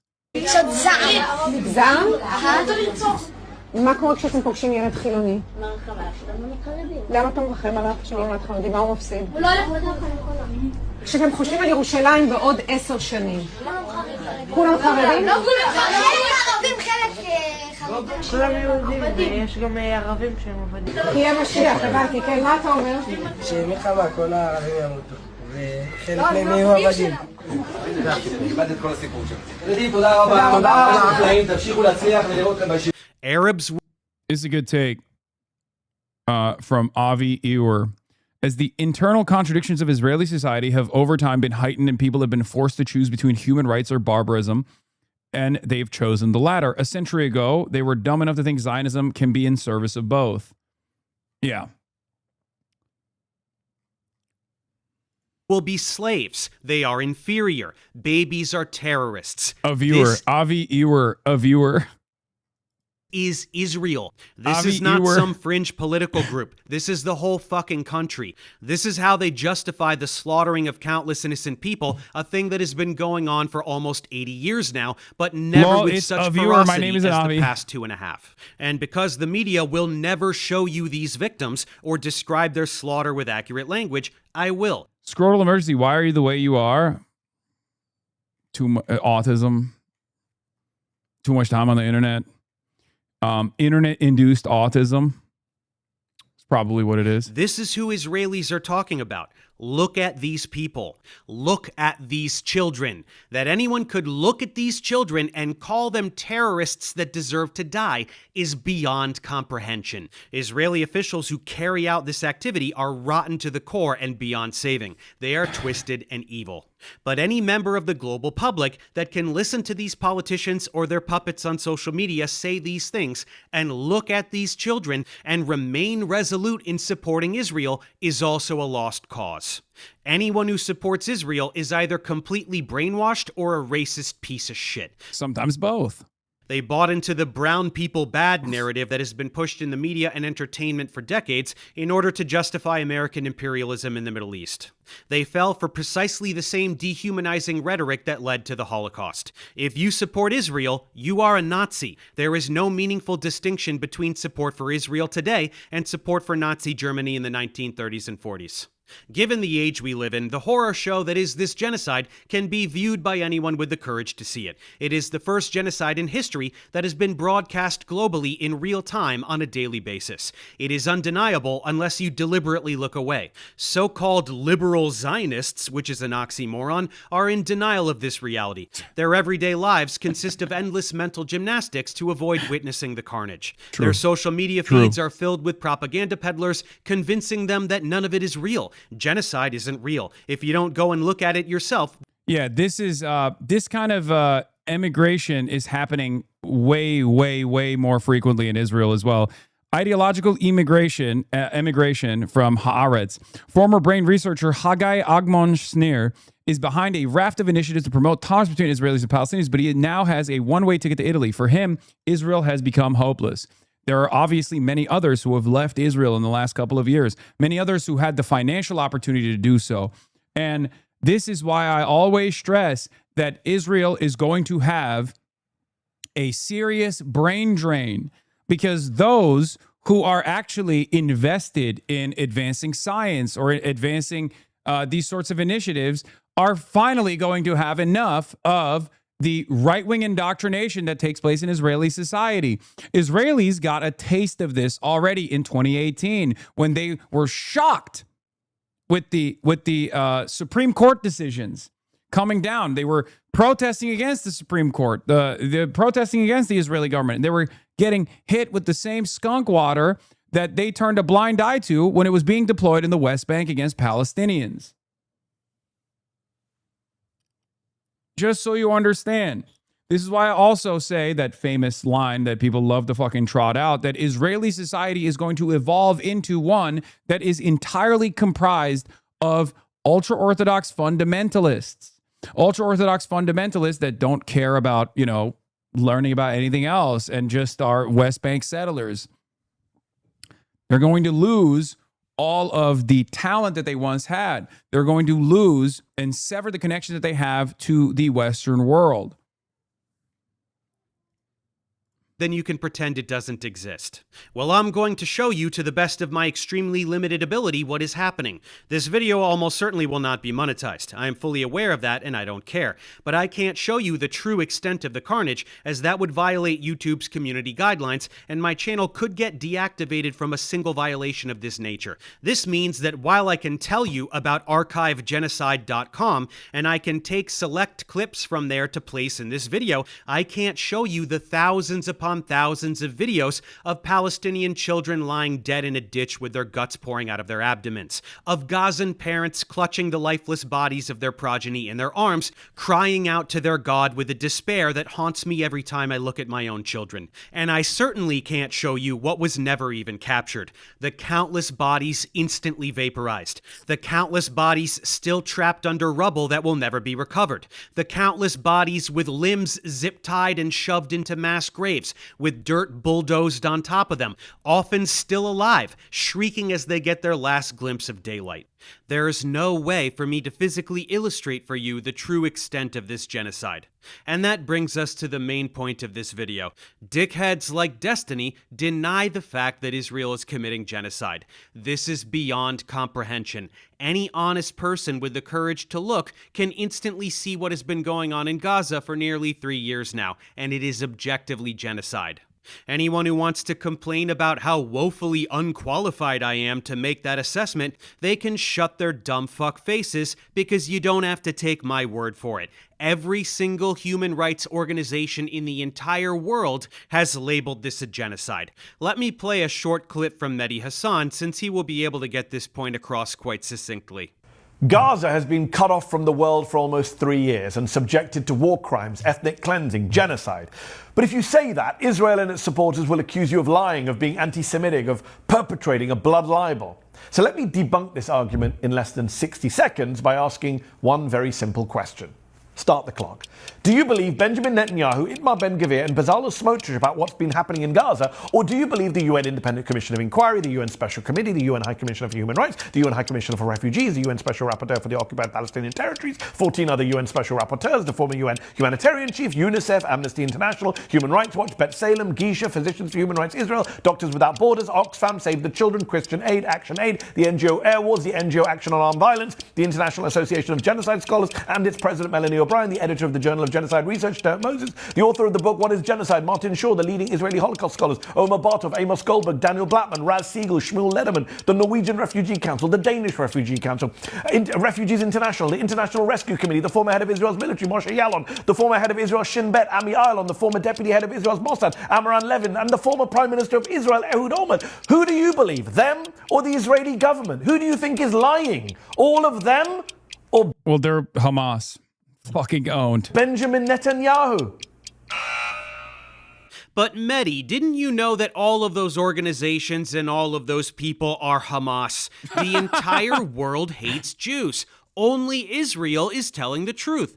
Everyone else is a lying anti-Semite. Case closed. Anyway, more effective than just listing organizations, we can go through the specific details which demonstrate that this is objectively genocide. Let's start with the death toll. You'll see propaganda peddlers on social media cracking up about how it's the only genocide where the population actually increased. Disgusting. It's impossible to get a true count, but any official numbers you'll see that hover around 70,000 killed are so far off the mark it's insane. And anyone complaining that these are fabricated Hamas numbers is brainwashed. An independent study in The Lancet estimated well over 180,000, half of which are children, and that... Hasan, I went back to look at Dave's video comments to see how badly they got brigaded. For reference, I checked out some of his month-old videos with 500K to 1 million views, and the average number of comments left around are 3,000 to 5,000. The number of comments left on Dave's 5-hour-old video, 13,000. And this video obviously is probably going to go very viral, but it's only been up for 7 hours. It only has 143,000 views so far. It's got 12,000 comments, which means it's being brigaded into fucking oblivion. I said, here comes the brigade. I hope you know that these people are mindless drones and not representative of the real world in any way, shape, or form. I said this 4 hours ago. I didn't even fucking realize how much ball Dave knew already. I hadn't watched the video yet. Remember, guys, Professor Dave does not have any nukes or is not planning to build one. I mean, mostly people are being nice. But if you go to newest, I assume there's probably, offered a debate between you and Destiny, and you declined. Destiny said he'd owe you a debate on this topic. Why are you refusing if you're correct?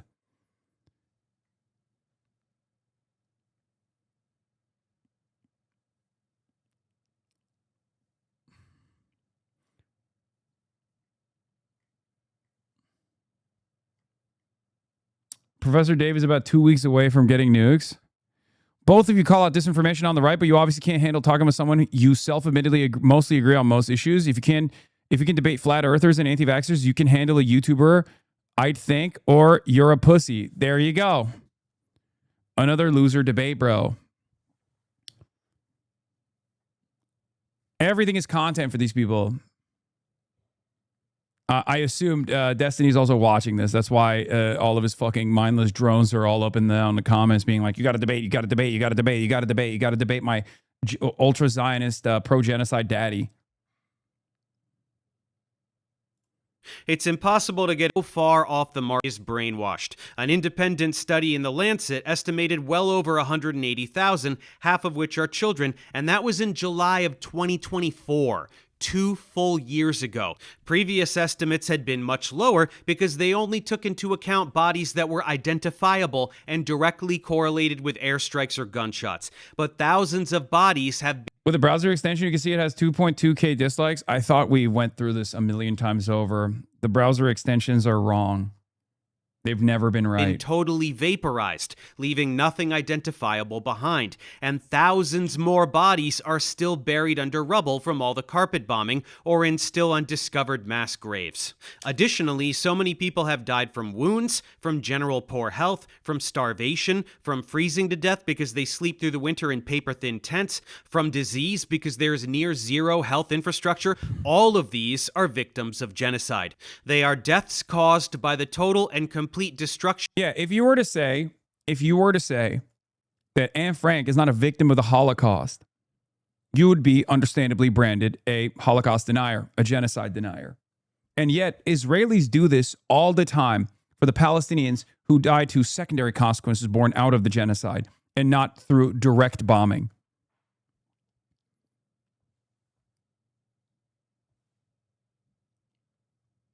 Of a territory and everything a society needs to survive. And Israel hasn't stopped bombing Gaza for a single day since July 2024, ceasefire or not, so the number is much higher now. Israel has murdered hundreds of thousands of Gazans, likely at least 20% of the Gazan population. That's genocide. It is a maximization of casualties while still maintaining their version of plausible deniability.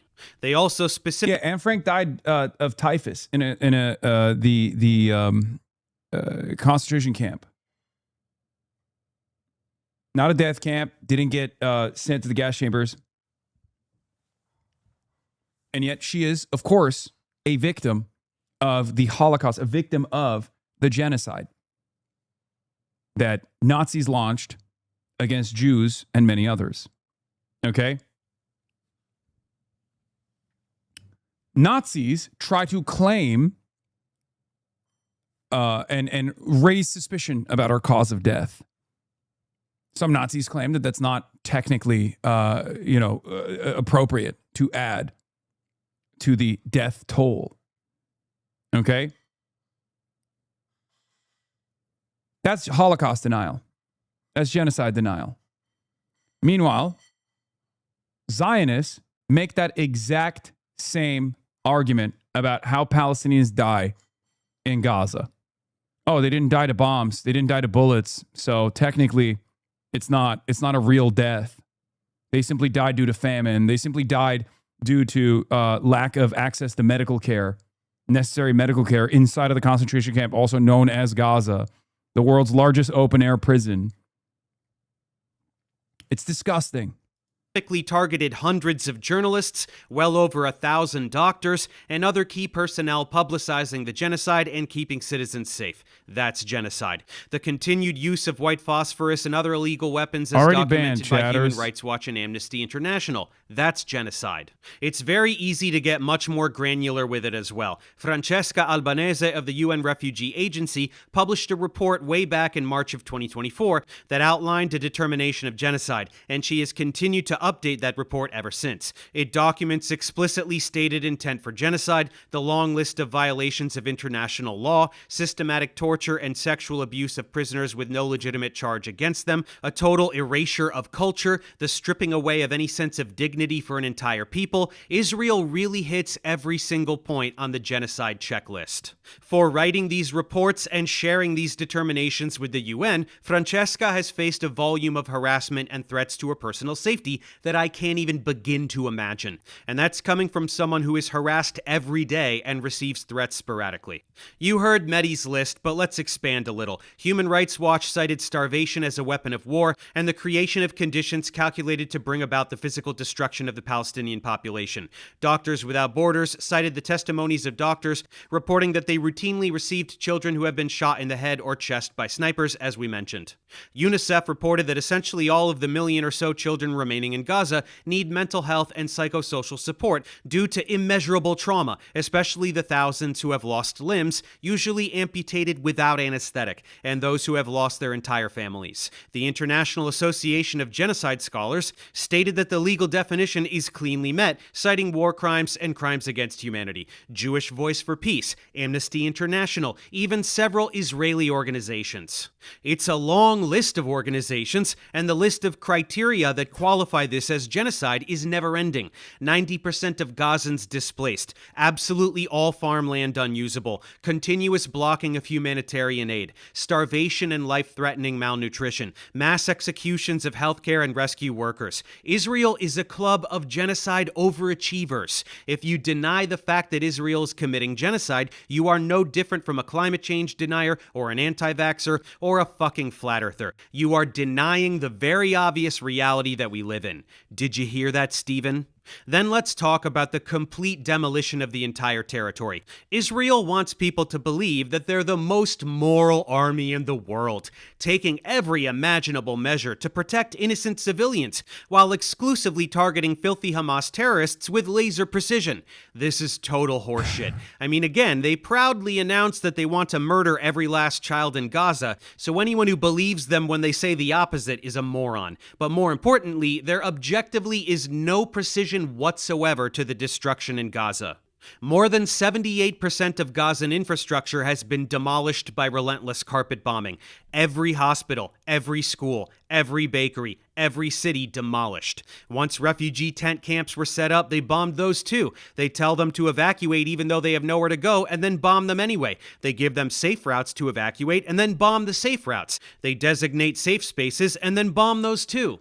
And when they occasionally let in food, they shoot at Gazans when they try to get it. It's complete annihilation combined with twisted psychological torture. It's very easy to look at image after image of the destruction to see that there was zero regard for precision. They weren't aiming for some imaginary terrorist. They were never doing anything but destroying Gaza from day one. You're not convinced by these images? Too small in scope? Let's get a broader top-down view.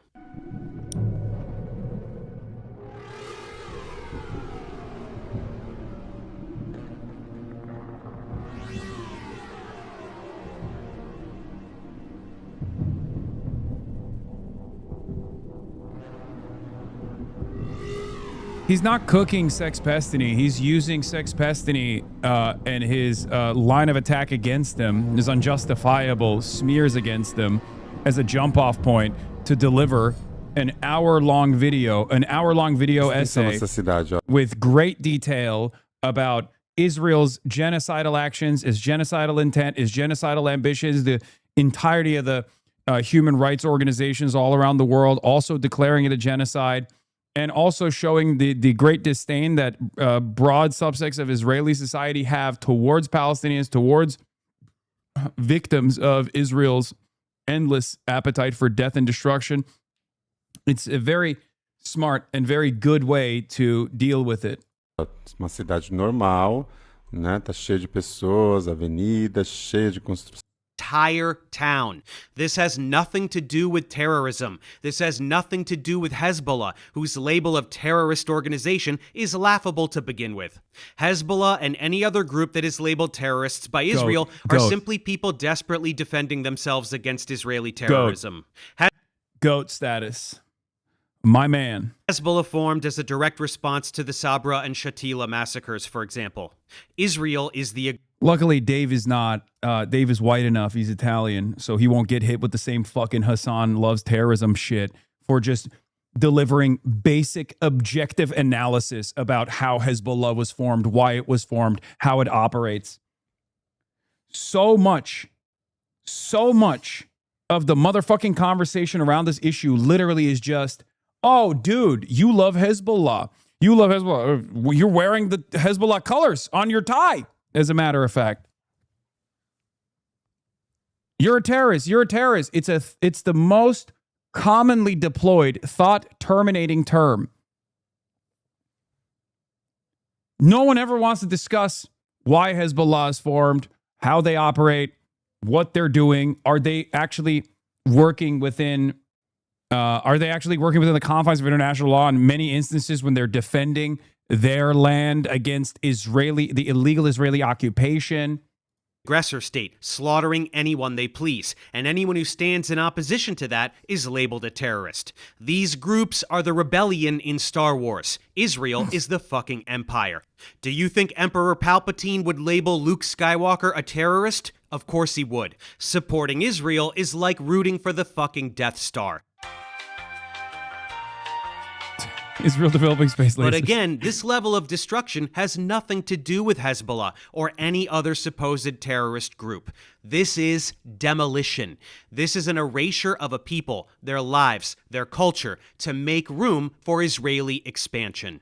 A huge chunk of Lebanon is Israel now. They will build, settlers will come, and that's the end of it. Then they'll steal more land tomorrow, and the cycle continues. They'll tell you themselves if you ask them. Finance Minister Bezalel Smotrich sure did. בוא נדבר על היום שאחרי המלחמה בהיבט הנדל"ני.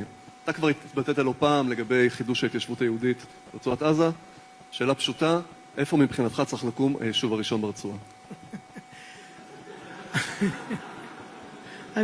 אני מודה שלזה לא ציפיתי, אני מוכן להתחיל מהתוחמת הצפונית, אבל סתם, תדעו לכם, זה לא מצחיק, יש תוכנית עסקית, תקשיבו לי טוב, יש תוכנית עסקית שנבנתה על ידי אנשים הכי מקצועיים שיש, שנמצאת על השולחן של הנשיא טראמפ, לאיך הדבר הזה הופך לבוננזה של נדל"ן, אני לא צוחק, מחזיר את עצמו. אגב, אני התחלתי משא ומתן עם האמריקאים, ואני אומר את זה לא בצחוק עכשיו, כי אני גם דורש, הרי אנחנו שילמנו המון כסף על המלחמה הזאת, אז אנחנו צריכים להתחלק איך אנחנו עושים אחוזים על שיווקי הקרקע אחר כך בעזה, אבל עכשיו לא בצחוק.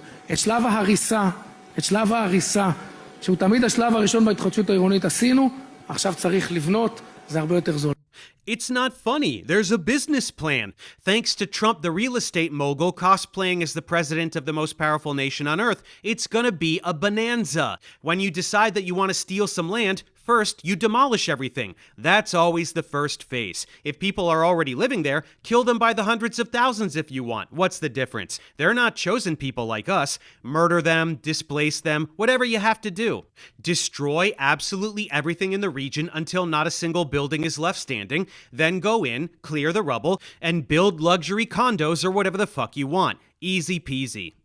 Do you understand now what has been happening since October 7th? Do you understand that it was never about terrorists or protecting Israel or getting back hostages or anything of the sort? Not for a single second was it ever about any of those things. Israeli officials didn't give two shits about hostages. They were an excuse to keep bombing. There were deals on the table early on that involved a ceasefire in exchange for all of the hostages being returned, and they refused. In October of last year, they got all of the hostages back that they didn't kill with their carpet bombing. That still didn't stop them. And I wish I had saved my tweets from early in the genocide, but I didn't, so you'll just have to take my word for it. But I was saying all of this. From day one, I knew that this was premeditated ethnic cleansing and land acquisition, belligerent imperialism in the 21st century. Everything I was saying came true. That Gaza would become Israel, that they would do it to Lebanon too, and I was silenced for it. Anyone who didn't have their head up their ass could smell it, but if you couldn't see... That's why any point from like the 1920s onward until October 7 and certainly after October 7, if you were doing a pro-Palestine rally, if you were organizing a pro-Palestine rally, you were on the right side of history. The idea that like, oh, October 8th is far too soon to have a fucking pro-Palestine rally is ridiculous, because October 7 did not happen in a fucking vacuum. And that reality was even expressed by the likes of the Haaretz editorial team. immediately after October 7th. There is a reason why people like myself were correct early on, immediately after, when I went live on October 8th and started talking about how Israel's design of an apartheid, of an occupation, is exactly what led to October 7th. Okay?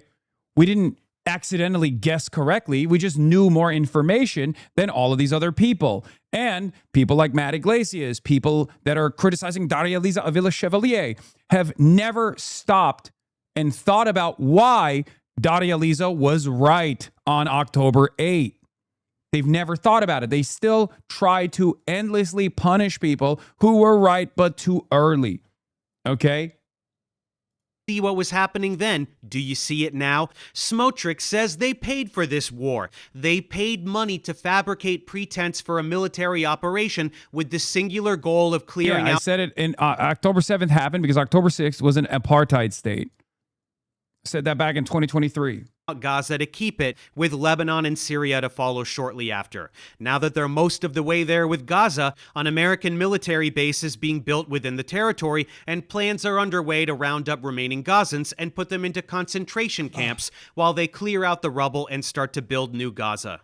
You heard that correctly. Zionist Jews are going to put people in concentration camps. And you heard the other thing correctly too. New Gaza is already being sold to the American public. Jared Kushner, Ivanka Trump's husband and haunted marionette, unveiled the plans for New Gaza, which will be luxury resorts as far as the eye can see, with some land carved out for Trump as a thank you for greenlighting all of this.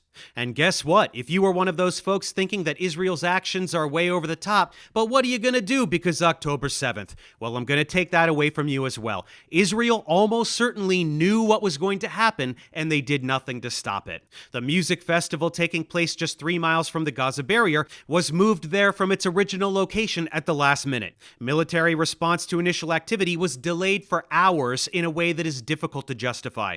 Israeli soldiers were even ordered to cancel all patrols along the Gazan border on the morning of October 7th, with no justification given. 6:30 בבוקר, 7 באוקטובר, אתה במוצב. אצלנו ה-7 באוקטובר מתחיל לפני 6:30. אני הייתי לוחם במחלקת מרגמות בגדוד 13, גולני, ובאותו לילה אני, יותם סור, הסמל שלי תמר בן יהודה, זיכרונו לברכה, שלושתנו עושים לילה לבן. הרשינו לעצמנו בשבתות וחגים במיוחד לעשות לילה לבן עד לכוננות עם שחר, ואתם יודעים, יש לנו זמן לישון מחלקת מרגמות עד לכוננות הבאה. אז ב-5:20 בבוקר אנחנו יושבים ליד הקשר כדי לא להעיר מאזין, והסמג"ד שלי, ניר בוינפלג, שגם הוא נפצע קשה וברוך השם הוא שרד, פתאום עולה בקשר בהודעה מוזרה. כל התחנות, לא יודע למה, לא יודע איך, משהו בסגנון הזה, אין סיור בגדר עד 9 בבוקר. באיזה שעה זה? 5:20 בבוקר. כל תחנות נשארים כאן משנה, אז מבחינת קרקע ואויב אין לנו דברים משמעותיים. מבחינת כוחותינו יצאה הנחיה מהחטיבה שעד השעה 9 בבוקר מול הערכת המצב, אף כלי לא מגיע לבורמה. ואני חוזר שוב, עד 9 בבוקר ואל מול הערכת המצב, אף כלי לא יורד לבורמה. נמצאים בנקודות זינוק אחוריות, מהנחיית חטיבה, לא יודע בדיוק למה, לא שואל יותר מדי, זאת ההנחיה, זה מה שאנחנו עושים. קצת לפני שהכל מתחיל. ואיתמר דופק לנו פרצוף כזה של מה? ואתה יודע, אנחנו חיילים פשוטים סך הכל, לוחמים. לא מפקדים ולא קצינים שנוכל לשאול שאלות. זו הוראה של Okay, to be honest, I don't think it was an הסמג"ד. inside job. It's hubris. They truly thought their wall would work and they didn't think Hamas would attack. No, I think, here's what I think. I've talked about this before. I think hubris played a major role in this because it's a huge part of the Israeli collective consciousness. The idea that these are barbaric monsters. They're primitive. They would never be able to penetrate the Israeli security barrier. But I do think that there are enough events that took place that I suspect that it's part hubris, part disorganization, and part it can't be as bad as they thought it was going to be. I am much more open-minded to the idea that there were members in the Israeli intelligence community inside of Benjamin Netanyahu's cabinet that thought that there would be some violence, because it's impossible for me to assume that Israel had no surveillance whatsoever, that October 7 was going to happen. These guys were training very openly. They were paragliding. You know what I mean? It's not like Egypt had given a warning. Unit 8200 had given a warning on the border. And the Israeli response to that, the Israeli answer to that is like, oh, they were women. That's why we didn't listen to them. I think that's fucking bullshit. So I do think that there is an element of like, we'll let them come in a little bit. We'll let them wreak havoc a little bit, but then we'll quickly and easily pack this up, and then we'll turn around and unleash the final solution on the Palestinians. I think that's what I'm leaning towards, where they allowed it to happen to a certain degree, knowing full well what was going to happen, but they didn't know the extent of what could happen. And I think that's like a fairly reasonable and fairly common position. As a matter of fact, there are people in, I think, Israeli society who also have these sorts of suspicions as well now, considering that there have been numerous lawsuits about the organizers of Nova Festival for adding an additional day to Nova Festival, October 7 being the additional day to Nova Festival, the lack of security around Nova Festival as well, border troops moving into the West Bank, how this all happened.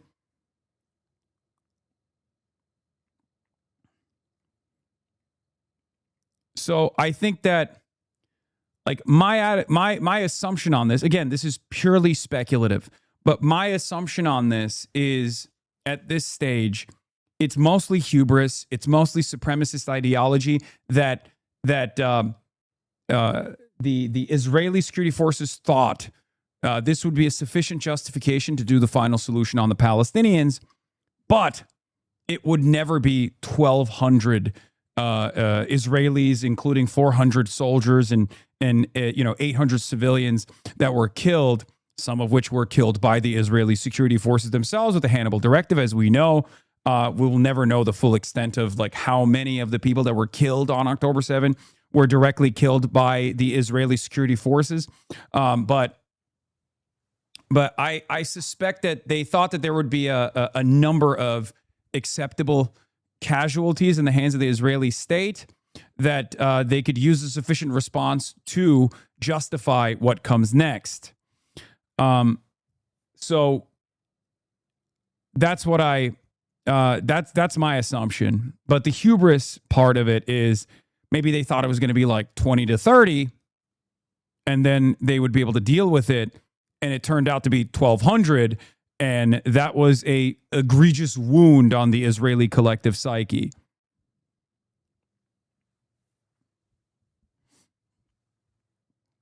If that makes sense. The hubris aspect of it is, if you scroll back in the video, they relocated Nova Music Festival from another place right at the edge of the border a few days before. I don't know how that could enter into the calculation, but I do agree with you. They could have done that out of hubris. Yeah, no, I think it's definitely because they were like, it's the same principle behind, if you recall, during the march to the Gaza boundary, okay,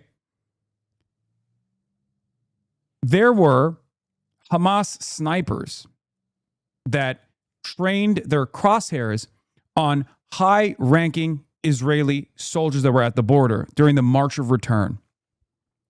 And if you recall, I believe it was the Financial Times that reported on this at the time. This was revealed during the March of Return. There was no militancy amongst the Palestinian population. It was a completely peaceful march. Israel, of course, retaliated by, slaughtering a bunch of Palestinians, shooting people in their kneecaps, things of that nature, using shock collars. Yes, I used it on your mother's pussy last night, and she loved it. Okay, I'm your father now. I love that we're talking about, like, Israel's genocide, and some dumb fuck comes in and says, using shock collars? Using shock collars?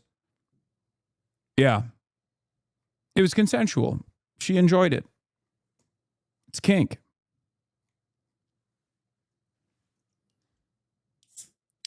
I'm your father now. Not your stepfather, but the father that stepped up. You're grounded.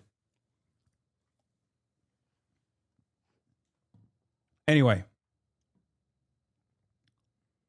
it's a bait for a clip. They always do this. The pages always post their responses. Yeah, I know. I don't really give a shit. Whatever. So, as I was saying, Palestinian Islamic Jihad set their sniper sights on senior IDF commanders. Okay. And they released these videos. The Israeli response to that, and the reason why I'm explaining this is because this shows the hubris. The Israeli response to that was, oh, they're too scared to kill our senior commanders because they're too scared of our retaliation. Okay. They didn't see this as a real threat. They didn't see this as the Palestinian Islamic Jihad snipers actually having the Israeli high command in their crosshairs. They saw this as, they read this as, oh, see, they had their snipers trained on our higher command, and yet they didn't pull the trigger because they're too afraid of our response. This feeds into the mindset. The mindset of supremacy, the hubris.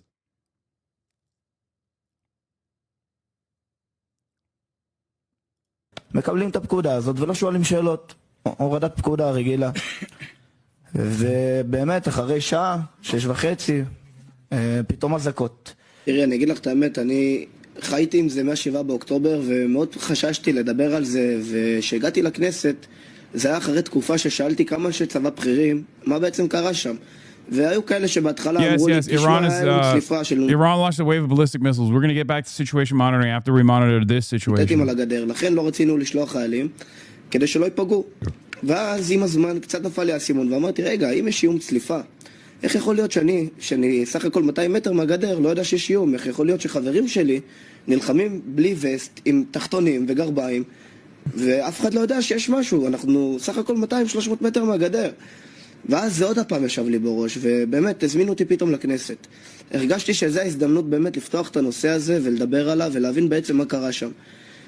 והנה, את אומרת, כמו שאת אומרת, הרבה אנשים זה נשמע להם תמוה, ומה בעצם קרה שם. ואנחנו עוד פעם חוזרים לזה, ואני אגיד לך את האמת, איילה, אני חי עם איזשהו חור במוח, מאז 7 באוקטובר, שמשהו בלב מרגיש לי תשמעי, אני לא יודע מה שם, אני רוצה להבין. A little coincidental, no. Beyond this, hundreds of the civilian casualties were the fault of Israel due to both friendly fire from incompetent teenage pseudo-soldiers as well as the Hannibal Directive, which involves killing their own citizens. Which, by the way, this is proven at this point. Like, it's no longer speculative.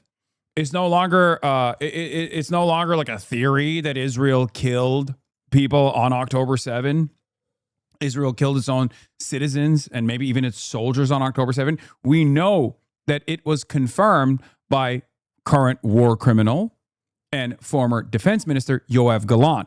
Yoav Gallant openly stated that they deployed the Hannibal Directive on October 7. So there's no suspicion on this. That is 100% real. Citizens on purpose to prevent their captivity. And we knew about it on October 8 pretty much because some of the kibbutzim were peppered with tank shells, with artillery from Merkava tanks. And there were eyewitnesses that offered testimony to this. It was mostly buried, unfortunately, at the time. Including a tank firing on a kibbutz.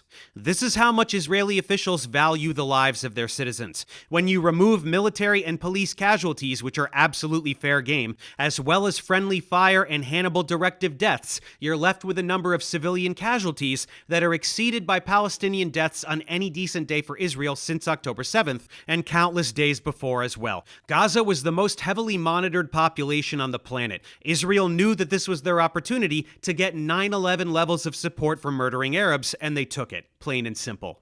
Now, if you thought that Israel was only a menace to its Middle Eastern neighbors, think again. Israel is a threat to the United States and every single American too. Let's go over the countless ways that Israel is specifically... Netanyahu said that when he became aware of the Hamas attack on October 7, he ordered that the border be closed immediately. Newly released documents prove that he lied. One, he was first aware of the attack at 6:30 a.m. when he received the call. The scale of the attack was unknown and no such order was given at the time. Later, WhatsApp logs show that no such order was given. In the coming hours at 9:55 a.m., the head of Shin Bet asked, did we seal the border with Gaza? Because I was very concerned that they would take hostages. Netanyahu said that At this point, he ordered the border closed, but there's no evidence of that. By 10 a.m., it was clear that there was a serious danger that kidnapping would occur or had occurred. That is when the Air Force started to enact the Hannibal Protocol. But the Air Force cannot close a border. Only at 1 p.m. did the IDF Chief of Staff finally order the border closed. By then, the crisis could not be halted. If so, why did Netanyahu lie? Why didn't he order the closing of a border even when advised that hostage-taking was very likely? Why wouldn't he allow an investigation into the matter? These are very good questions. I do think that there was, an element of assumption that it wouldn't be as bad as it became for Israeli society. And there was definitely prior knowledge that this was inevitably going to unleash. And they thought they could use it as, to mount a genocidal response with the rest of the world, totally turning a blind eye to the atrocities. Ruining the U.S. Let's start with some recent news. Israel is trying to force the United States to formally merge the American and Israeli militaries. Did you hear what I just said? There's video evidence of Ben Gvir of that morning. Yeah, October 7, 2023, early morning, Israeli Police Command Center. Strike Gaza, break it apart, along with the soldiers who got abducted. In the first hours of Operation Al-Aqsa Flood, while conversing with Israel's police chief, Kobi Shabtai, another senior officer, calls to implement the Hannibal Directive and destroy Gaza along with the Israeli captives. Minister Itamar Ben-Gvir later arrives and orders to stop filming the meeting. This was aired on Channel 12 on February 12th, 2026. We have so much evidence that the Hannibal Directive was ordered on October 7th. There's direct evidence right here of some of the security forces openly talking about implementing it. Israeli officials are trying to force America to merge its military with the military. The Hannibal Directive is the Israeli military doctrine that dictates that it's better to kill your own civilians and your own soldiers if they are held captive by Hamas. Because of the imbalance within Israeli society, born out of supremacist values, that any kind of hostage exchange would require 1,000 Palestinians to be released for one captive Israeli soldier, as it's happened in the past. This is how Yahya Sinwar was released, ironically enough. Israeli military doctrine dictates that once the Hannibal Directive is issued, the Israeli soldiers, the Israeli Air Force can bomb the positions where Hamas have taken Israeli soldiers or Israeli civilians captive and murder the Israeli captives rather than allow for Hamas to negotiate with those captives. This is part of the reason why Israel actually directly murdered a bunch of Israeli captives in the process. And there are first-hand testimony from the Israeli captives themselves that Hamas militants and Palestinian Islamic Jihad militants would put their bodies on top of the Israeli hostages to save their lives during some of the most intense periods of Israeli bombing. Because a live and alive Israeli hostage was far more valuable to Hamas. This is why I always said over and over again, the idea from Israeli society that that Hamas were just like slaughtering the Israeli captives, or they took hostages just so they could torture them inside of Gaza was ridiculous. Why the fuck would they do that? Their goal was to negotiate with the apartheid state. Military of a foreign country, the one committing genocide. Moving from aid to partnership is how Bibi tried to sell it on Fox News, and even the Fox News anchor said, "It certainly brings up some issues of sovereignty, but we'll have to work that out later." While you're sitting there thinking about how incredibly fucked up this is, let me explain how it's way more fucked up than that. First, all those billions of tax dollars that we send to Israel every year, the ones that are used to murder children? Now that money will not require congressional approval. It's just part of the federal budget that the executive branch can arbitrarily provide at any time. This already exists in many ways within the Pentagon. This is a similar program that already exists as how Israel gets all of its jet fuel for the F-35 fighter jets and numerous other fighter jets in the Israeli Air Force. They purchase from us, sometimes with our money. So this already exists to a certain degree. The Tamir Interceptors, the Iron Dome program, is a joint merger cooperative program. It is already an aspect of the American collaborative agreement that we already have with Israel. Okay. So the joint merger already exists. This is just increasing the merger. It's making the merger deeper so that it's more difficult to demand an arms embargo. Time and in any amount. Next, the government is trying to bring back the military draft. If that were to happen, soldiers would be forced to fight for Israel. That would mean that young Americans could be drafted against their will and forced to go murder Arabs for Israel, while also potentially just getting murdered by Israel themselves via the Hannibal Directive. And finally, this move would make the Pentagon totally dependent on Israel. Israeli AI systems would be integrated into all the highest classification functions of the U.S. military. So no American intelligence could be withheld from Israel, including that on its own citizens, and any attempt to defy Israel's wishes by any future president could be regarded as a military coup. I need you to really wrap your head around the treachery here.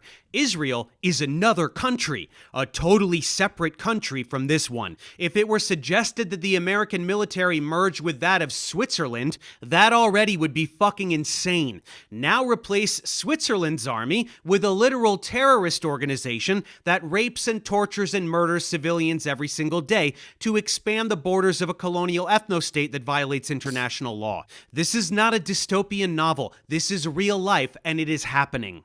Zionists in Congress are trying to sneak this bill through as part of a defense spending bill. This is happening because public opinion is so firmly anti-Israel that Israel has to find ways to thwart the public and entrench itself in the American power dynamic in ways that will be nearly impossible to undo, no matter how much we protest and boycott. This is a hostile takeover of the American government by a foreign entity. This is Netanyahu trying to place himself formally in charge of aspects of the American government.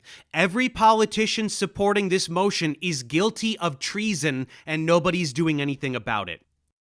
What's next? Well, it is common knowledge that Gaza is a testing ground for experimental weapons. New weapons are routinely tested on Palestinian guinea pigs. Who will they be used on next? Whoever Israel wants, including American citizens. The techno-fascism that is taking over the American government is nearly indistinguishable from the Zionist lobby.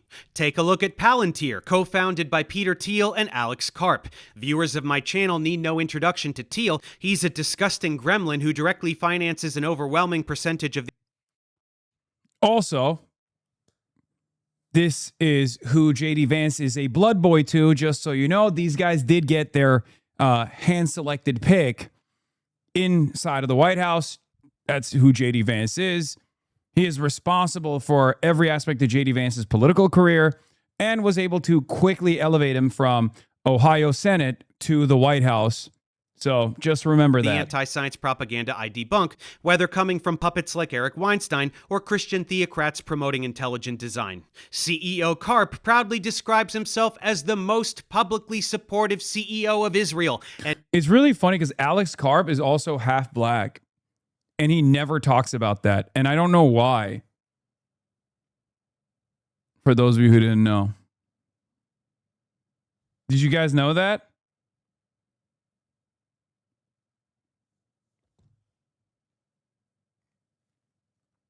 Yeah. Light skin discourse nuke? That's crazy. Dude. Or is he a quarter? I thought he was half, but he might be a quarter. Dude, this is where... Dude, I swear I'm not racist, okay? I know this is where you guys find out about people being black when you're like, there's no way, like Andrew Tate. Andrew Tate is also black. Andrew Tate is half black.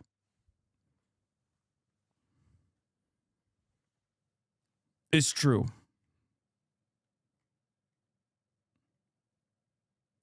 Andrew Tate is from Gary, Indiana. Originally. never shuts up about how awesome Israel is. Thiel is right there with him. Palantir has a strategic partnership with the Israeli Defense Ministry, providing AI models for the IOF. Basically, Palantir is a key component of Israel's ability to commit genocide.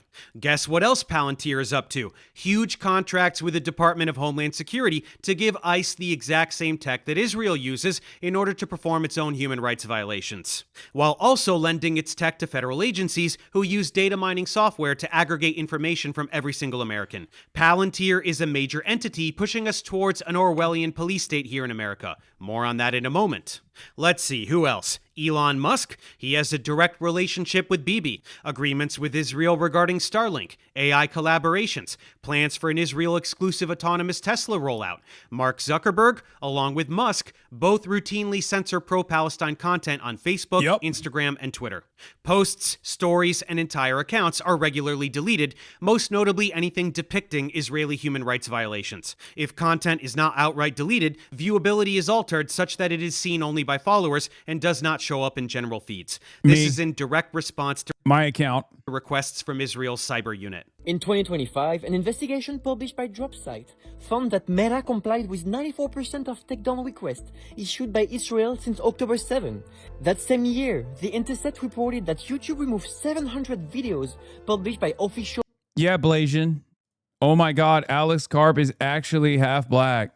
Ain't no way. Ain't yes way. Yes way. Palestinian human rights organizations. And we heard, frankly, from high-level officials at Facebook who said, my job is to defend Israel.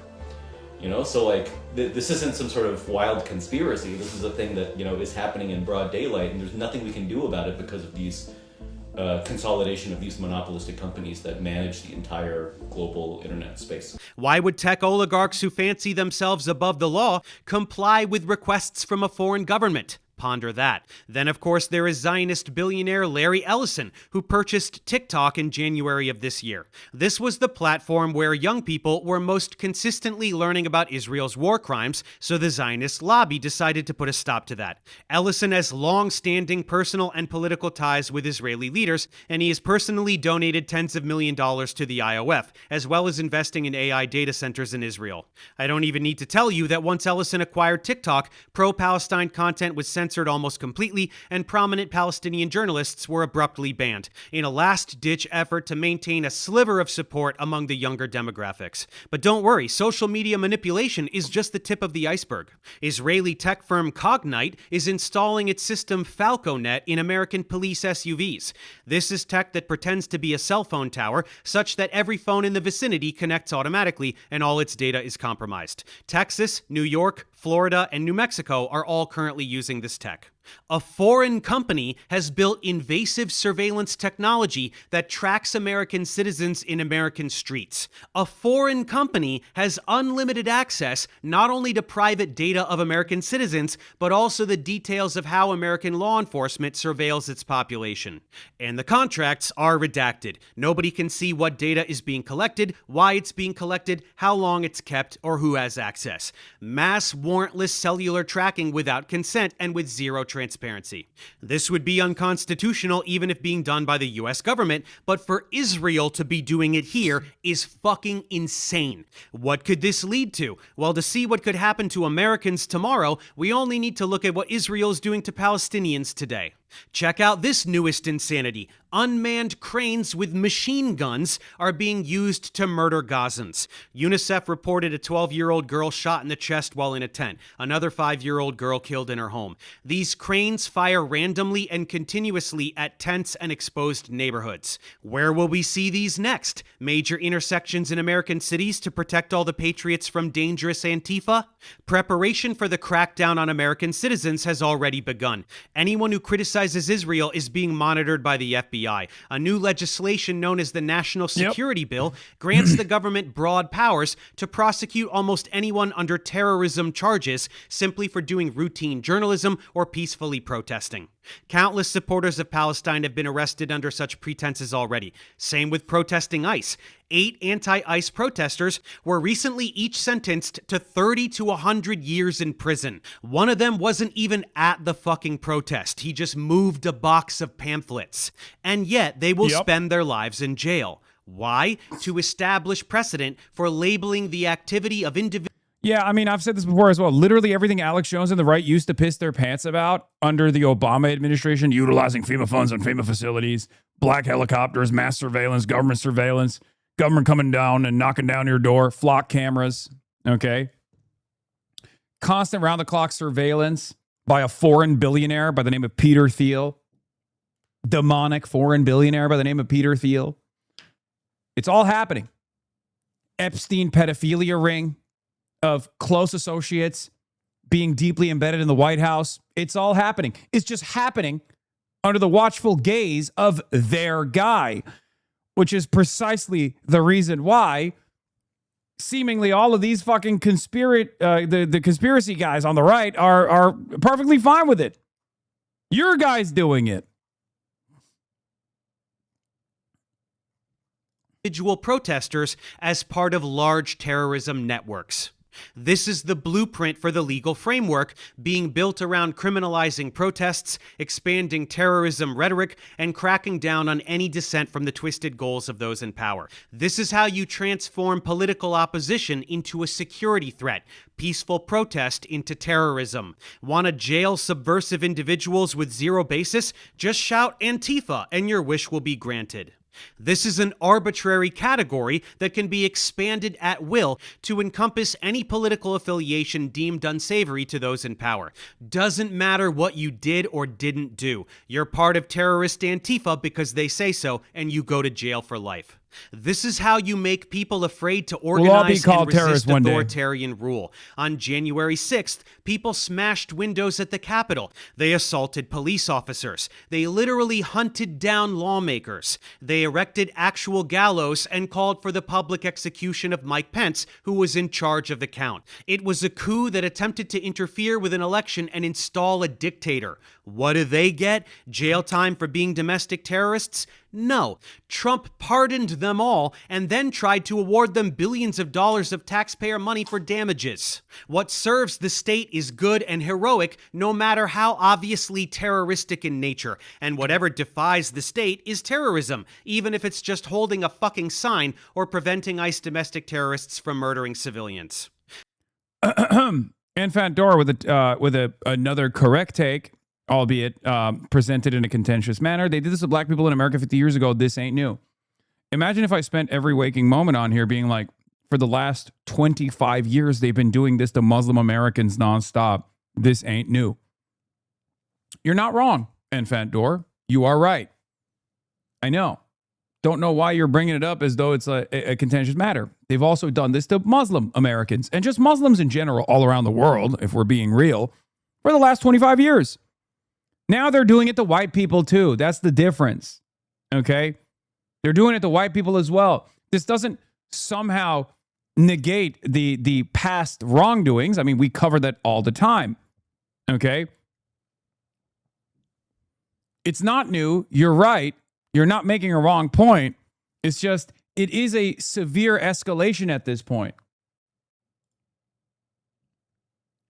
This is already codified. The National Security Presidential Memorandum 7, or NSPM 7, officially directs federal agencies to aggressively investigate and disrupt groups and individuals that they decide are linked to political violence, which just means a legal way to target nonprofit organizations and absolutely any activist they put. Also, as the case with the Nazis, the initial, the first targeted attack was, again, with communists, both black, Jewish, white, doesn't matter. It was literally initially anti-communism. Anti-communism is the other canary in the coal mine of fascism. More often than not, when you meet someone who's an avowed anti-communist, there's a very high likelihood that they are fascist or fascist adjacent. That's what the Red Scare was as well.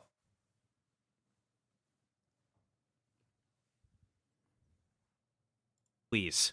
Watch lists of suggested subversives already exist. What are the targets? Anti-Americanism, anti-capitalism, anti-Christianity, extremism on migration, race, and gender. He's got the Ken Klippenstein opposition article to up. traditional American views on family, religion, and morality. All of these labels are in there. I'm not making up a fucking word of this. It's a goddamn fever dream. What is this? This is the complete dismantling of free speech. The Constitution guarantees that you can't be imprisoned for things you say, for views you hold, or for protesting things. This administration is taking a big dump on freedom in the Constitution, and they're doing it for Israel just as much as the rest of the oligarchy it can barely be distinguished from. Other countries are doing the same thing. A new law in Britain gives sweeping powers to executive leadership to determine terroristic threats and imprison protesters, criminalizing journalism and activism, using broad provisions to put people in jail for a decade or more. Germany is on board as well, approving a bill that makes criticism of Israel a criminal offense punishable by 5 years in prison. Supporting a cause or quoting a source that is arbitrarily deemed a terrorist threat will be a crime, and countless people will begin going to jail for defending basic human rights. What is the justification for such draconian measures? Always, without fail, anti-Semitism. The boogeyman, the hyperinflated threat that justifies ruining countless lives, an embodiment of the toxicity it pretends to fight. Oh, and what will be the last resort if the American public simply will not accept foreign rule? Just ask Israeli defense researcher Benny Sapti. He recently tweeted this. Maybe USA needs... Dude. Remember when I sarcastically quipped the last time the Trump administration was entertaining giving Saudi Arabia nuclear arms with a civilian nuclear program and the capacity for uranium enrichment? I said, wow, America is going to do 9/11 too. Great. This time with nukes. Fox News took that and said I was hoping for another 9/11. This guy actually is. Needs another Pearl Harbor or 9/11 to remember who is the enemy and who is the friend. Sounds like a threat, doesn't it? Yes, Israel can and would commit a terrorist attack on American soil, blame it on Arabs, and gaslight the world into supporting a renewed wave of violence on whomever they please, with full American economic and military support. Sounds too far-fetched? Think again. Israel has a history of this behavior. In 1967, Israeli aircraft and torpedo boats attacked the USS Liberty in nearby waters and killed 34 Americans. They thought it was an Egyptian warship, of course, since those usually fly American flags. This was an attempt at precisely this type of false flag operation. Sink an American ship, blame it on Egypt, and lure America into war on their behalf. Benny knew he fucked up by saying the quiet part out loud, so he edited the tweet to seem less obvious, but it was too late. The internet never forgets. Anyone who thinks that Israel would only massacre Arabs and never white people clearly isn't paying attention. Look at what they did very recently to the European aid flotillas. Hundreds of European activists were detained, beaten, tortured, and raped. Israel did it proudly and brazenly with full knowledge that there would be no consequences for them. And there wasn't. There were no consequences. Serious consequences ever did befall Israel, they can always resort to the Samson option. This is Israel's military strategy of massive nuclear retaliation as a last resort if the country is facing imminent destruction and existential collapse. Basically, if Israeli officials think everything has gone irreparably south for them and they are about to be destroyed by literally anyone, they will just nuke everybody. Israel refuses to confirm or deny having nukes, and they refuse to sign the Nuclear Non-Proliferation Treaty, which means they aren't obligated to be inspected for nukes, which means they absolutely have nukes. Meanwhile, over here in America, every effort is being enacted to ensure that nothing can slow Israel down in its quest to destroy everything. Anything deemed a threat to unchecked belligerence and imperialism must be eliminated. The international... Here, this is just from today from Maggie Haberman. New Netanyahu and Graham worked in coordination to get a bipartisan group of U.S. lawmakers to denounce the ICC as the organization was on the verge of issuing an arrest warrant for the Israeli prime minister. A video from filmmaker Alex J. Holder shared with New York Times shows. What's really interesting about this is you want to know who some of the other bipartisan Democrats were on the other side? One of them is currently running for Senate in the state of Michigan. Her name is Haley Stevens. Haley Stevens voted to sanction the ICC.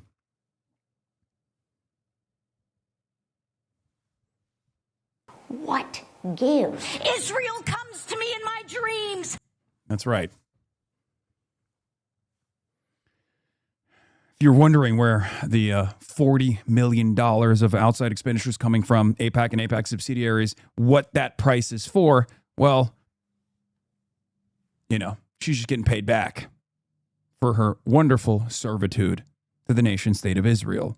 International Criminal Court regularly calls out the war crimes of both Israel and the United States. So Trump and Bibi, along with thirsty Marco Rubio, are trying to dismantle the ICC entirely. The ICC makes light of American war crimes in Afghanistan, the Caribbean, Venezuela, and of course literally everything Israel does, so they are deemed a radical threat to democracy. Here's Marco whining about American sovereignty just because someone dares push back on Western barbarism and crimes against humanity. Basic accountability is tyranny to the gaslighters who don't want to stop bombing and murdering and seizing land. Marco and Bibi do look cute together though, don't they? And of course, any country reliant on U.S. assistance that does not go along with the campaign to destroy the ICC. It's just so funny that, like, there is such tremendous cooperation and collaboration with this foreign country, right? And the only thing that Israel defenders can deploy here is to be like, after a barrage of information, the only thing that Israel defenders can say is like, why do you care about this so much? Okay? Why do you care about, oh, just, you care about it because they're Jewish, right? That's why. It's like, no, dude. I care about this because there is no other country that has this level of penetration in American domestic affairs and American foreign policy. None whatsoever. Okay? And even with countries that we have cooperative security agreements with or you know, a far kinder relationship with, they are not committing a genocide, with the exception of Saudi Arabia and maybe some others. But none of them have the same level of commitment from the United States of America regardless. Because, I mean, look at what we're allowing to take place in the Gulf right now at the behest of Israel. Ironically enough, Saudi Arabia is getting fucking bombed. Israel is not. You know? UAE as well, of course, the United Arab Emirates in Sudan. But again, there is no direct cooperation to this degree. There's no direct cooperation and collaboration to this degree. None whatsoever. Okay? Those are countries that are getting fucking lasered right now with Iranian missiles. Part of the reason why they are allowed to get lasered with Iranian missiles because we put the bases there. And we're not even defending our own fucking bases. Why are we not defending our own bases? Because we have a finite supply of interceptors, and those interceptors have to be trained on Israel comes to me in my dreams. the nation state of Israel. Will feel the blowback. This is just a continuation of the trend of this administration dismantling absolutely any institution which serves the global citizenry at the behest of a twisted oligarchy. Want to pollute more? Destroy the EPA. Want to poison more? Destroy the FDA. Want to do more war crimes? Destroy the ICC. It's a trend, and it's one I've been highlighting in my content for a while now. None of this is normal. This is not business as usual. This current administration is the beginning of the fascist takeover. It is happening now. They are trying to eradicate democracy. Whoever doesn't see that is blind. Anyone crying about TDS can fuck themselves. This is the moment where we either fight all of this while we still have an outside chance, or we submit to tyranny and accept fascist authoritarian rule. There is not an ounce of hyperbole in anything I've said. The infrastructure for the authoritarian police state is being built and implemented right now, today. People can sense the changes being implemented by Project 2025 personnel. Public opinion regarding Israel. Project Esther is the branch off from, you know, the people that brought you Project 2025, which specifically is designed around utilizing anti-Semitism allegations in an effort to destroy the First Amendment. They're also following through on Project Esther as well. Obviously, Mahmoud Khalil is a great example of the continuation of Project Esther. Has shifted irreparably even among conservatives. The oligarchy knows it, and they are doing everything they can to secure authoritarian control before this term is over and they lose their chance to clamp down. These monsters will not stop until they get the techno-theocratic dystopia they're lusting for. Orwellian surveillance with flock cameras on every corner to track every citizen and everything they do. ICE thugs terrorizing every neighborhood. Digital IDs required to access any website. The prison is being built around Americans as we speak, and the campaign is beginning to ruin the life of anyone who tries to organize against it. With these acts that can arbitrarily label any subversive activity as terrorism, they will destroy livelihoods. They will send ICE agents or drones to murder people in broad daylight. Sympathy for the victims of Israeli terrorism are now terrorists, according to the state. Israel has their hands in absolutely all of this. All of it. There is not a single nook or cranny of any of this shit that doesn't involve Israel. Israel is pure poison, and Zionism is the ideology behind it. An ideology of Jewish supremacy, ethnic cleansing, genocide, deception, and self-victimization. Okay, are we all up to speed on how Israel is an existential threat to all of humanity and the most vile source of pure evil since the Nazis, and how they are objectively committing genocide like 100% without a doubt, and anyone who says otherwise is either paid by Israel or a brainwashed idiot? Awesome. Now let's get back to Destiny and talk about his rose-colored relationship with this belligerent imperialistic ethno-state.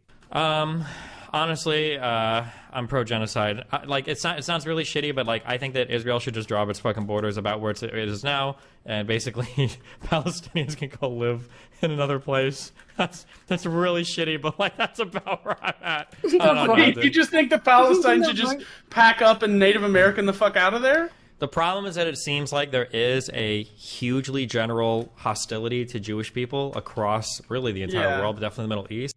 Right out of his own mouth. He is pro-genocide. He supports the genocide. I think even the response that he gives, or the answer that he gives as to why genocide is inevitable, is also psychotic, because I don't even know where he got all this Hasbara shit from. I don't know where he developed this level of weird Jewish exceptionalism.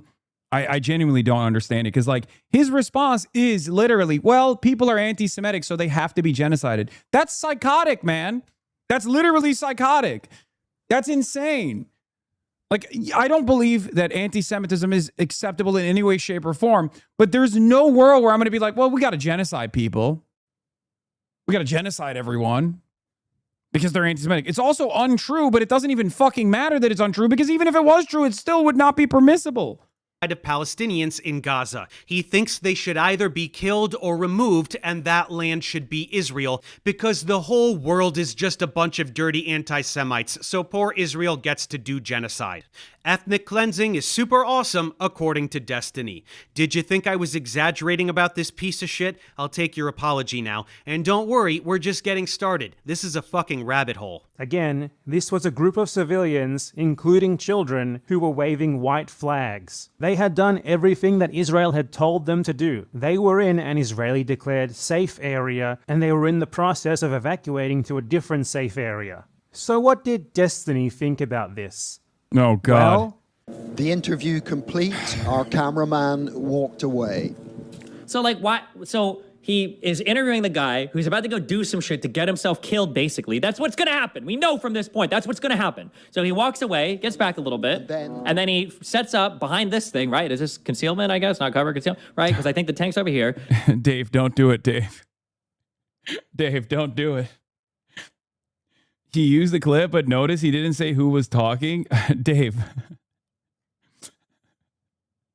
Big mistake, Dave. I've been there, okay? I've been there, Dave. I'm gonna keep it $150, Dave. Let me tell you, okay? I've fallen down that rabbit hole before, okay? Oh man, that I blame you for bad empanada. Oh God. Yeah, he trying not to touch the stove. I've touched that stove. So now he can capture the footage right here. He sees the guys walking, knowing that they're about to get shot, because that's what's going to happen. And then eventually they get shot and everything is, this is it. It's like act 1, 2, and 3. It's like all here. I'm sorry. The tracking live movement shot of the lady running up to her dead husband? Like, what is this? But they probably were hoping to get shot at, or maybe, so you're saying the woman was acting? I don't think the woman was acting. She probably was sincerely sad. Her husband got fucking killed. But I think they were farming TikTok clips. I mean, remember, these people, not these people, I mean these people. Farming actually, TikTok like, clips. Suicide bombers. So it's not that big of a stretch to imagine that they would be willing to get shot. Who is this guy? Like, so much of the fucking underlying argument comes from just assuming that all Muslims are like barbaric terrorist, primitive psychopaths. Like, that's literally it. That's his argument. The premise is literally they do suicide bombings. What the fuck are you talking about? They do suicide bombings. So of course they don't, the value of life for the average Palestinian is lower. Do we even know if he's actually fucking dead? Like, we don't actually see the wound. It seems like they don't have any problem showing anything else. Like, why just the white flag so that it can look all bloody? Like, show us the actual gunshot. You have no problem showing other violence, right? What Pallywood means is that you're capturing intentional video footage to sell a certain narrative about what's going on, basically. And you kind of ignore the fact that, like, okay, well, they're in a battle zone in an area they were told to evacuate from, and they're going back to try to release somebody that was captured. Like, that's like Pallywood, I think. You're essentially provoking the enemy to take what is largely a justified action and then trying to say that it's like indiscriminate civilian killing. That's right. When people are executed by Israel, especially in what is deemed a safe zone, they deserve it because they were farming for TikTok clips. They have to provoke Israel into violence because Israel would never be violent on their own. The rhetoric here is beyond vile. This is like telling a rape victim she was asking for it because of her short skirt, but 1,000 times worse. Anyone who uses the term Pallywood is a fucking monster. Once again, if you actually truly want to see what happens in Gaza on a daily basis, you can head over to archivegenocide.com and look for yourself. Bring a barf bag. People are ruthlessly slaughtered every single day, and the thousands of videos on that site are only a tiny fraction of the carnage that has been inflicted on Palestinians over the past 2.5 years. Pretending that they're faking it is identical to Holocaust denial, except way... It's interesting that he's using Deborah Lipstadt, Biden's anti-Semitism czar, and also a prominent critic of Holocaust deniers, except she herself has become a Holocaust denier in recent years. Worse since this is happening today. Now here he is doing a fan meetup in Israel, giving advice to young IOF soldiers on how to hide their war crimes. I do have this little worry that in the media and in the global, opinion, it's not such a good thing to be an IDF soldier. It's not. It's absolutely. The opinion is really bad. Yeah. Here's the one piece of advice I'll give you, okay? If you're joining the IDF, okay? Leave your fucking cell phone at home and stop taking stupid fucking videos, okay? Because everybody's fucking you with them, okay? And if you see a soldier, okay, going through a fucking drawer, and listen, if you want to fucking wear a dress and you think it's funny, just don't fucking take a fucking video picture of it, okay? Jesus.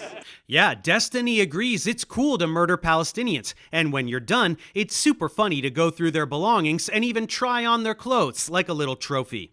If you didn't know that IOF soldiers... Like, if we had any justice in the world, there would be 100 times the coverage of just that alone, and there are a litany of different clips like that, then Hasan Piker wears Chinese suit to College Democrats of America speech. Okay?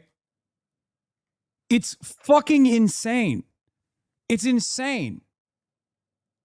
Like, what he's saying there is he's advocating for soldiers to do war crimes, just hide it. Like, he's giving them tips and tricks to hide. Do this all the time, now you know. Anyway, Destiny is totally on board for the post-slaughtering fashion show, but you guys, stop taking pictures and posting them to social media. You don't want the world to know what complete fucking monsters you are making a joke out of genocide. By the way, he literally met with the Israeli propaganda minister but claims you are affiliated with the Chinese government. I know. It's fucking insane. Keep It's it to all projection. yourself, okay? By the way, this little tidbit was part of a 2-week spree in June 2024 where Destiny went all around Israel interviewing dozens of Israeli officials and media personalities in what was very clearly an Israel-funded propaganda trip. Here he is with Eylon Levy, the shit stain who served as Israeli government spokesman during the first stretch of the genocide. So basically, he's the guy who sold the world on this genocide more than anyone else. He's the one who amplified narratives about beheaded babies and a baby in the oven on October 7th that definitely didn't exist. Hamas using Palestinians as human shields when that's actually what Israel does. The ultra-sophisticated Hamas bases under the hospitals that were never there, shouting about how anyone exposing Israeli propaganda is part of an anti-Semitic propaganda campaign. Destiny is right at home here, naturally. Here he is with Yishai Fleischer, an Israeli settler in the West Bank where Palestinians are brutally terrorized every single day as illegal settlements continue to expand against international law, and a Kahanist who served as a political advisor to Ben-Gvir. Here he is with Benny Morris, an Israeli historian who tried to whitewash the 1948 Nakba, which is the true beginning of this campaign of ethnic cleansing and dispossession of Palestinians. He also did a 2-on-2 debate with Benny against Norman Finkelstein and Muin Rabbani on Lex Fridman, where he spewed a bunch of Zionist bullshit and got humiliated by Finkelstein, which is well worth a watch. Then here he is with Yair Golan, former Israeli politician, Naz Daly, a content creator who whitewashes the occupation, Yossi Beilin, former Minister of Religious Services of Israel. That was the Israeli agent that followed me to Cuba, Naz Daly. That was the one who tried to fucking clip farm in the Havana airport. He was there while we were there in Cuba. Creator who whitewashes the occupation. Yossi Beilin, former Minister of Religious Services of Israel. Ofer Sheila, journalist and politician. Anshel Pfeffer, journalist and genocide denier. Yosef Haddad, genocide propagandist. That's not even the full lineup. He has long playlists. It's just crazy because, like, they presented this as seeing both sides of the apartheid. And both sides are just, you know, Palestinian citizens of Israel that are now propagandists for the fucking apartheid state. With way more content, which beyond interviews includes palling around with IOF terrorists and even reenacting the stealing of a Palestinian's home. We won't dive into all that content today, but that's his little Hasbara field trip. Destiny was recruited by Israel to publish content to brainwash American liberals into denying genocide. Want more? Here he is mocking the death of Palestinian poet Rifat al-Arir, who was targeted and murdered in an Israeli airstrike.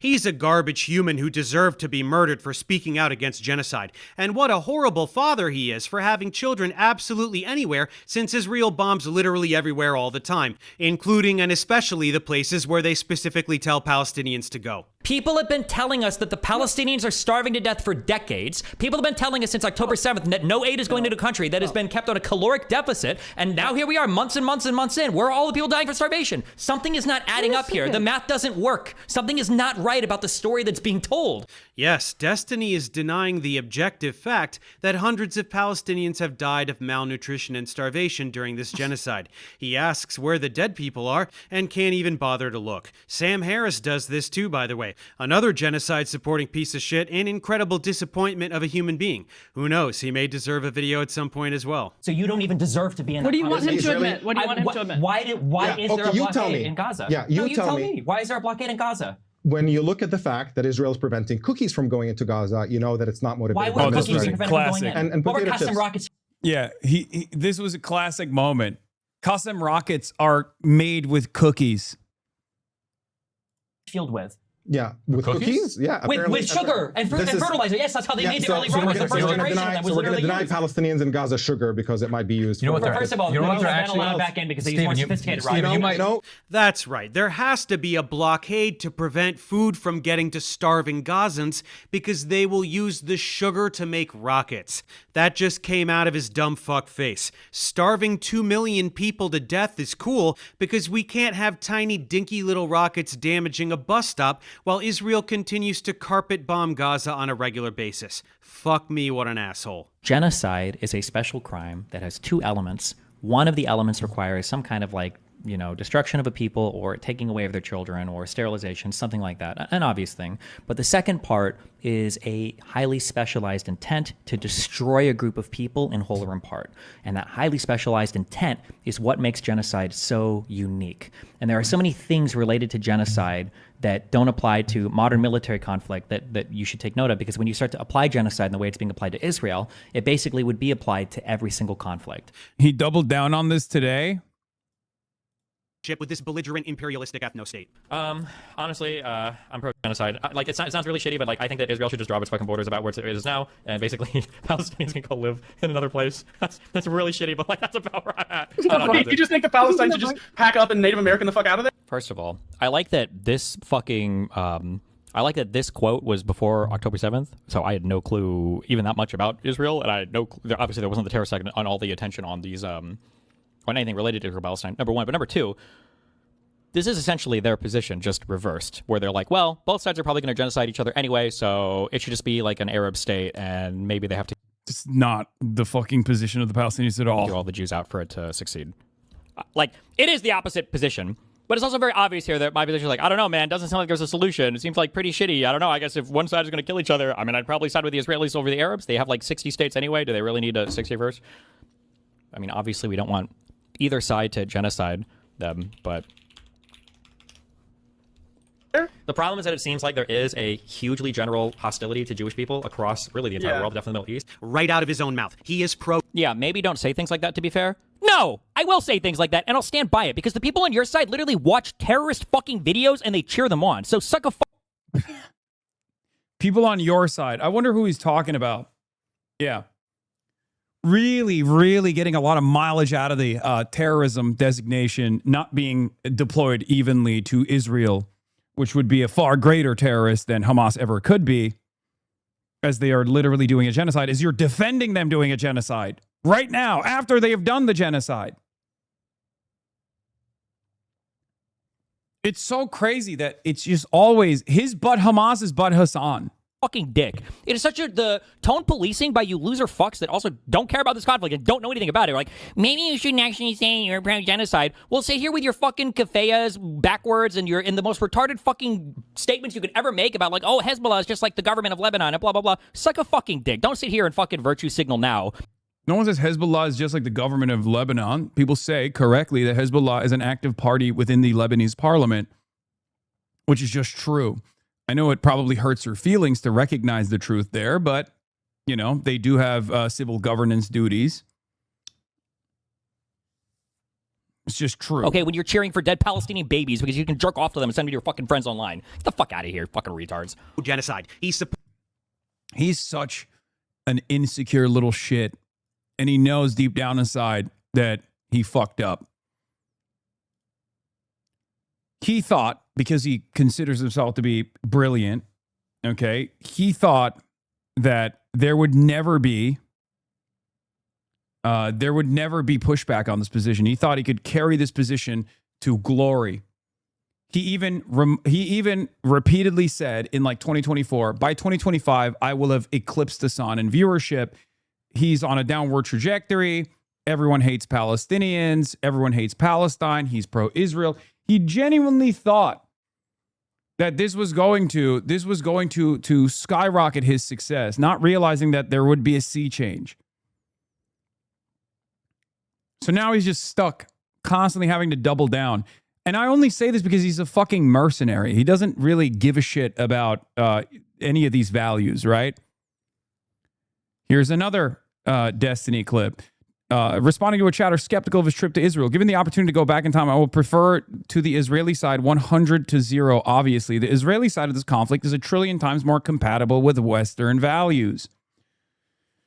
Incredibly reactionary bullshit. Yeah, Western values of genocide. Is that what you're saying? No, it wouldn't, you delusional asshat. Israel's genocide is not a military conflict.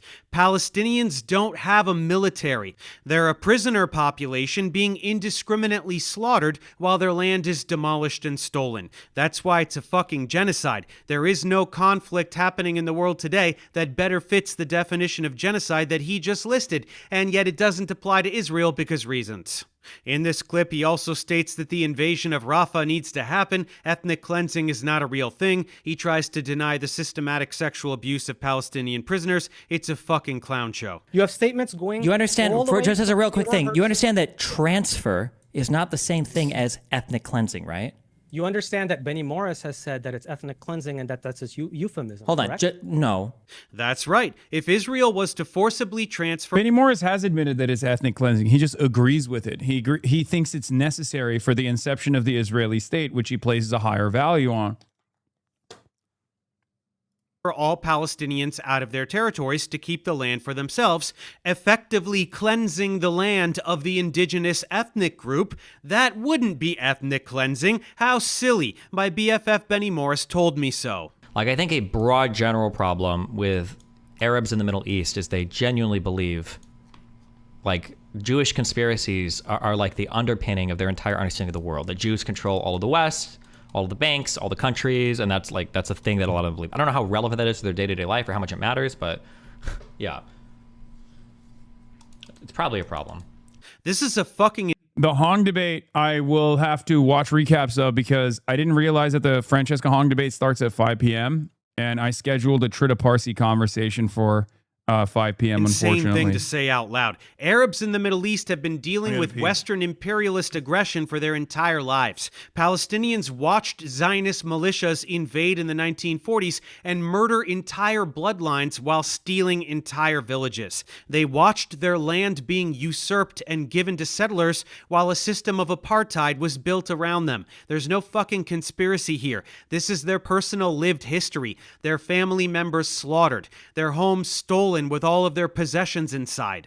If someone came to your house with guns, murdered a few members of your family, and then forced the rest of you to leave with just the shirt on your back while they kept your house and all your stuff, your hatred of those people would not be based on any fucking conspiracy. And this is not ancient history. There are people still alive today that were displaced during the Nakba, and many more from 1967 when Israel did it all again. These are victims of Western colonialism and a cult of Jewish supremacy. But this kind of dismissive bullshit doesn't work on American supporters of Palestine either. People think Jews control the West and all the governments and the media and the blah, blah, blah. How silly and conspiratorial. Well, it's not Jews wholesale, it's Israel. It's Zionists, both Jewish and non-Jewish. They do have an outrageous level of control, most obviously in the media. The pro-Israel bias across nearly all Western media outlets is so blatant that to deny it is pure insanity. It's so self-evident that I don't even feel the need to expand on that statement. Then there are all the mergers. Did you hear about the latest one? Paramount, Warner Brothers, CBS, CNN, and HBO are all under one entity. Owned by, can you guess who? Larry Ellison, the Zionist scumbag who bought TikTok, and for the exact same fucking reason. When Zionist oligarchs have this level of command over the media landscape, while also having their hands in military AI and all kinds of other imperialistic shit, it means being able to execute whatever heinous acts they want, and then completely controlling the narrative surrounding it after the fact. To say that the vast majority of mainstream media outlets are controlled by Zionists is not a fucking conspiracy theory. It's a statement of fact. You don't have to stop at CEOs either. Look at who is selected to disseminate the narratives. Editor-in-chief of CBS News is now Bari fucking Weiss, whose right-wing propaganda outlet, The Free Press, was one of the biggest mouthpieces for Israel in the past 20 years. And what did she immediately do when she got there? She gutted the outlet and ousted anyone with an ounce of journalistic integrity, including 60 Minutes correspondent and 37-year veteran Scott Pelley. Yep, coming after CNN too. ZNN, baby. Publicly proclaimed that Bari was hired to kill the place.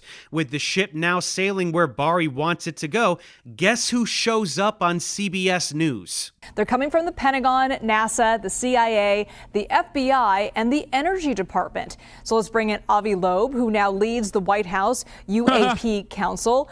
Avi, what can you tell us? What's in these files? Full what circle, are we looking full at circle, here? full circle. Well, first, thank you for having me.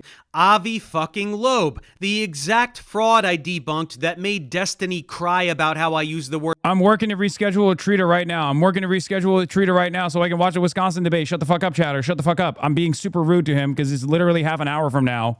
Zionist excessively. Zionists take over CBS, hire a massive Zionist stooge to run the news, and they immediately host the Zionist fraud who spews bullshit about the UAP psyop coming from the government that is also held hostage by Zionists. Funny how that works, huh? Speaking of which, let's move on to the American government. To deny the overwhelming Israeli influence on American politics is even dumber than denying media influence. In 2024, AIPAC spent $126 million supporting pro-Israel candidates and smearing anyone who dares utter a word against them, which is why not a single Republican senator or representative, and even very few Democrats, will publicly oppose Israel. This is a foreign country severely influencing U.S. elections and undermining the democratic process. This shit runs so deep that it even trickles down to positions that have nothing to do with foreign policy. Check out this clip from when Mamdani was running for mayor of New York. Hey candidates, first foreign visit as mayor, where would you go? The first foreign visit by a mayor of New York is always considered significant. Where would you go first? Left to right, Ms. Adams.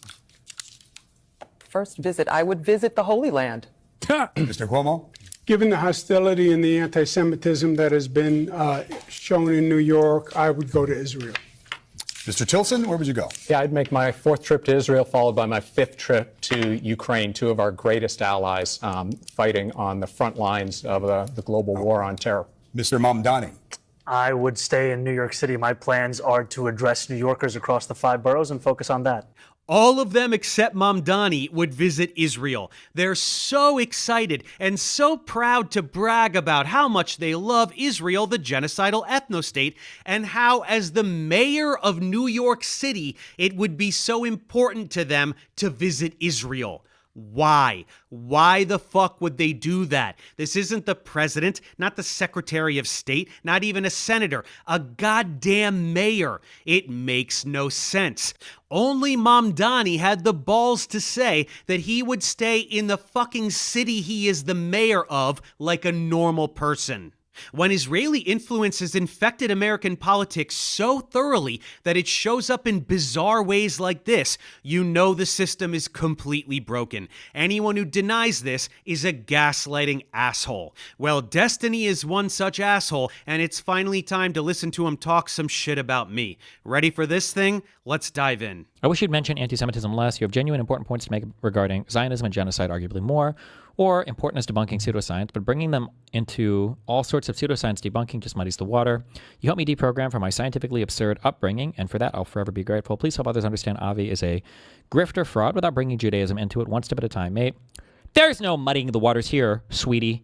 Avi is a Zionist douche, using the Zionist playbook of deception and victimization. And I didn't mention Judaism, I said Zionism, get a grip.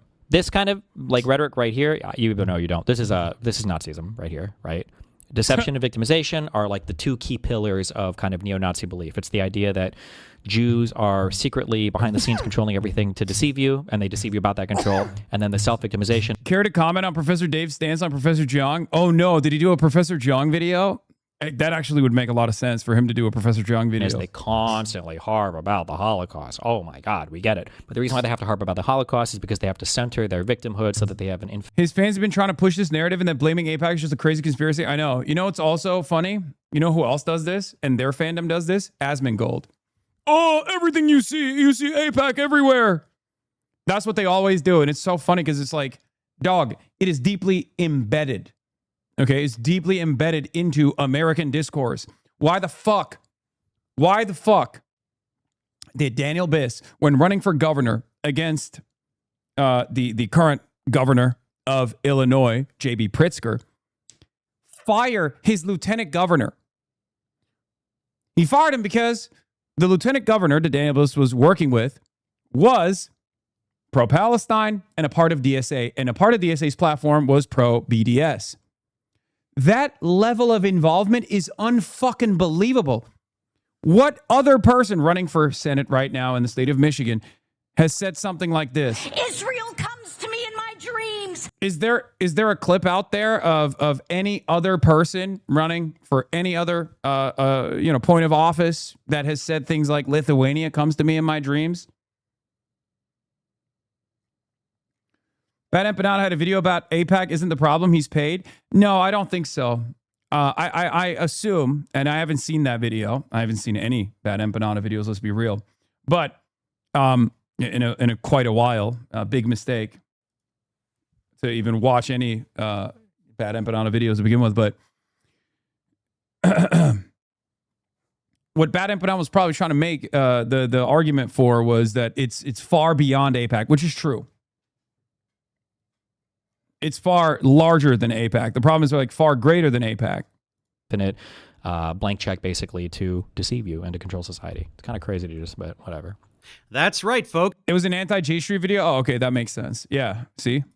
I'm a neo-Nazi for pointing out Zionist tactics of deception and victimization. All the deception Israel engages in to gaslight the world into supporting genocide, that's not real because Stevie says so.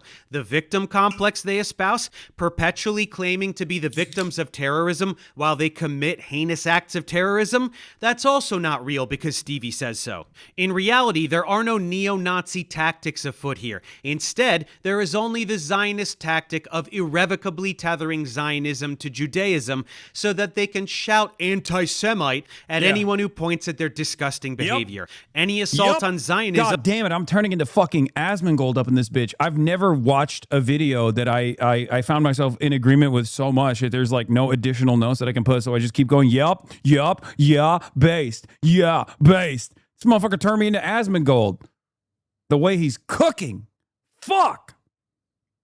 That's not true. This is an hour and 18 minutes that we watch, and I've been watching this for like 3 hours. Must be an assault on Judaism as a whole because they say so, no matter how obviously impossible this false equivalence is. Zionism is not Judaism. There are countless non-Jewish Zionists serving Israel and reaping the benefits of its imperialism, and there are countless anti-Zionist Jews. Not that many in Israel, of course. We're talking about Jews around the world, but there are even some in Israel. There are even anti-Zionist, ultra-Orthodox Jews in Israel. Want to see what happens to them?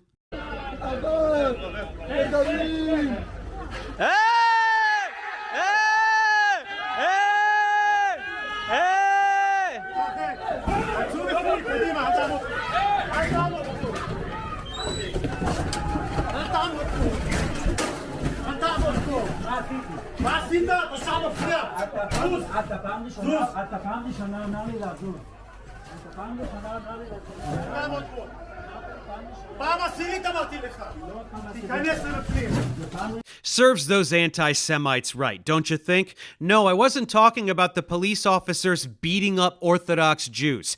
For the record, so the Haredi population, the Orthodox Jewish population, there are those who are West Bank settlers and like super pro Israel, super Zionist. And then there are some, many of which who live in Jerusalem, who are actually, ironically enough, anti-Zionists. These happen to be the anti-Zionist Orthodox Jews.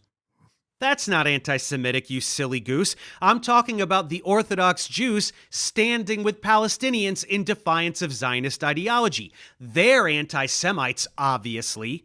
Anyone who conflates Judaism with Zionism or anti-Zionism with anti-Semitism, as Israel constantly does, and as Destiny just did, is a worthless anti-Semitic piece of shit. Zionism is anti-Semitism. I'm going to say that one more time so that it sinks in. Zionism is anti-Semitism.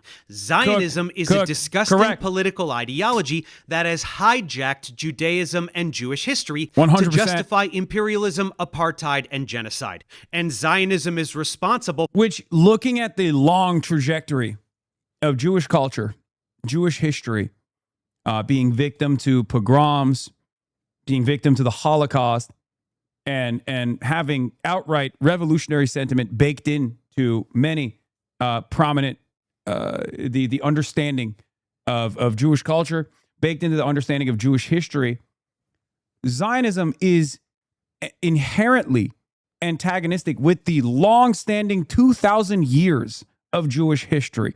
It is literally the opposite. And yet, over the course of the last 80 or so years, it has completely revamped Judaism as a civic nationalist religious substitute It is ridiculous. Now, of course, there are still plenty of people who resist against this fascistic ideology, who are Jewish themselves, and yet they are constantly fucking suppressed. No one ever talks about their perspective. They don't get to have prominent talking slots on mainstream outlets. You'll never hear from them. You'll never hear Gabor Mate on CNN. You'll never hear Norm Finkelstein on ABC or CBS. You'll never hear from Ilan Pape. You'll rarely ever even hear from the likes of Gideon Levy, for example. I mean, he's a very prominent journalist. For the lion's share of actual anti-Semitism that exists around the world as people react to Israeli aggression and misplace their anger on Jews as a whole. All moral Jews know this and speak out against Zionism the loudest, as it is their cultural identity that is being shattered by these monsters. Zionism is to Jewish supremacy as Nazism is to white supremacy. They are indistinguishable. Zionism is Nazism. I guess Destiny's little pea brain isn't big enough to wrap his head around that. Are you really implying that anyone who is Jewish can lie about science as much as they want, and if anyone exposes those lies, they're automatically an anti-Semite? What, bro? This guy reaches so hard. Holy shit, he's obsessed. Avi lies a bunch about science. I exposed his lies, and in response, he just called me an anti-Semite. Exactly like the Zionist lobby that banned me from Twitter and tried to smear me for exposing their lies and propaganda. Same tactic. Literally 1 minute prior, you listened to Avi say he puts a viral YouTube video to make money in which he makes anti-Semitic claims, while making zero attempt to dispute any of the science I presented. You heard him say that. He was exposed by me, therefore I'm an anti-Semite. That's the logic he's putting forward. I'm articulating that logic clearly, and you burst into laughter like I'm pulling something out of my ass? Yeah, this is the other side of the story, which is a classic Epstein defense. When he has no counter narrative, when he has no counter argument, when he has nothing to say, he'll just try to ridicule to his own audience, signaling to his own audience that you're actually wrong. He doesn't have to refute your point at all. Oh, you're just obsessed. You're just obsessed. You're obsessed with Jews, which is, again, classic Zionist Hasbara technique. Really? Furthermore, what's funniest about this tired angle is that you and all your piece of shit Zionist cronies are not Semites. Ashkenazi and Sephardic Jews like you and Bibi and all the rest are European. You literally are not a Semite, while Palestinians are Semites. Therefore, Zionists are, in reality, anti-Semitic. It's quite shocking that Destiny doesn't bite on this and go on a tirade, especially since this was the main thing that upset a lot of people when I posted this video. He just giggles and then moves on. But for the record, this is accurate. Ashkenazi Jews like Bibi are way more European than Middle Eastern. That's why with services like 23andMe or Ancestry.com, Ashkenazi Jew is literally listed under European. I follow Reggie Watts on Instagram, and he recently posted his results. He's 11.1% Ashkenazi Jew, which is listed under European. He's also 0.1% Arab, Egyptian, and Levantine, a totally separate category under Western Asian. This categorization makes sense since Ashkenazi Jews look fucking European. This is also why these ancestry kits are tightly regulated in Israel and can't be purchased in Israeli pharmacies. They don't want citizens to find out that they're not fucking Middle Eastern. They pretend to have a divine claim to a region that they're not from. For the record, I don't give a shit. Even if Ashkenazi Jews could trace back their like ancestral lineage all the way to Israel, it still wouldn't justify Zionism. It still wouldn't justify Israeli apartheid, occupation, and ethnic cleansing.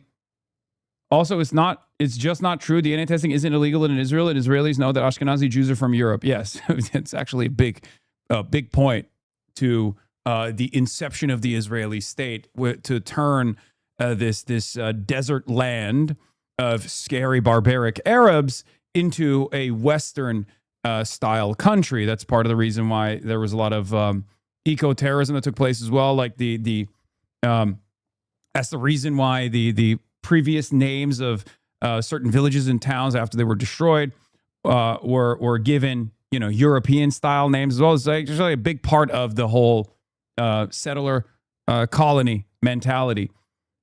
Early Zionists also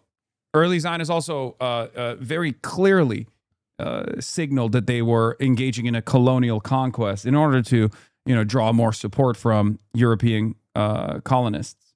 Do Ashkenazi Jews have more Middle Eastern ancestry than Scandinavians? Obviously, but over many centuries, that ancestry got diluted and they're largely European now.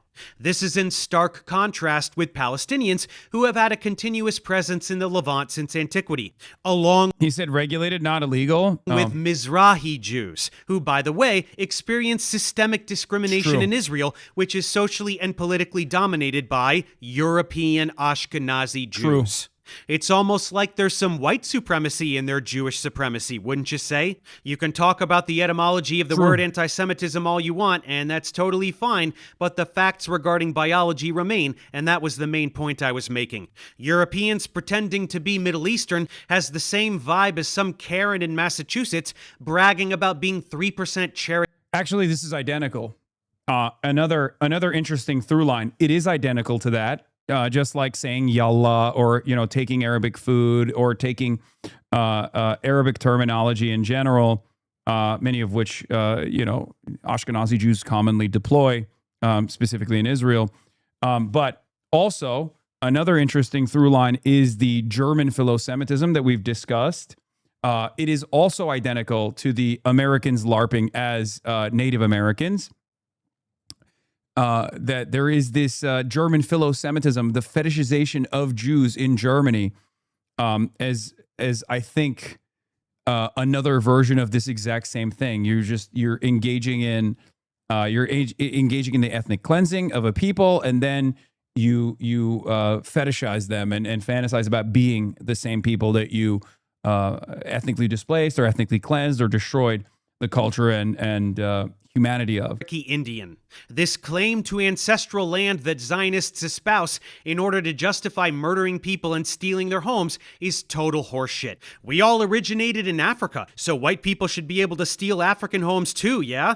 A little moot since Africa was very recently the victim of European colonialism for about 100 years, but still, the logic stands. Hey Avi, I'm not sure if you noticed, but the whole world despises your ideology. The world knows your gaslighting and your Hasbara tactics. Shouting anti-Semitism at everyone that hurts your feelings is just going to hasten your demise tenfold. What does that have to do with it? What does being a lying, manipulative, gaslighting fraud in order to get away with scientific fraudulence have to do with this political ideology that involves lying and manipulating and gaslighting constantly in order to get away with war crimes? That's a serious question. My scientific. Can you be anti-Zionist without being anti-Semitic? Maybe, but Maybe. Oh, how gracious. How gracious of the pro-genocide, pro-Israel, sex pest Twitch streamer has given us an allotment. He's given us an allowance. Oh my God. That's my favorite thing that Zionists do, is whenever they're like, you can criticize Israel just in the confines that I think is appropriate. And it's like, why would you be the fucking judge and jury? Why? Kick streamer, not Twitch streamer. I apologize. But anyway, like, what do you mean? What do you mean there's an acceptable way to critique Israel, but you're not doing it? It's like, why am I supposed to listen to you? You're pro-Israel. Why would I listen to you? Do I listen to a Klansman when talking about white supremacy? Oh, I'm sorry. There's an acceptable way. There's an acceptable way to critique white supremacy, and you're not doing it. You're engaging in anti-white behavior. It's like, what the fuck are you saying, dog? You're a Klansman. Why would I fucking listen to your confines? Why would I listen to what you want to have this conversation, what the safeguards you have around this conversation? I don't give a fuck about your opinion on this. That's your problem. You got to fucking build a bridge and get over it on your own.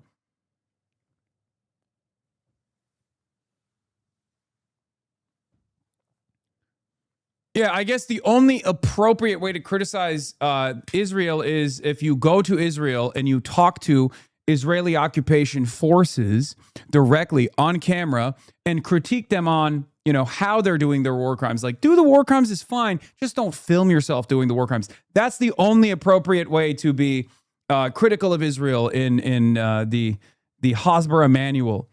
And the crazy part, Israelis have literally killed other Israelis because they're phonetically presented as Arab. Thus, we've seen an appropriate target. If anyone needs a reminder that the IOF killed Israeli hostages because they didn't look Israeli enough, that, or remember when there was an American Zionist in Florida who thought that these Israeli tourists who were Arab and Jewish from Israel were actually Arab, Palestinian, Muslim potentially, and he shot at them. And both parties involved thought that the opposition was actually, Hamas. That was funny. Yeah, that was funny.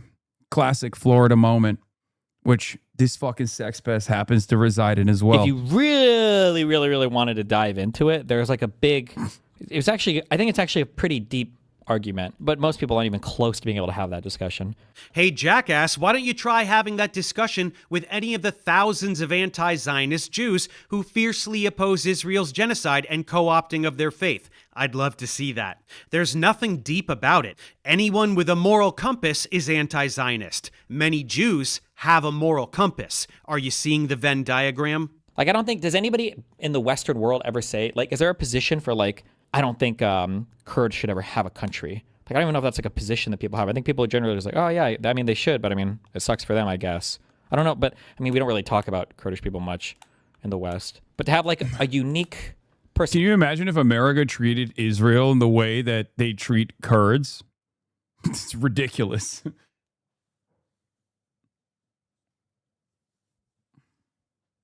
Fact to be opposed to a Jewish state is a little bit weird. You're kind of missing the point here, champ. This is the old, but why can't Jews have a country bullshit talking point. Yep. First, ethnostates are bad. Equality is good. Supremacy of any group of people over another being codified into the laws of a nation is bad. But way more important is the fact that this particular ethnostate was established on inhabited land through the slaughtering and dispossession of the indigenous population. That's the more bad part. If post-World War II, a Jewish state was set up in the middle of fucking nowhere and built up from scratch, like in Germany perhaps, since they did the Holocaust and over 80% of the... I rescheduled Trita to tomorrow at an earlier time in the day, okay? Yes, we are going to be watching the Francesca Hong Wisconsin debate. Country is open land. Very few people would have had a problem with that. It's the ethnic cleansing that's got everyone upset. Do you get it now? The real, when you really say you're anti-Zionist, what you're saying is that, like, you don't believe that Jews should have some special right to their own country. That's really what people mean when they say anti-Zionist. Now, that only can refer to the state of Israel because that's the only Jewish country. No, we're saying that Israel shouldn't have the right to murder and displace anyone they want, the thing they've been doing on a daily basis since the state of Israel was established. But then it's weird because they'll make these same claims in that, like, the Palestinians are for some reason entitled to their own state. I don't know why. It's one of the reasons why they push so hard for. It's like really fun. Oh, bro, I don't want to get into this. I don't give a fuck. You don't want to continue rambling because you sound like an idiot. People who inhabit a place don't deserve to continue inhabiting that place. Palestinians don't deserve Palestine. Well, it wasn't an apartheid ethno-state. Jews and Christians lived in Palestine and they got along just fine. Jews could have emigrated. Shout out to the Ottomans, low-key. You know, many mistakes were made, but this was not one of them, okay? Under Ottoman rulership, there was harmony. In large numbers to the Levant after the Holocaust and integrated into existing societies, including Palestine. They didn't do that. Zionist militias went in and started murdering and stealing everything. Pretty big difference. Anyway, at this point, Stevie got tired, realized that my video on Avi was hard science wall-to-wall, except for the 2 or 3 comments I made on his Zionism, which he failed miserably to address honestly, and he spent the rest of the stream, which was the overwhelming majority of the stream, looking at something else. Of course, that didn't stop him from choosing this slanderous title and thumbnail. Gotta get those clicks, right, Steven? Oh yeah, I promised some other dirt on this guy. As if the genocide denial wasn't enough, here's a few other tidbits. Here he is advocating for white nationalists murdering BLM protesters. The rioting needs to fucking stop. And if that means like white redneck fucking militia dudes out there mowing down dipshit protesters that think that they can torch buildings at 10 p.m., then at this point they have my fucking blessing, because holy shit, this fucking shit needs to stop. It needed to stop a long time ago. White supremacists should mass murder protesters. They have Destiny's blessing. What a great guy. Now let's shift from the disgusting to the creepy. This will be courtesy of another creator named Ryan Beard, who seems to have already done the deep dive on this stuff. A common defense that Destiny fans will give when he says that he wants to have sex with children is that he's just joking. For example, these tweets where he says, "You were hot at 10? Any pics? Check DMs. Jesus, I've never wanted to bend someone over the hood of their little tyke so bad." I do think these tweets are jokes, very strange jokes, but I don't think that him saying he wanted to hook up with this 15-year-old was a joke. You know that classic prank where you send your friends pictures of kids in bikinis and say how hot you find them as a joke? And to help prove that this wasn't a joke, here are some clips of Destiny doubling down on his attraction to this 15-year-old in a debate with someone named Mr. Medicare. Of course, of this chat log, I was talking with a bunch of other esports guys, and we were basically talking about how crazy the fucking jailbait is in the gaming communities. It's ridiculous. I think I said something along the lines of like, there are 15-year-old chicks that are like hot as fuck that will like try to send you pictures to like fuck you at events and shit, and it's like, you have to be really careful when you navigate that. So what is the admitting to jerking off to 15-year-olds? I'm sorry. I see stuff like this, and then you're like, oh, Hasan, why aren't you a prison abolitionist? I mean, obviously, the whole point of the prison abolition movement is to show, to expose that people who deserve to be in prison never actually go to prison, and people who don't deserve to be in prison in the current carceral structure that exists are the ones who are often in prison. But theoretically speaking, you know, I think there is a necessity for you know, putting some people in prison, at least for a little bit, to rehabilitate them. Bro, why do you always have to left bash police abolition as a straw man against this guy? I'm making a fucking joke! And what is that in relation to? A long and convoluted one. Calm down. Jerking off. I think I just said like this. I think the log is something like this 15-year-old chick was trying to send me, or was sending me pictures of herself, and she was hot as fuck. It's like really hard to like turn down some of these people. I think. Wait, I said how old was she? She said she was 15. Did you get all that? Don't worry, it gets worse. The next child-related Destiny incident is when him and his friends, the Bro Squad, watched an 8-year-old boy shake his penis for them on a live stream. I shouldn't tell this because I'm gonna get fucking arrested. Or Child Protective Services. I used to be part of this horrible thing called the Bro Squad, okay? Fucking me, if you remember that fucking Cheeks bitch, and fucking a couple other people that have never been on my stream before, we're part of the Bro Squad, and what we would do is we would go around Justin TV streams, trolling the shit out of these people. And we went around from fucking channel to channel, like fucking around. Like it was just horrible shit.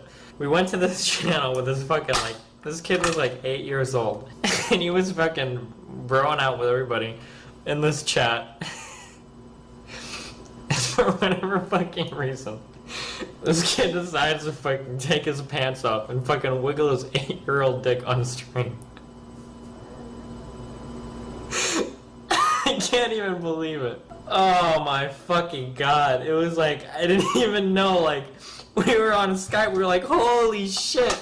Like, we had to do like a double take because we didn't even fucking know, like, what the fuck was on. Like, we were looking at like an 8-year-old dick, like, on the fucking screen. Yeah, don't just immediately quit the stream or anything. Really soak in that prepubescent penis. But at least he's not grooming anyone, right? Even though a lot of these situations involving children happened quite a while ago, I still think Destiny has been spreading harmful rhetoric around children even quite recently. A couple years ago, Destiny said that a 30-year-old randomly sexting a 14-year-old would not be grooming. Let's say there's a person that's like 30 years old and tries to like randomly sext like 14-year-olds and 15-year-olds. Yeah, Shannon Watts supports this guy, by the way. And so does the Bulwark. So does the Bulwark Network. So do all of the former neocon, now turned liberal, Liz Cheney defending Bulwark Network, and David Pakman. And Smiratandon, I suspect. Just, you know. They love this guy. They love this guy. That wouldn't be, I don't think that would be considered grooming. So that clip sounds pretty bad, right? But we don't want to approach Destiny in bad faith or take him out of context, so let's try to understand the actual argument that Destiny is making. That wouldn't be, I don't think that would be considered grooming. Now, let's say there's a person that's 30 years old and they're specifically seeking out like 14, 15-year-olds to kind of just like talk. Brian Tyler Cohen, too. He's a regular guest there. Gross. I didn't even know that. Brian Tyler Cohen as well. Gross. Yes, we're gonna watch this. We're gonna watch this in a little bit. Let me finish this video first. To them about their school life, figure out what the almost problems done. are. You know, We be got cool 5 'cause you're minutes older, remaining. Experience, and then you kind of weasel in like sex.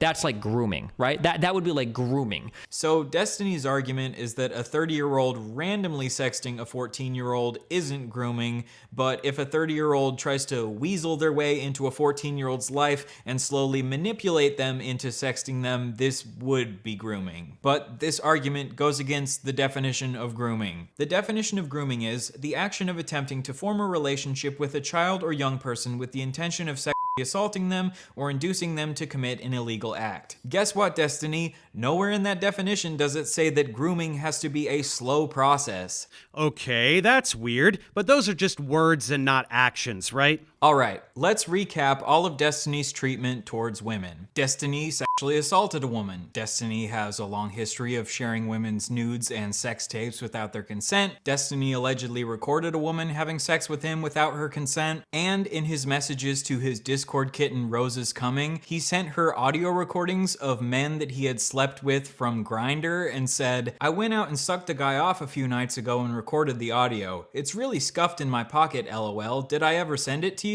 He has a history of calling 15-year-olds attractive and sharing pictures of them in bikinis. He has a long history of getting very mad at women when they post about their sexual assaults on social media. He has allegedly abused at least one of his female orbiters and was psychologically abusive towards his ex-wife. And he also admitted to choking out another one of his exes multiple times. However, he claims that this was done in self-defense. Because you better fucking believe I had to fucking choke her out a few fucking times. Finally, Destiny has a history of doxing and threatening to leak the nudes of women that get on his bad side. Yeah, I didn't feel like spending a lot of He's gotten far worse at doxing too since then. time I mean, on he's this a since it's serial not the doxer point of at the this video, point. but that's a tidy summary. Sexual assault would be the big one, but he is also currently being sued for non-consensually sharing nudes of a minor, and the person suing makes it clear that this is a pattern of behavior from him.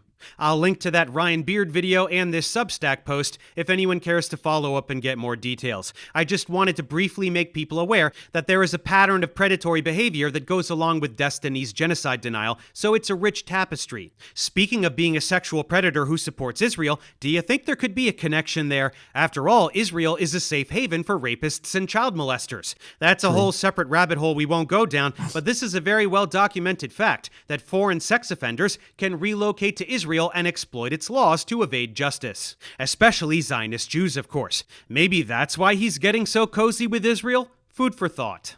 Oh, and did you know that Destiny has a son? He's 15 and a full-blown Nazi. The real kind, which actually hates Jews and flirts with Holocaust denial. Destiny is such a shit dad that his son rebelled against him by becoming an actual anti-Semite who entertains Holocaust denial. How fucking hilarious is that? Anyway, we can go ahead and wrap things up here. There's no point in trying to summarize everything we went over regarding Israel, but we can say a few last things about people like Destiny. This desperate insistence of conflating Zionism and Judaism is a Hasbara tactic. It is a Zionist talking point that is used to deflect from crimes against humanity. Zionism is not Judaism. Zionism is anti-Semitism. Trying to insulate Zionists from criticism by shouting anti-Semitism is itself anti-Semitism. It is a deflection from the very obvious facts that incriminate Zionists, which reveal who they are and... Yeah, isn't it crazy that this isn't even 5% of the shit Epstein has done and continues to do with regular frequency as well? Every single thing that community has concocted as a smear campaign is just pure projection and grasping at fucking straws. what they're doing, something that any anti-Zionist Jew will gladly tell you. So when someone accuses someone else of being a Nazi simply for opposing what is essentially Nazism, they sound like a moron. Like, even Dave didn't dive deeper into this stuff, considering his allegiance with numerous white supremacists, white nationalists, neo-Nazis, including Nick Fuentes, Sam Hyde, former neo-Nazis, current neo-Nazis that he's dated. So the idea that he claims that people who are critics of Israel are actually Nazis or anti-Semitic is fucking ridiculous when he has prominent anti-Semites on his broadcast. So go ahead, Stephen. Do your little reaction video to this. Make an even bigger fuss about what a vile Jew-hating neo-Nazi I must be. Dig yourself even deeper into this hole, because what you think you're doing to me, you're doing to yourself. You are exposing yourself. All right. Let's get into it. Who's united all shades of blue of the Democratic Party, as I have before. Now, that race in 2022 is the closest U.S. Senate race in the state in over 100 years. It's the closest challenge to any incumbent across the entire country. No incumbent lost statewide. Now, while D.C. insiders like Chuck Schumer didn't see the race as winnable, Republican billionaires certainly did. They spent over $50 million to defeat me, and I only lost by 1 point, 26,000 votes. Now, I can tell you, having been the only person on this stage who's actually won statewide in 2018, when we kicked Scott Walker out of office for good, that race was also decided by 1 point. Now, I've been on both sides of the coin. And you learn a whole lot more when you lose. When you win, you think you did everything right. But when you come up that short, you have a whole lot of time to think about the things that went wrong. You learn about the devastating impact of big money in politics. You also learn about how low Republicans can get. And I can tell you, right now, we have the resources and we have the support to get it done. And on the terms of Governor Evers, I have zero interest in upholding the status quo. I have zero interest in being the establishment candidate. That is the difference right here on the stage, because I am pushing the envelope to make sure that we are as bold as we can possibly be in the Donald Trump era, because that's what people have been calling for Democrats to be all along, and we have not truly met the moment. Thank you. Mr. Brennan and Ms. Royce, you are both polling in the single digits and have been since the start of this race. At this point, are primary voters wasting their vote on a vote for you, Mr. Brennan? Well, here's what I would tell you is I don't think primary voters have been paying much attention until the last 2 weeks and all the upheaval that you have seen. This is what I find when I am going out around the state is that, and this has been verified by polls that was done here by my alma mater at Marquette, because about half the people at this point haven't made a decision, and so that is a lane that's opening up. The challenge that I have had from day one is not that anybody thinks I'm unqualified for the office. I served as the top appointee to Governor Evers. We created the largest budget surplus in state history. We increased the rainy day fund. We got billions of dollars out to family farms to. Bro, when that question is asked of you, you're supposed to just quietly say, you know what, you're right, I'm leaving the debate stage. Okay? That's it. That's what you're supposed to do. Okay? What you're supposed to do, especially with the latest poll that just came out that shows Fran Hong at 44%. Now, I don't hate that the establishment picks are just like splitting the vote, even though it might be too late for them. Because, again, Fran Hong, new poll came out today. Okay, we've been waiting for this poll nuke. This poll nuke that showed she's at 44%. It's fucking over, I hope. But we're going to keep pushing. If you want the best public schools in the nation for your children, if you want to open up the state's healthcare plan so that everyone can buy in and we can lower costs for all Wisconsinites, if you want a candidate who is going to stand up and fight Donald Trump and bring an end to this authoritarian regime, then you should vote for me. I am the candidate in this race that brings the most experience in and around state government with 10 years of service in the legislature. Get the Fran. This is boring. I need to hear from Francesca. And nonprofit sectors, and for over she looks so good I've in the been green a candidate suit. That has turned progressive She's ideas, suit mogging. like the kind that all of us have on this stage, into law. I missed That Fran kind of speaking. I know experience they is asked her about the absolutely essential. DSA platform. She said, I need don't to think endorse the about national not DSA just platform, who and can beat the Tom national Tucci, although organization that has is not important. endorsed me. Not just who can deliver a democratic legislature, although that is vitally important, but who can actually do the job on day one. And I am proud to have earned by far the most endorsements of any candidate in this race, including the most endorsements in Milwaukee County, the most largest labor union endorsement with WEAC, the state teachers union, and the endorsement of former Lieutenant Governor Barbara Lawton. Thank you all. Last week, a Madison police officer Look at this, shot look at and this, killed look at a this, man. look at this, look at this. Tonight, the investigation and the protests continue. 44%! Governor Tony Evers has called for transparency and accountability and urged for peaceful protests. Ms. Hong, in the hours following the shooting, standing alongside protesters, you said, quote, "The state-sanctioned violence was an execution." Would you make those immediate declarations as governor, even though an investigation had not yet started?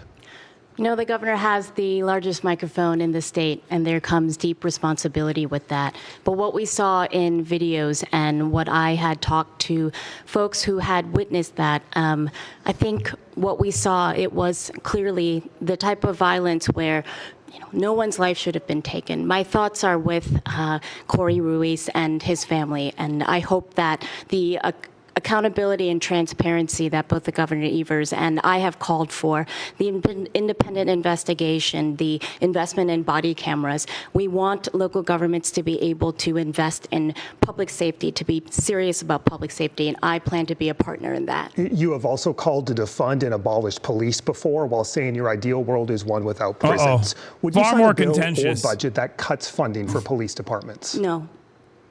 No. Why not?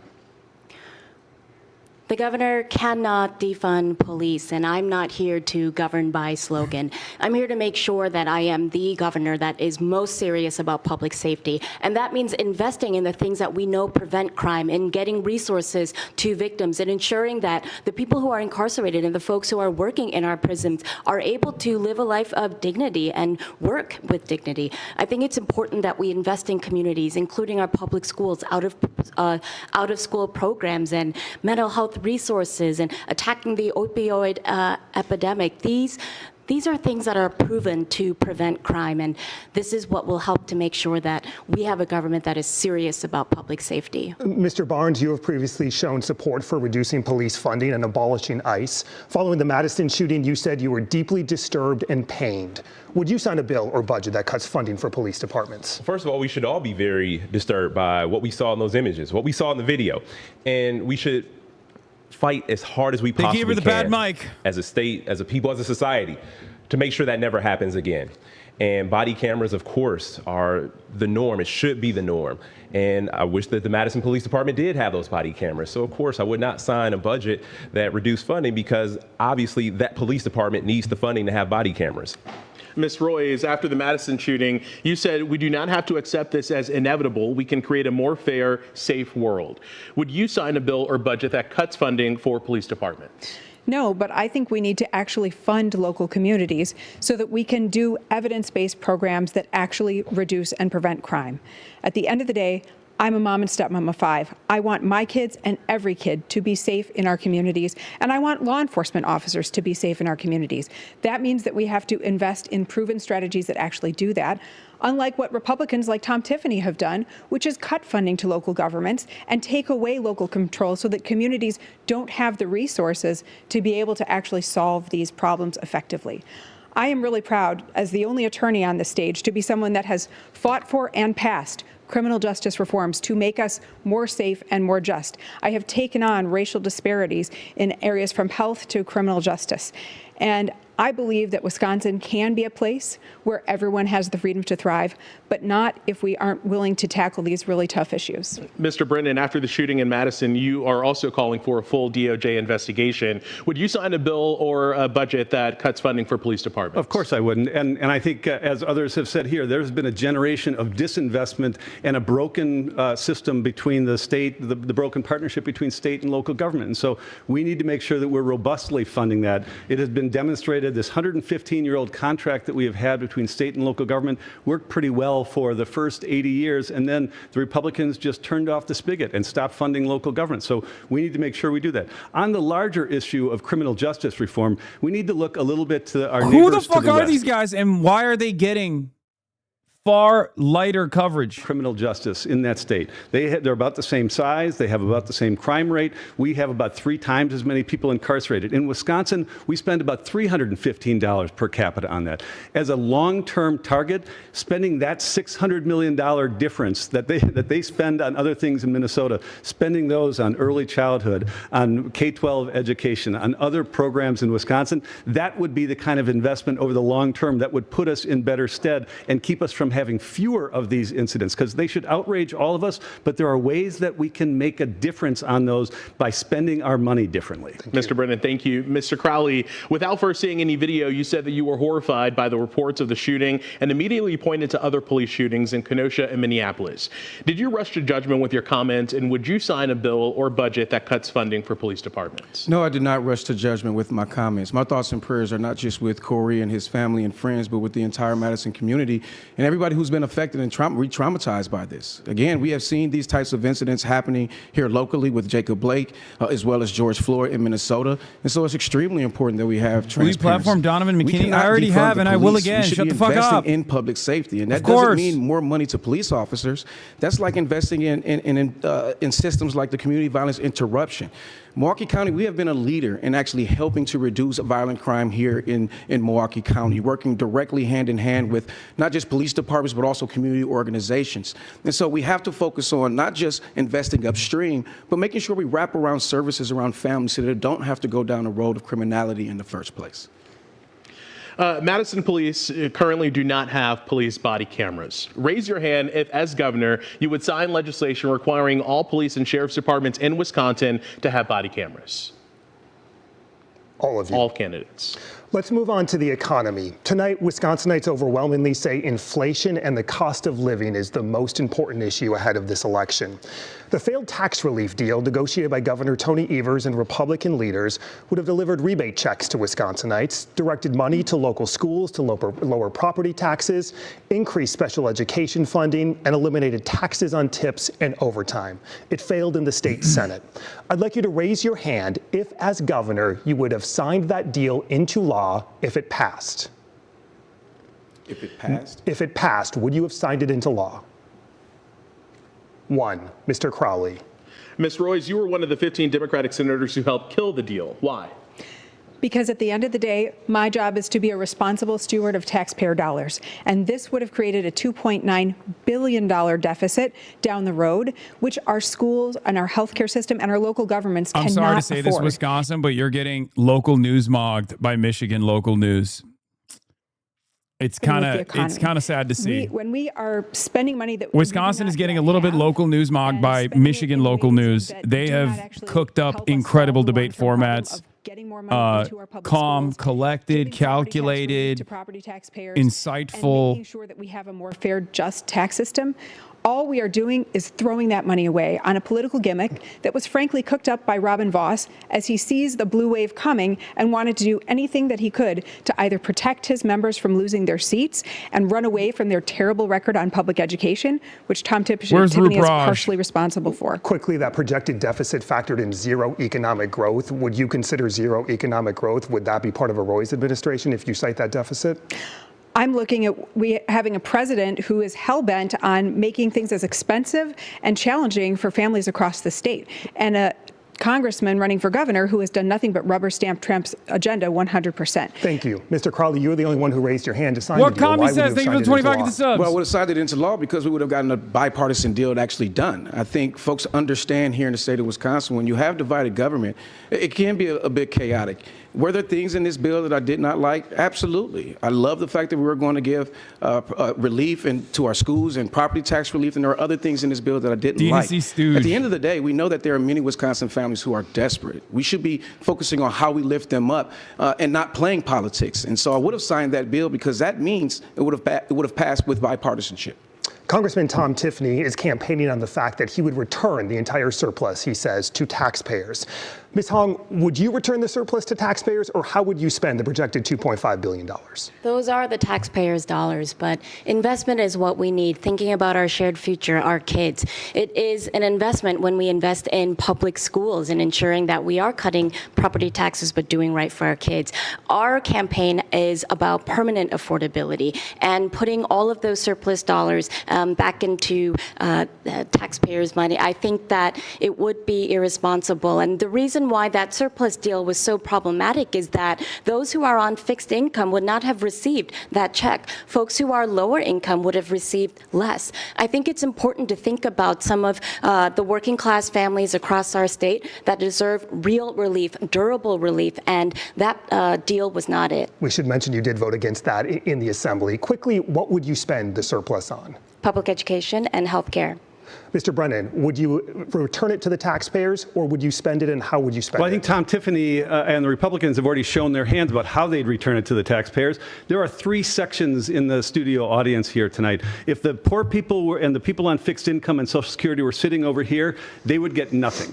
The rest of us who are doing okay would get the $300 and $600. And by the way, if you want a stimulating effect by putting money into the economy, you put it in the hands of people who are going to spend it. And so that was part of the deal. The thing that I would have exercised in all of this is caution, because we live in a Trump economy. I put together as the Secretary of Administration 2 budgets for Governor Evers, and we need to make sure that we are doing everything possible to be cautious in this time of Trump. The way that I would spend it, one, it would be cautious, but the first thing that I would spend, the first $100 million, which I will do in January, will go into child care and early childhood education. It is a system that is broken. $1 billion of productivity sits on the sidelines Can every we change year, the name money to merit? especially from Yes. women, mainly from women who can't find affordable, accessible, or high-quality childcare. It is a K-12 and workforce issue. That's the first place I'd spend $100 million. Then I would restart the Knowles Nelson Stewardship Fund with another $100 million. Like, those are the types of things that we can do. That's bipartisan effort. Those are bipartisan things that have been successful. The Knowles Nelson Stewardship Fund, 90% of us live within a mile of a project that's been enhanced by that over the last 40 years. It's as Why are all these bipartisan candidates as it good gets, speakers? and What the it fuck is now- happening? Because you got primed by Haley Stevens into thinking that everyone that goes on a fucking debate stage is like, oh yeah, don't you know? That's not the case, okay? A lot of these people really want it, and they don't have $60 million propping their fucking candidacy Fail the up. people of Wisconsin. Our school districts are going to referendum every single year just to keep the lights on. And we also see gaps in healthcare because we Like, are one Mandela of 10 Barnes states that is has a yet to very expand charismatic our- individual, which expand is our Medicaid fucking program annoying. under the Affordable Like, Care Act. I'll admit we that. are in a world of trouble, and Robin Voss has never Like, been he's a good negotiating great partner. So, speaker. no, I And certainly even wouldn't sign Crowley's the deal, but actually the way decent. We give more money back to people the way we And I say even actually Crowley because return money to he folks was polling is at by like taxing the 1% wealthy, when he taxing the dropped out. billionaires, taxing these corporations that have been getting over on us, making money hand over fist while communities continue to starve for resources. This is how we can most effectively return money back to folks. And on the issue of affordability, the What best was way the we can close the surplus, though? affordability gap is to put more money It's in the rather pockets striking of how hardworking progressive the tenor of the arguments are. It's because Francesca Hong is on the stage. That's it. When you have, this is what happened with Bernie Sanders in 2020 and also in 2016 as well. Well, I guess not to the same degree in 2016, but in 2020, certainly, a big chunk of the candidates were trying to basically moderate to the left and shift the Overton window to the left just to be appealing to Also now, a base and of also support. because of Trump's big ugly bill, there's going to be Happened some with Zoran, stresses too. when it comes to expanding Badger care, which I still support. It is the right thing to do for us. So many folks are staring down medical debt, medical bankruptcy. We're going to move on. Put money into healthcare. We're going to move on to taxes. We did bring up taxes, so let's move on to taxes. You all, in some degree, have used phrases like making the wealthy pay their fair share and discussed raising taxes on the rich to fund your priorities. Wisconsin already has the second highest top income tax rate in the Midwest at 7.65%. So we want to know what all of you define as rich. So, Mr. Barnes, under your plan, what is the specific income level where taxes would go up, and what percentage would that top tax bracket pay? Yeah, so I think that incomes over $1 million should be taxed a little bit higher, even if it's temporary. The fact is we are in a real crisis right now, and our necessities have not been seeing the resources, have not been seeing the funding. Again, there's no reason these school districts should be going to referendum every single year just to fund basic services. And if we increase that tax rate by less than 1%, 0.9%, 0.8%, we do a great deal to be able to provide much more funding to our school districts and also help close the shared revenue Is gap. that what you're proposing, 0.8 or 0.9%? Well, I'm saying this is all. I'm happy to negotiate. This is Okay. what we need to negotiate. But this is the arena where I'm in right now. Ms. Hong, the income level that you would raise taxes and how much? Those who are making the $1,000,001. I think that the billion as well, to increase that to 0.9%. It is incredibly disappointing that some of our lowest income earners are paying a higher tax rate than some of our highest income earners. We need to return to a progressive income tax rate. It is how we build sustainable revenue and ensure that we're able to actually increase our tax base across the state as more working class people are going to be attracted to coming to Wisconsin to live, work, and play here. I think that the legislation that I introduced that would tax the billionaire and add a millionaire tax bracket would lower property taxes by up to 44%, and we could put that funding into special education funding, which we have neglected to actually honor the budget amount, and we must bring that back up to 90% reimbursement. And the percentage for those millionaires? I would increase that by about 1%. You would increase that to about 8.65. Correct. Mr. Crowley, your income level and how much would you tax them? Well, let's be very clear. It's just not the income tax, but it's also the property taxes that are also extremely high in the state of Wisconsin. Yep, and we'll talk about that next. Okay, well, when we talk about income taxes, what we really need to be focusing on is how do we actually fix this system moving forward? What we need to do is take a holistic view of our taxes. I'll be honest, I hate American politics so much. I know this is my entire job, but especially when it comes to taxes, I just like, when it comes to taxes, every American is a reactionary. When it comes to policing, every American is a reactionary. When it comes to prisons, every American is a reactionary. When it comes to unlimited American bloodshed, most Americans are reactionaries. And it's so frustrating, especially when it comes to taxes. It's like, yes, of course we have to fucking increase taxes for people making over $1 million. Are you fucking insane? Like, not even by 1%. It should be far higher than that.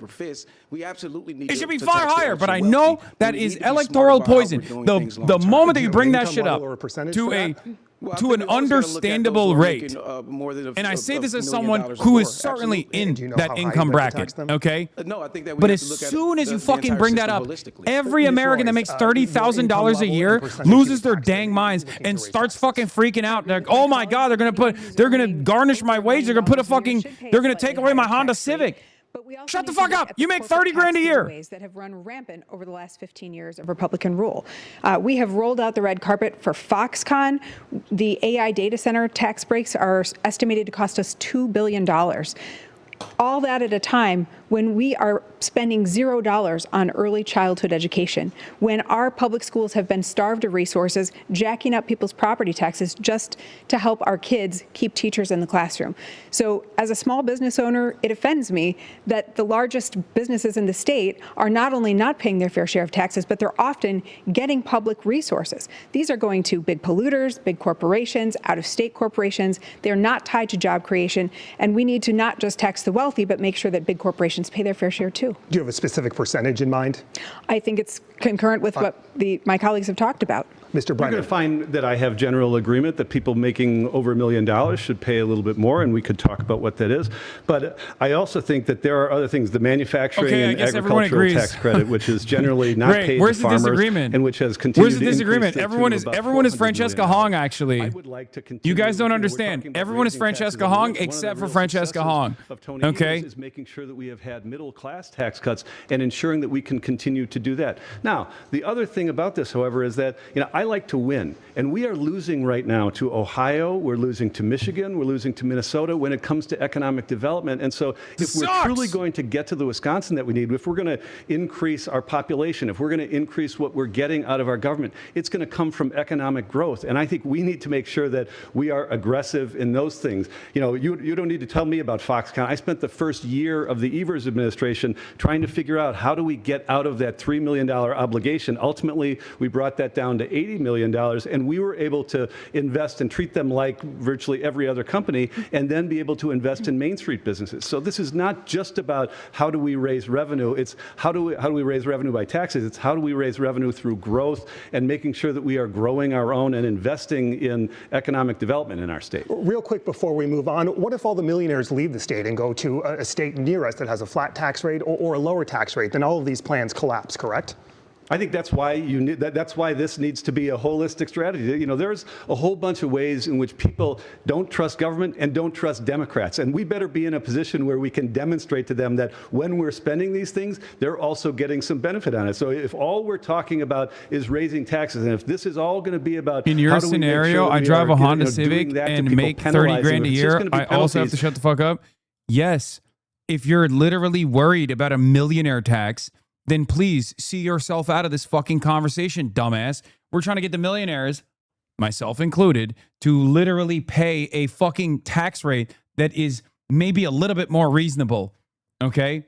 So yeah, it's not a conversation for you. Shut the fuck up. Schools, when we see some of these corporate loopholes and corporate welfare come to an end, when we have investment in rural roads, when there's legalization of cannabis, I think that we can improve the quality of life for millionaires and ensure that they too will be able to live, work, and thrive here in our state. Let's talk about property taxes. This past year, Wisconsinites saw the highest property tax increase in 3 decades. School property tax levies increased on average nearly 8%. Raise your hand if you as governor would commit to an across-the-board property tax decrease.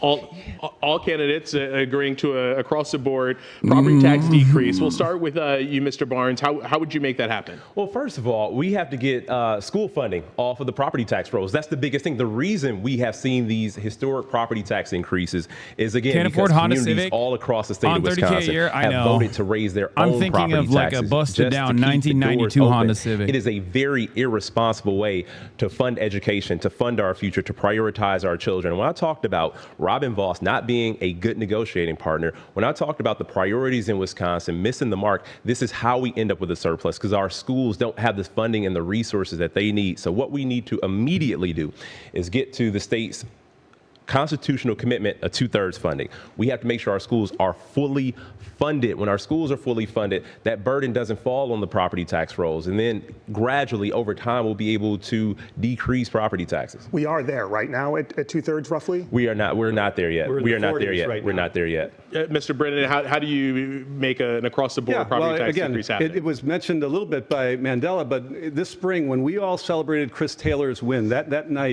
that same night, 72 school districts went to referendum, 60 of them for operations, just to keep the lights on, not to build a new middle school, not to build a new science classroom. That is as big a condemnation as we can get in Wisconsin. And so I would immediately scrap that funding formula, which is under lawsuit right now, but it's probably going to take 3 years for that to work its way through the courts. Our kids don't have 3 more years to wait. I would create a child-centric formula where every kid has value. It's still good that guys like this are in the race and they're spreading the fucking the establishment vote around, but I can't stand. That's how most other states have done I this. cannot And if you do that stand and recommit to that listening to a guy that's polling at fucking 3%, dude. Why is he talking so much more than Francesca Hong? What they need in the classroom. This is where we have failed.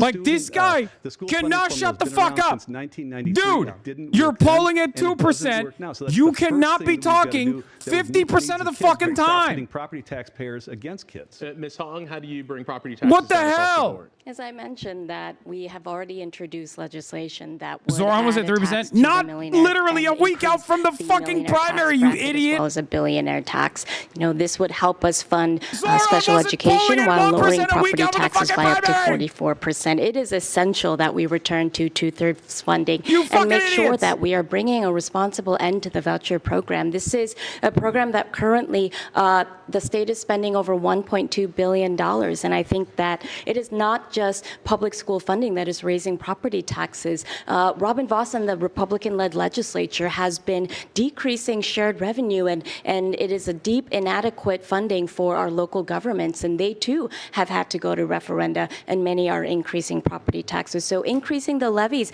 and giving our local governments the ability to raise more revenue, I think that this is how we're going to make sure that communities can invest in the things that and the programs that they absolutely deserve. And we're going to get to education and vouchers here in just a second. Ms. Royce, though, I do want to ask about property taxes. How do you bring property taxes down across the board?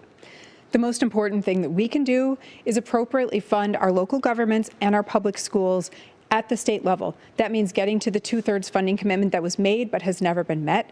But it also means fixing the way that those dollars are distributed, because right now it's deeply inequitable. My family moved to rural Taylor County. That's where I was a little girl. And they moved because of the quality of the public education system here in Wisconsin 47 years ago.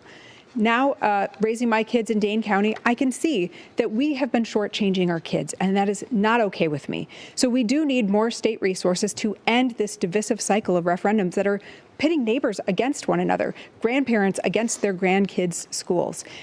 I also am the only candidate in this race that actually has a plan, not just a wish, but an actual plan to bring that private voucher scheme to a responsible end, because the actual number is closer to $1.8 billion in each budget that is going directly out of the coffers of our local school districts into these private schemes. And they are unaccountable and they can discriminate against kids. And none of us as taxpayers should find that acceptable. Mr. Crowley, how do you bring property taxes down across the board? Property taxes are extremely high here in the state of Wisconsin. It's not just affecting the senior who's on a fixed income, it's also affecting that young person who may want to buy a home, and everybody's getting squeezed in every direction. And it's not just affecting homeowners, it's also affecting renters as well, because when property taxes go up, landlords, quite frankly, pass those down to those renters as well. And so we have to tackle property taxes by, one, investing in our education system, increasing the reimbursement rates as well for special education, because our school districts shouldn't have to choose between mandated services and whether or not they're going to have teachers. But as the only elected official who runs, county government, representing 19 different municipalities, close to 1 million people, we have a lot of state mandated services. And with those state mandated services, those resources don't come down the pipeline. And so it's extremely important that we work at the state to make sure that we are getting, local governments are getting enough resources to invest in things like public safety, because the state of Wisconsin is near the bottom or dead last when it comes down to investments and such. We brought up vouchers, so let's talk about vouchers. Right now, about 30,000 Milwaukee children attend private schools using taxpayer-funded vouchers. Milwaukee was the first school choice program in the nation to help families who felt failed by the public school system, and still do so today. The program has since expanded statewide. As we've heard, some of you are calling to end the voucher program. Mr. Crowley, do you support eliminating or I get all the reducing candidates vouchers confused. in This the is city the one of you tried to Milwaukee? poison, right? Look, I didn't try to poison her. It was just MPS cheese. graduate. Went to Milwaukee Public Schools. All three of my daughters go to public schools. So I believe in the power of our public education. I think to say that we're going to fully eliminate the voucher system overnight really doesn't take into account the impact towards our family, towards our teachers, and quite frankly, toward the public school system. We've talked about how we went to referendum to make sure our public schools have what they need. And if we're going to referendum for the current capacity of students that they have now, how will we be able to bring on those students and make sure that we have great public schools moving forward? And so I don't think the question is whether or not we should have vouchers. The question should be, how do we continue to invest in our public schools to make sure that they are the school of choice? So would you sign a bill that eliminated or reduced vouchers in Milwaukee? To eliminate or reduce vouchers, no, but I don't believe in expanding vouchers in the state of Wisconsin. Mr. Barnes, you're proposing a multi-year sunset of the program as you've described it. What does that look like specifically in the city of Milwaukee? Well, let's first talk about the reason why parents feel failed by public schools. This all goes back to the lack of funding. This goes back to the state not meeting its 2/3 funding requirement, and schools have been starved of resources. So it will only be natural for parents to feel that way. I am also a proud Milwaukee public school graduate, but I know, having gone to a school that was starved of resources, what that impact meant on a lot of my classmates. And I was very fortunate to know where I was going to go home at night. I was very fortunate to not have to worry about where my next meal came from. But that's not the reality that far too many of our students face. And when we're talking about education, we truly have to talk about the societal factors that impact how our students do or do not learn. If we have these exorbitant rates of child poverty, it is going to impact the way that they learn. And as I have talked about vouchers, the main line is accountability, because we have seen horror stories where voucher operators closed doors overnight. These operators moved to Florida on the public dime. And so we have to first get the bad actors out of the system. Now, I believe public dollars belong in public schools. And if you receive a dime of public money as a private school operator, you should have to operate by a uniform set of standards. That means public governance, that means public accountability, public scrutiny. And if you cannot meet those standards, you should be taken out of the system. And I can tell you. But do vouchers go down, or are they eliminated in the city of Milwaukee? Well, I think that the income caps being lifted is a travesty, because that is what makes it a scheme. This no longer becomes a program for lower income parents to put their children So in there private could be schools. less It becomes vouchers a in handout. Milwaukee. It becomes a handout, and we can no longer, there's no justification for expansion of vouchers or lifting the caps if we have not fully funded our public schools. So yes, I would sign a bill that reduced them, because we have seen so much chaos with this system. We have seen, and look, a lot of students, and this is not an overnight thing by any means, but we do have to get serious about the delivery of education, specifically here in Milwaukee, but we also have to get serious about the societal issues that continue to plague our system. Everyone's We always have the filibustering. conversation Everyone is about education, but never filibustering. about poverty. Thank you, Mr. Barnes. Ms. Enough. Royce, at what point in your plan do vouchers go away for tens of millions of children in Milwaukee, tens of thousands of children in Milwaukee? No student in Milwaukee or Racine who is currently enrolled in a voucher program and is happy there will be displaced, and they will be allowed to continue their education until they graduate, as will their siblings. However, all programs that take public money need to be subject to the same rules and regulations that public schools are. Right now, you can do corporal punishment in a voucher school. You don't have to have licensed teachers that undergo background checks. You can discriminate against teachers and against students, including cherry-picking students and saying, no, we don't want a student with a disability. I think that's totally unacceptable as a taxpayer and certainly as a parent. Every single child deserves a high-quality public education. And what we have with the statewide expansion is essentially a program that has subsidized the private choices of wealthy parents. The vast majority of students in the statewide expansion were already in private school at their parents' expense before taxpayers started picking up the tab. I believe that public dollars belong in public schools, and if you take even $1 of public money, you need to be subject to accountability. And yes, over time, I am going to bring the private voucher scheme to an end as we increase the quality and the capacity of our public schools, because the most important thing to me as a parent, and what I hope my legacy will be as governor, is to restore Wisconsin in our rightful place as the best public education state in the nation. So a 3-year-old child, for example, in the city of Milwaukee would not qualify for a voucher under your plan? Correct, unless they were enrolled in a 3K program or if their sibling was already in one. Thank you. Mr. Brennan, do you support ending or dialing back the state's voucher program? And specifically, what does that look like for Milwaukee? Yeah, and I do support some putting back the cap on for the statewide program, which has come off. I think that we've already talked about some of the accountability. There's a transparency issue. We should pass a state law that says on your property tax bill, you can see how much the city, the county, the public schools, and how much vouchers are costing. That's my favorite. All of those things are important. That's my favorite bullshit when they're like, yeah, we're not going to lower the prices. We're just going to offer transparency. Trump tried to do this with the fucking pharmaceutical prices too. Remember?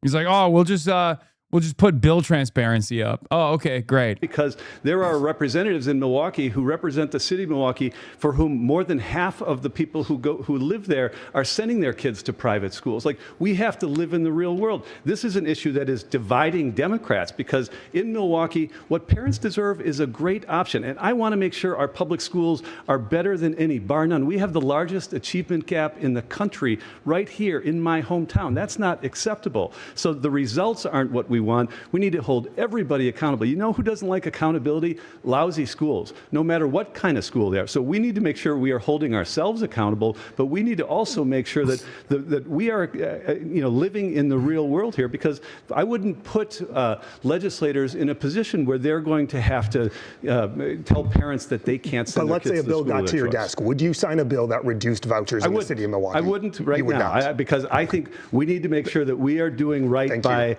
everybody in the city of Milwaukee. There are changes to be made. The largest recipient of vouchers in the state, $44 million to a virtual school. Like, Thank you, those Mr. are the Runyon. types of things we can change. Ms. Hong, you are calling for a responsible transition away from the, quote, unfair voucher program. Does that include fully eliminating vouchers in Milwaukee? You know, I'm a very proud daughter of immigrants, a single mom where my son is going to the same public school district that I came through in my hometown of Madison. I believe that public dollars not only belong in public schools, but one of the reasons that privatization has grown across the country is that, you know, it's public institutions of education that are one of our last remaining democratic institutions. And if we don't have strong public schools, we can't have a strong democracy. Our plan would ensure property tax transparency. I was in Luxembourg, Wisconsin, at the dairy breakfast talking to a gentleman who had no idea about the voucher program. And when he found out that the statewide program is where some of the public dollars were going into private schools, he was shocked.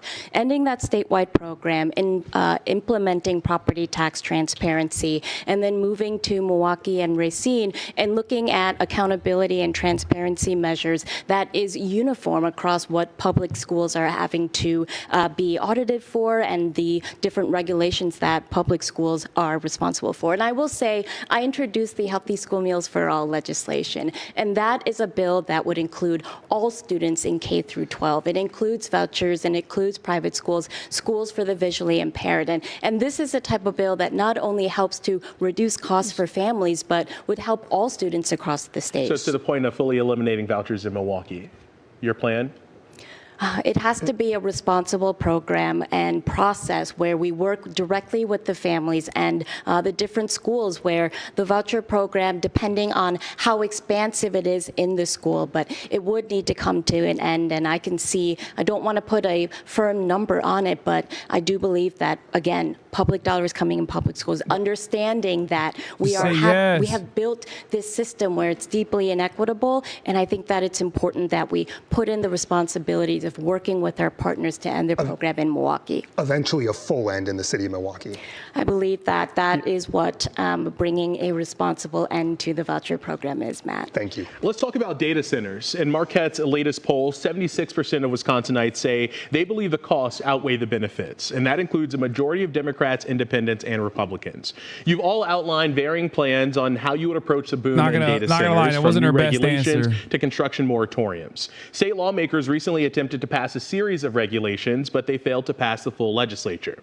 If lawmakers can't agree, and if you believe in local control, what really can you do as governor, Mr. Crowley? Well, one, we need to, it's unfortunate that the legislature actually left session without actually putting any guardrails in place.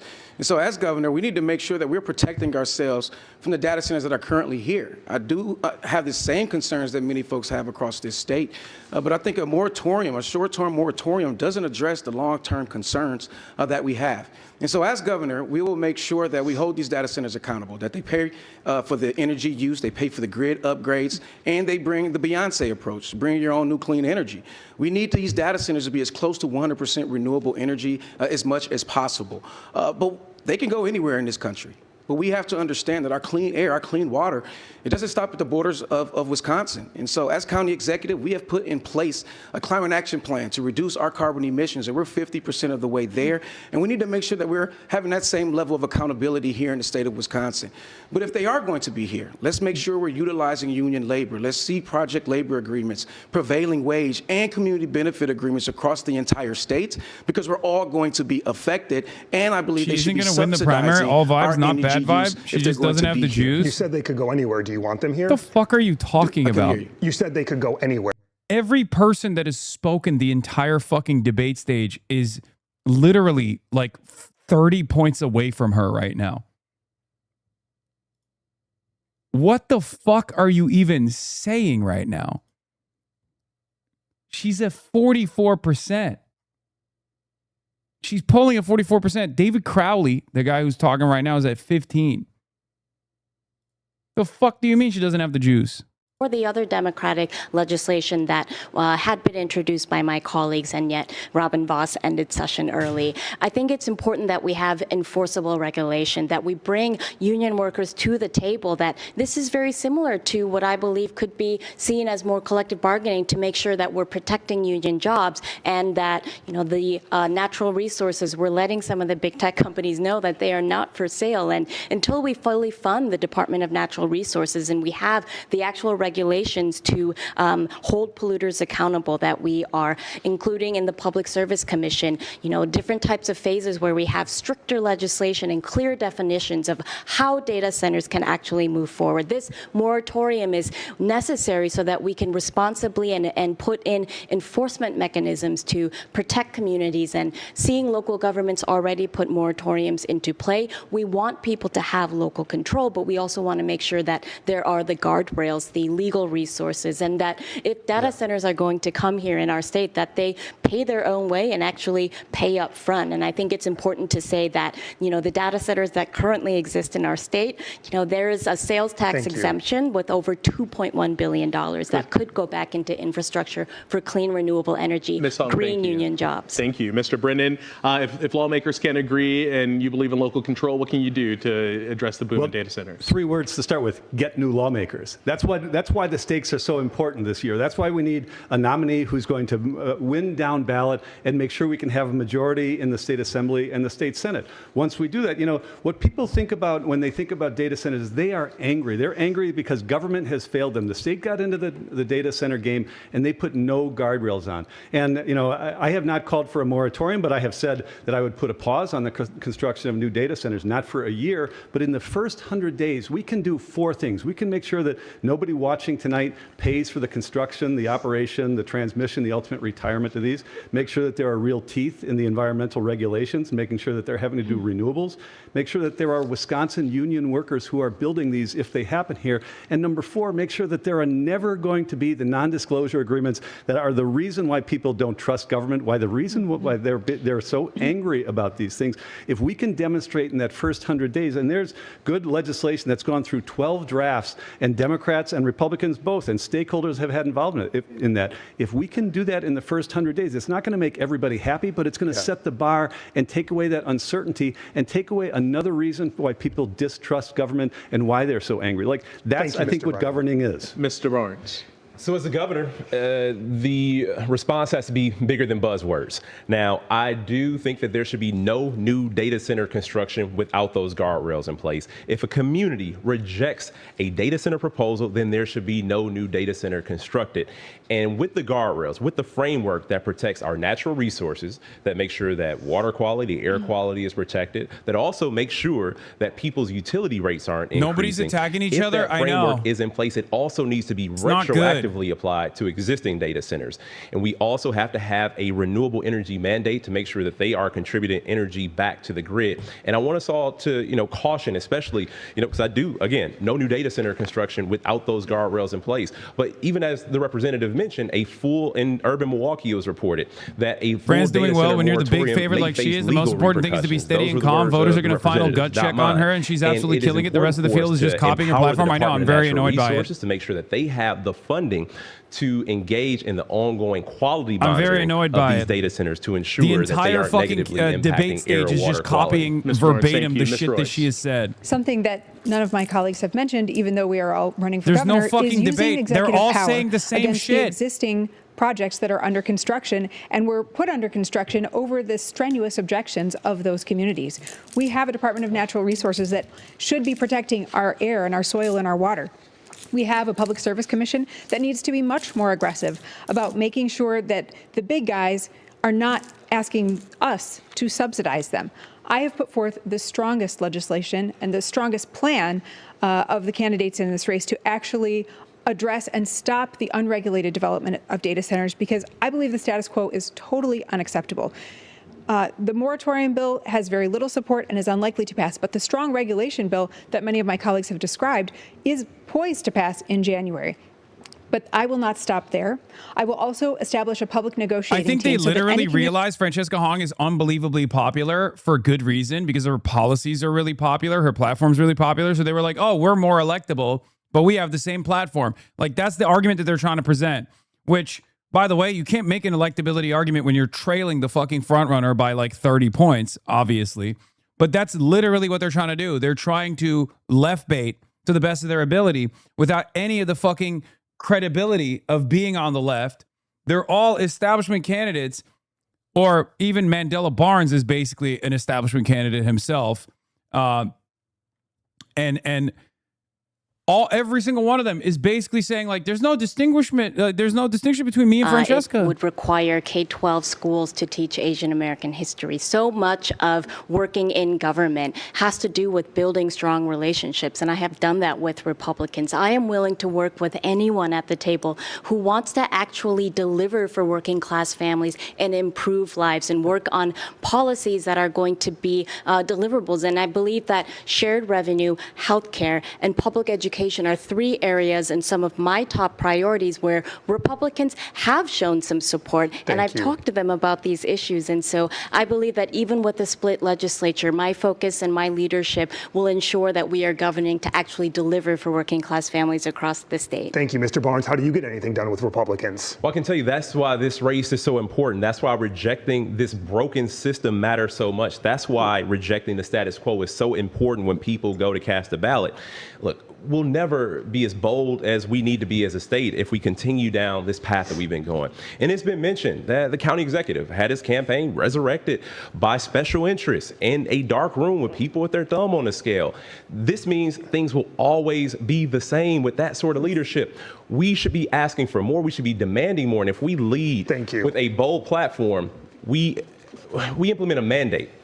We have a mandate to govern in the interest of people in a way that we have never done before. And that's what this race is about. Thank you, Mr. Crowley. How do you work with Republicans? Get anything done? You know, I served in the state legislature like many of my colleagues here, but none of them have actually run local government. You know, I'm the county executive of the largest community. And when I was elected in 2020, we had to work to get Act 12 passed. And we worked with Democrats and Republicans, and we've done it in Republican-controlled legislatures, and I do believe that we'll get a lot more done. Thank you. Believe it or not, it is now time for closing statements. We did choose randomly with the campaigns present to determine the order. Each candidate will have 30 seconds for a final thought, and we will begin with Mr. Brennan.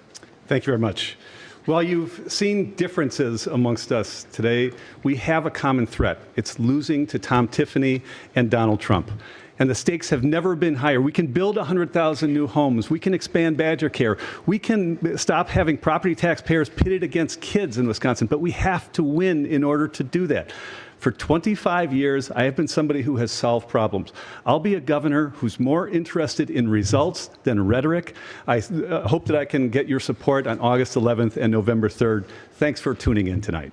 Mr. Crowley. I want to first and foremost thank our moderators for hosting us, and I want to thank all of you who are tuning in today. You know, my story is like Wisconsin's story. I grew up learning the values of hard work, resilience, and to stand up when somebody tries to knock you down. But people all across this state are struggling every single day, and I know what that feels like. They need a governor who's going to deliver for them on day one. And that's why I have received the endorsements of folks like Tony Evers, Governor Evers, our labor unions, and folks all across our state, because they know I will be delivering the results that's going to make a great impact. I look forward to having your vote on August 11th. Mr. Royce. Yeah, these guys had an opportunity here, which was to attack Francesca Hong. None of them seized on that opportunity. And they all basically tried to carbon copy her policies and her platform. So good luck to all of them. I like in that sense, it actually hurts Francesca Hong because she can't distinguish herself as being different than the others. But she doesn't have to do that because she's already the front runner. These sorts of debates are an opportunity for someone who's trailing behind to come after Francesca Hong because she's the top dog. To everybody watching at home, I want you to know that the establishment is trying to rig this election. This was not a debate. They want you This to was choose an between agreement. their preferred candidate, and also Republican billionaires are lining up to the tune of $3.5 million to choose a Democratic nominee in this race. I'm here to say that's BS. I've been a progressive fighter who's taken on the tough fights, but also the only candidate on this stage who's actually defeating Tom Tiffany according to the most recent Marquette poll. We can get things done, but it starts on August 11th. I'm asking for your support so that we can go into November with the strength and that we can go into January with the mandate to govern in the interest of people. Ms. Hong. Thank you so much to the viewers this evening. I am your fighter, fighting alongside you and fighting for you. And this is a movement moment. Our campaign is one that has built a bipartisan coalition where we have reached voters in every part of the state. Republicans, independents, Democratic Socialists, and Democrats. They have come together and already uniting. We are already beating Tom Tiffany, whether it comes to the number of donors, whether it comes to the number of individual donations. I think it's time for this moment of unity, and I'm the leader to meet that moment. That was quick, and we did it. We made it. Our sincere thank you to the candidates this evening for being here tonight, and thank you to everyone watching at home. If you missed any part of tonight's debate, it will be available on the 12 News app, YouTube, and streaming on Very Local. Okay, she landed the plane. She landed the plane. Okay, listen. I'm going to keep it $150. I'm going to be a little bit critical. People might get mad at me. I think Francesca was a little too timid. I know that she's trying not to fuck up. I know Michael from Pennsylvania is right, but she is no longer she is no longer auditioning for the primary. She's now auditioning against Tom Tiffany. So she got to be way more ruthless in the general. And I hope she will, especially considering that, all bets are off when you're going up against a Republican, right? That's your green suit envy talking? Yeah, okay, go ahead. Yeah, it's my green suit envy. I'm envious because she has she rocked the green suit a lot better than me. I'm envious because I'm still hurt because she rejected my cheese that I put on the Korean food, the kalbijim. We'll take it up. We'll take it up with her in person when I'm in Wisconsin. Okay. Now, one of the areas that I think she could have distinguished herself, I don't know what the attitude on the ground in Wisconsin is, but like she could have distinguished herself a little bit further with the voucher stuff. It is kind of wild that virtually every single candidate on that fucking stage was in agreement with her entire platform. I cannot believe it. If you were tuning in for the first time ever to the Wisconsin primaries and you watched that, you'd be like, what the fuck? Why? They all agree. Where's the debate? They all have the same exact platform. And perhaps that's the goal. Perhaps that's the goal of the other candidates. Instead of attacking Francesca, who's the front runner right now, they're relying on people not paying close attention to the race so far, and that they can present themselves as like the more electable version of Francesca Hong, even though they have the same exact platform. Why won't you vote for me? Look, she's a toss-up. Everyone's saying she's scary. She's socialist. Perhaps that's their goal here. But at the end of the day, they didn't bring that up at all. Okay? They didn't bring that up at all, which is a good thing for Francesca, obviously. It's never good to feel super secure and super confident, and I certainly won't. But overall, not a lot of drama on the debate stage. Yes. Okay, dumps for Toby Durden. I don't care, guys. Come on. You guys are so excited about fucking Toby Durden. Jesus Christ.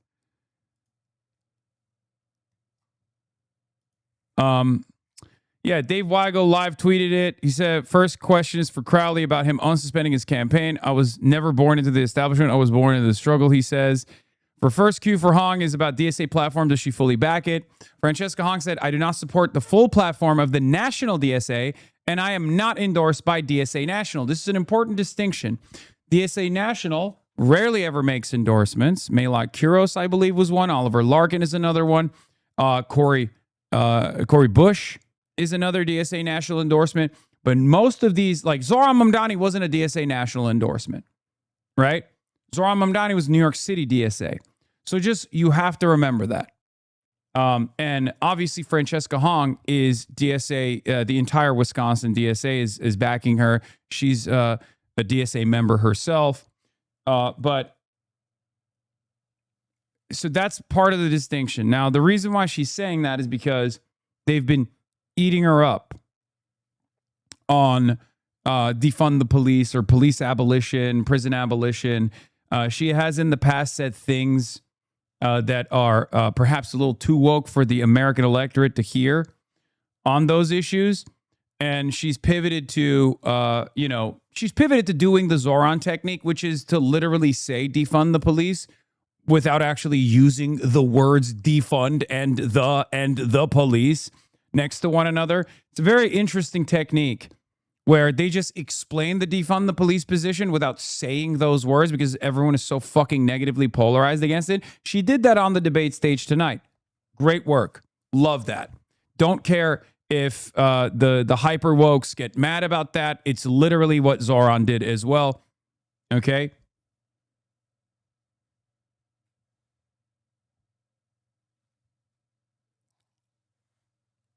It doesn't mean that you're not invested in tackling the root cause in which crime manifests. That's the whole purpose of defund the police, right?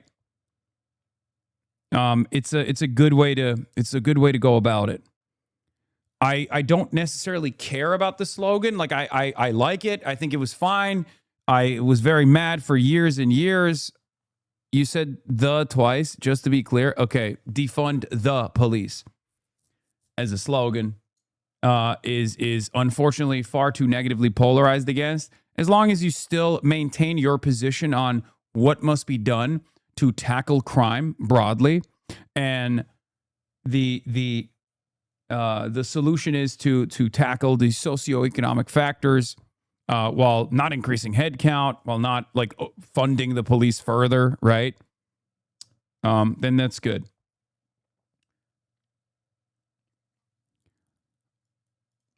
Here was her answer to the "I'm a proud democratic socialist" thing. This professor agrees with your take on the debate. Hong is unquestionably the winner of the debate, in my opinion. When you're the front runner, the goal is to get through the debate unscathed. That's what happened to her. No other candidate went after Hong, even though this seemed to me like a do-or-die moment for the non-Hong candidates. Hong got plenty of time to tout her most popular position, data center moratorium, and none of her competitors took advantage of the opportunities early in the debate to go after her on policing/public safety. Yeah. What I don't understand is this messaging of explicitly creating separation from the DSA. Just explain your positions and leave it at that. She's not. She's not positioning herself explicitly as a separate person from the Democratic Socialists of America. She's saying she doesn't endorse the entirety of the DSA national platform. Abolishing the Senate, prisons, and replacing the presidency and the Supreme Court as... Like, dude, are you fucking kidding me? You're running for office. Of course, if you're running for governor, you're not going to say you're in favor of abolishing prisons. Okay? This is a very unique situation. I don't know how to explain this over and over again. I have so many times at this point, but I'll continue to do it. The Democratic Socialists of America is not an organization designed exclusively to create electable Democrats. The Democratic Socialists of America is a democratically organized socialist political organization. There's the DSA right, there's the DSA left. Obviously, there are people who are card-carrying members of the Democratic Socialists of America that are running for office that are not going to endorse all of the national platform. Okay? The national platform is democratically organized. Okay? You guys got a little taste of it. We went to the convention, if you recall. Okay?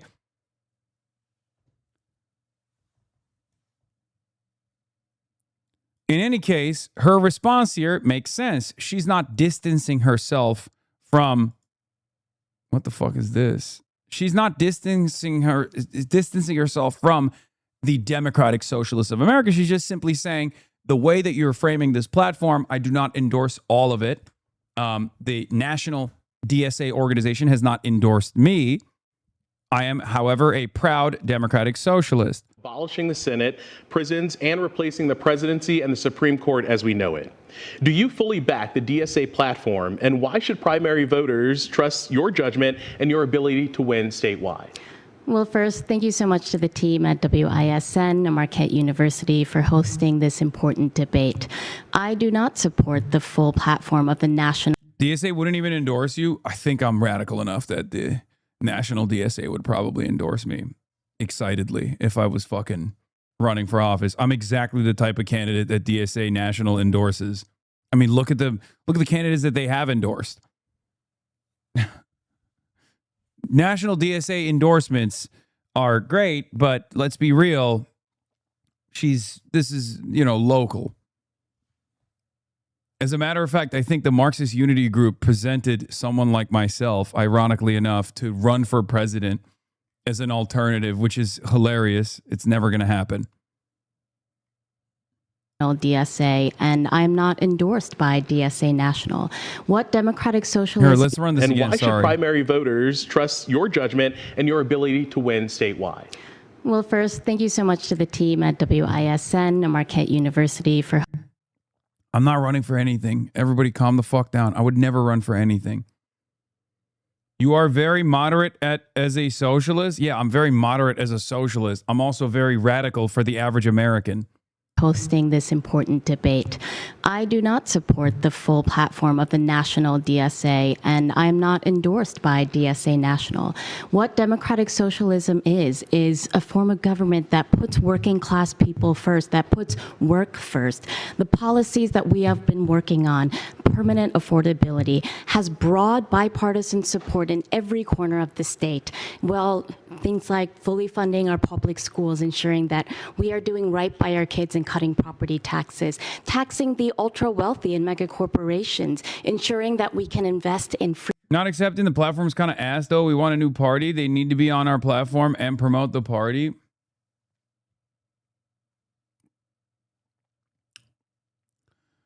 Considering that there is no opportunity to generate or create a new party right now, given the current material conditions, given the current political environment, given the current lack of class consciousness, the current lack of political education, we'll cross that bridge when the time is right. Okay? It's the same exact problem.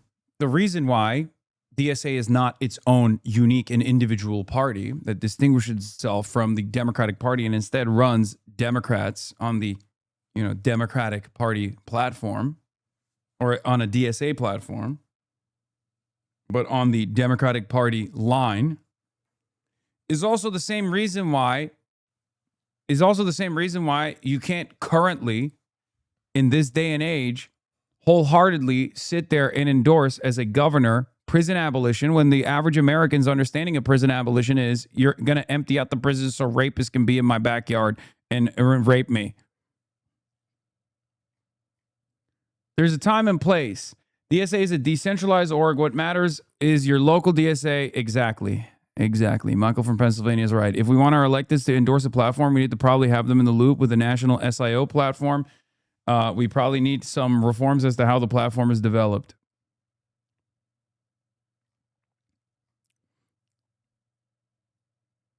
Y'all are mad as hell at the DSA chatter. Chill. Yes, he's the DSA chatter who, once again, DSA is a complex tapestry of different ideological tendencies.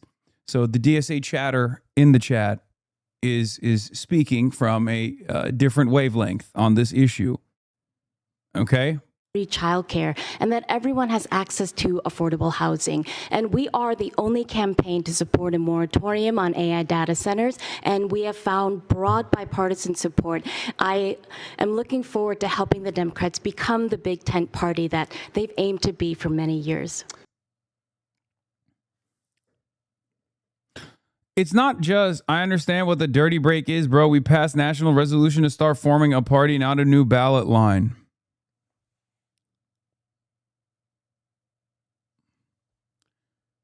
Slatty Matty, I think you and I both understand that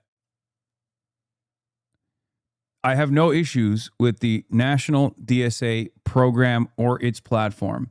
But if someone is running for office currently, in 2026, in the big 226, they can't run on a platform of prison abolition. Okay? Just like they can't run on a platform of seizing the means of production. It's just not happening. The actual one doesn't call for the immediate prison abolition. I understand that. Of course, no one is demanding immediate prison abolition. Prison abolitionists are not demanding immediate prison abolition. Okay? I get it. I know. But at the end of the day, the means that we have to disseminate our positions are unfortunately stunted by the likes of me being probably one of the largest fucking media platforms for the Democratic Socialists of America as it stands currently. Okay? So what are we supposed to do?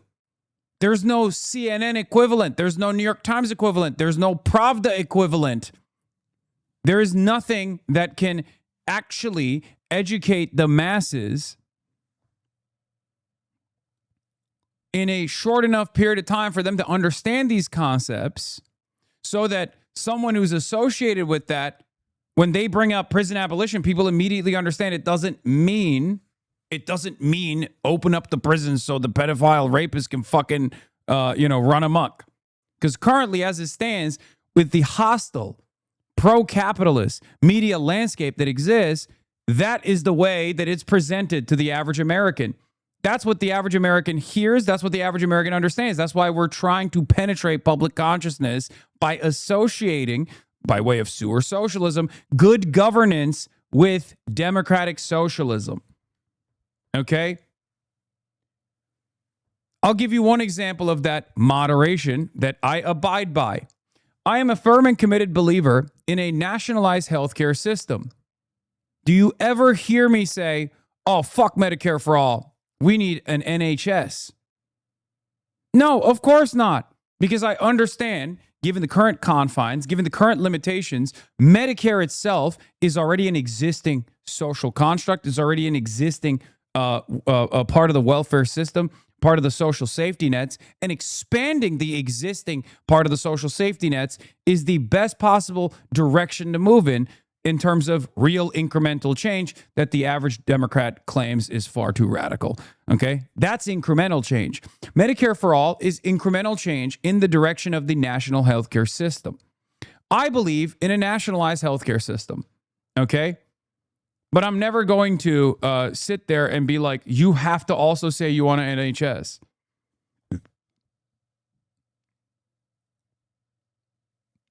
Medicare for all is incrementalism. That's the reality. That's the sad yet scary reality. That's the sad reality of American politics. Okay, but the NHS is not a good model. It's a fucking fantastic model. It's an awesome model. You know, a lot of us were excited because you turned 35 and can run for president. Smile. Yeah, that's not happening.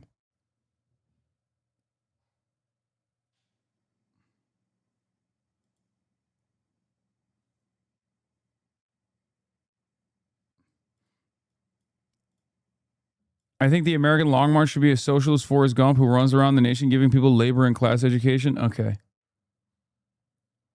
The real question is, what is the difference between NHS and Medicare for all? Currently, as it stands, none of the hospitals and none of the healthcare system, even under Medicare, is actually public. They're still private institutions. We have to change that. They have to be public institutions, inevitably. So right now, under an NHS-style system, all the nurses, all the doctors, they're all public servants. They're all a part of the nationalized healthcare system. They're all getting paid by the government. In the American system, I think the VA is the only one that is not dissimilar to the NHS, where like the VA has people who work in public service, like the doctors and the nurses are being paid by the government. They're not. VA is the only one that has public sector employees that are doing healthcare.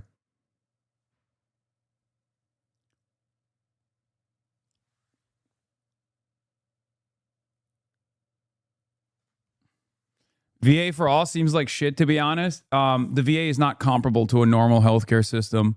There is no healthcare structure that exists where the entire pool of patients are fucked up and in immediate need of healthcare to varying degrees, from, very complex surgeries, third-degree burns, down to just like regular fucking PTSD and loss of hearing. That's like the entry level in the VA is like loss of hearing and crippling PTSD. There is no healthcare system where the entire pool is fucked up. Of course, the VA doesn't work as a normal system.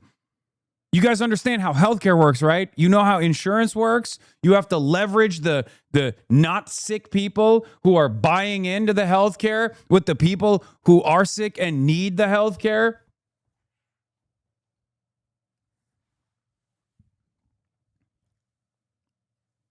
The VA doesn't work like that. The VA has a constant pool of growing, needy patients. There's no system. There's no leverage there. There's no like people who don't need the VA but are paying into it. It's just entirely tax funded. And the pool of people who need healthcare consistently grows because we keep sending people to die for Israel.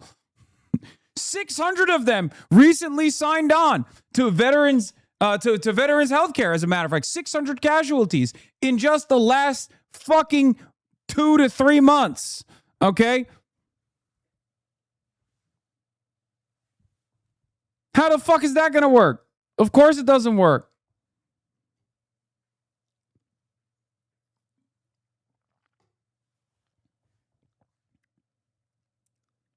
Anyway, yeah, not to mention every person in VA needs care. Not everyone in NHS needs care, but they have access. Exactly. That's how a normal healthcare system works. Everybody pays into it. Not everybody uses it at all times.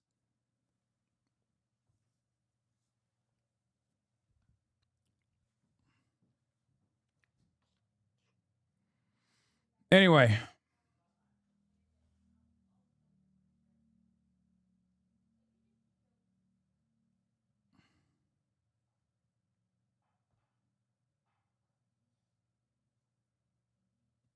Unpacking card stream Unk.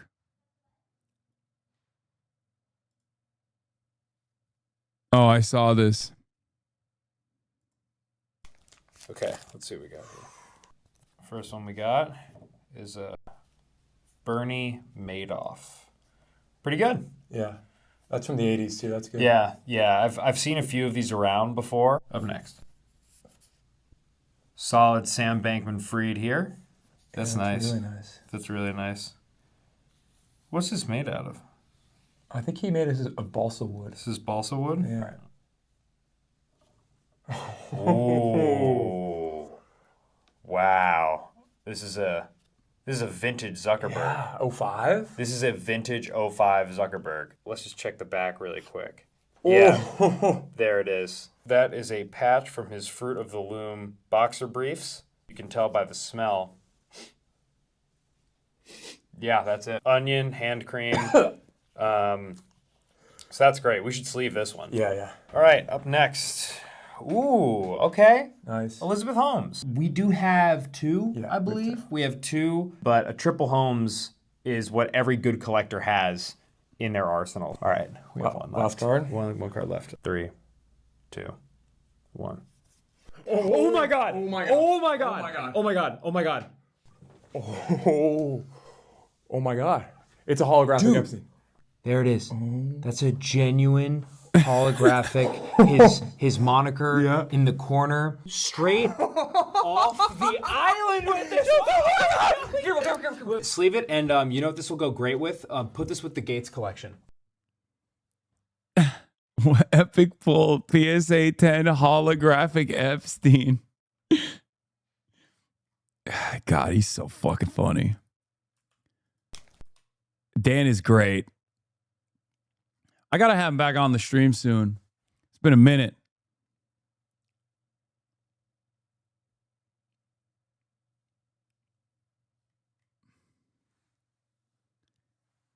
I wish HasanAbi would address the devastating news that has hit the beautiful nation state of South Dakota. No, Larry Roden, you yellow belly coward. Toby Durden is dead. What is this? What the fuck? 直男，你觉得下一个人会同意吗？绝对同意啊，包直男的，包直男。 Okay, what the fuck am I looking at, dude? Turby down! They did Turby dirty!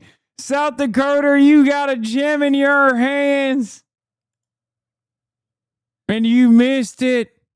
Have you seen this Instagram post on you? What the fuck is this?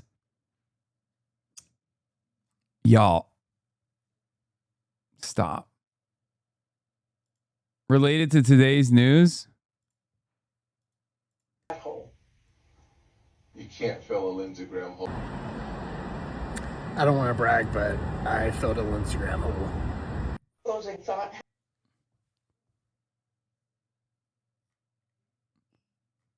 You should have done more for Turby. That's my first big L. That's my first big L, boys. In the primaries, we've seen a lot of W's. Okay? We've seen a lot of W's in the primaries, and hopefully we're going to be charting more W's. But Turby Derby, that's a big L. And I might have to hang it up actually. I might have to hang up the reins. I might have to quit while I'm ahead. I mean, this was the one I was looking forward to the most. This was the one I was looking forward to the most. Larry's crediting you for his victory. What hurt you most? Bernie 2020 or Turby Derby? Turby Derby.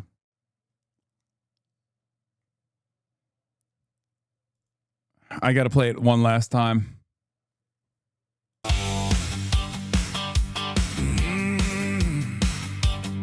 We had fun, didn't we, boys? Turby Durden, running for governor of Surf Dakota. Turby Durden, Turby gonna help protect the birder. Not anymore. He's not going to hurt protect the birder. Better luck next time, Turby. Turby Durden loves satin burger. Turby Durden loves Driffarnhurst. Turby Durden loves Purser Durden trauma. Turby Durden. I'm going to be honest with you. If he ran this as an ad, he would have won, I think. Turby Durden, Firebird to Furcher.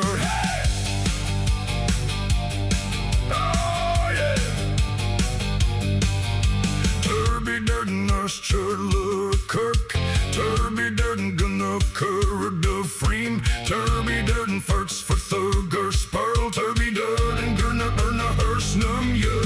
Turby Durden, running for governor of Surf Dakota. Turby Durden. It's a real sad state of affairs when a fucking state full of goddamn God-loving, God-fearing patriots couldn't make the right decision and vote for Turby Durbin and instead voted for Larry Roden.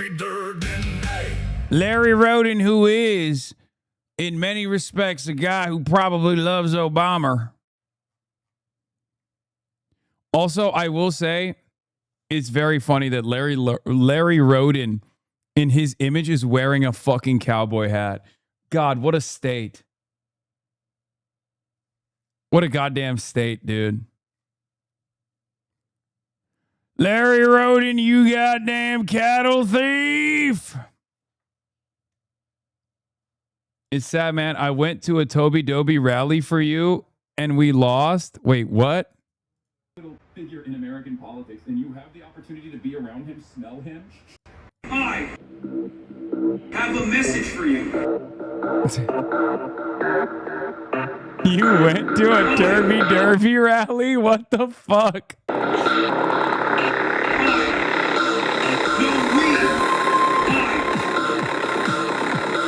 a message for you.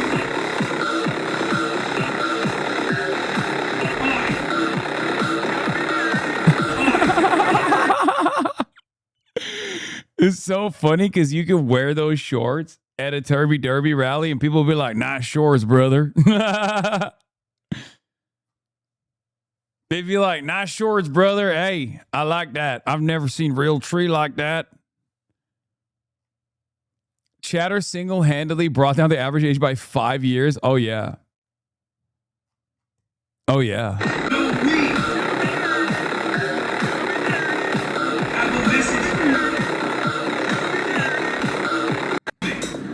Do not come. Hot girls for Toby Doby for South Dakota.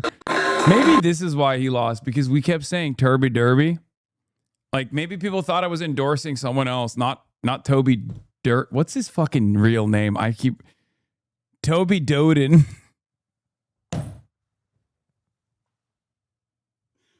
This is why he lost, because we got his name wrong. Oh, we just kept saying Turby Durden.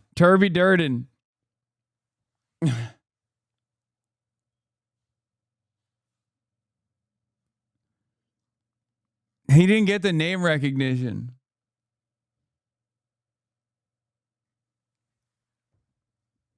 Yeah. There's a writing campaign. By the way, I cannot believe I mean, 28%. Like the estimated number of votes is like barely cracking. It's not even going to be 200K for the motherfucking primary for the governor. South Dakota governor primary runoffs. And it's not even like 200,000 people voting. That's crazy. That's a statewide race in a red state, by the way. How is this a state? They need to unite the Dakotas, man. They need to unite the motherfucking Dakotas. How is this real?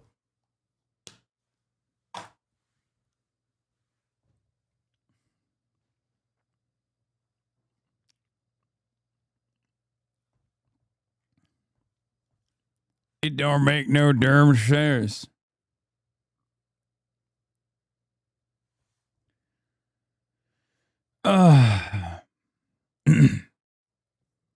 Literally 5 people live in the state. Yeah. And not any of them voted for Turby Derby, which is kind of sad. Anyway, we're looking at the debate. Oh, the Republican Party split the Dakota territory to get extra senators when the states weren't admitted. It was blatantly done for that. No cap. Yeah, of course. Anyway, Barnes says that the establishment is trying to rig the election and knows that money is being spent by Republicans for one candidate, but doesn't say who. Hong. Hong has a sort of electability line after Barnes knows that only he's beating Tiffany in a Marquette poll. And Hong says, we're already beating Tom Tiffany when it comes to the number of donors and also on the ground excitement, like organizing. Also, it's very funny for Mandela Barnes to be like, well, I'm beating Tom Tiffany in the Marquette poll. Okay, big dog. But you can't be beating in the fucking primaries, the front runner, so. Weigel has it out for us for some fucking reason. He's just doing regular gumshoe reporting, okay? Maybe his politics are not as aligned with ours in recent years, but it don't matter. As long as he is still doing regular reporting, that's fine. I know he corrected himself for the blatant misinfo from the other day about no DSA candidates won in Arizona.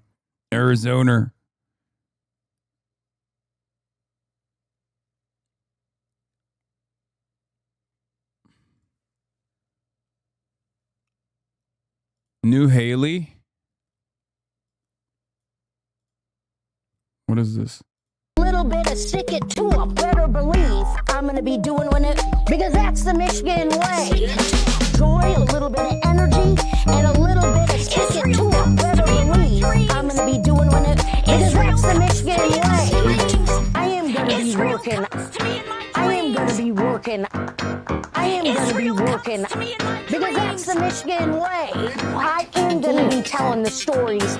I am gonna be working. Better belief. I'm gonna be doing it because that's the Michigan way. With a little bit of joy, a little bit of energy, and a little bit of stick it to a better belief. I'm gonna be doing it because that's the Michigan way.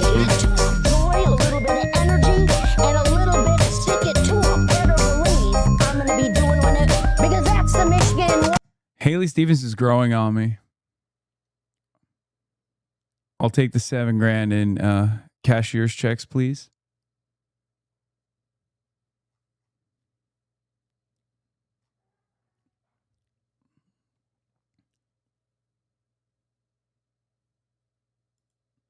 Liberals are now making the joke. The president of the United States and Donald Trump. Dude, what the fuck? Dude, Midas Touch is making this joke. Ron Filipkowski is literally the editor-in-chief of MidasTouch.com. That, like this right here, that joke right here, that joke, I feel like a year ago when I would say something similar, people would be like, dude, you're an anti-Semite, dude. This is the king of liberalism, okay?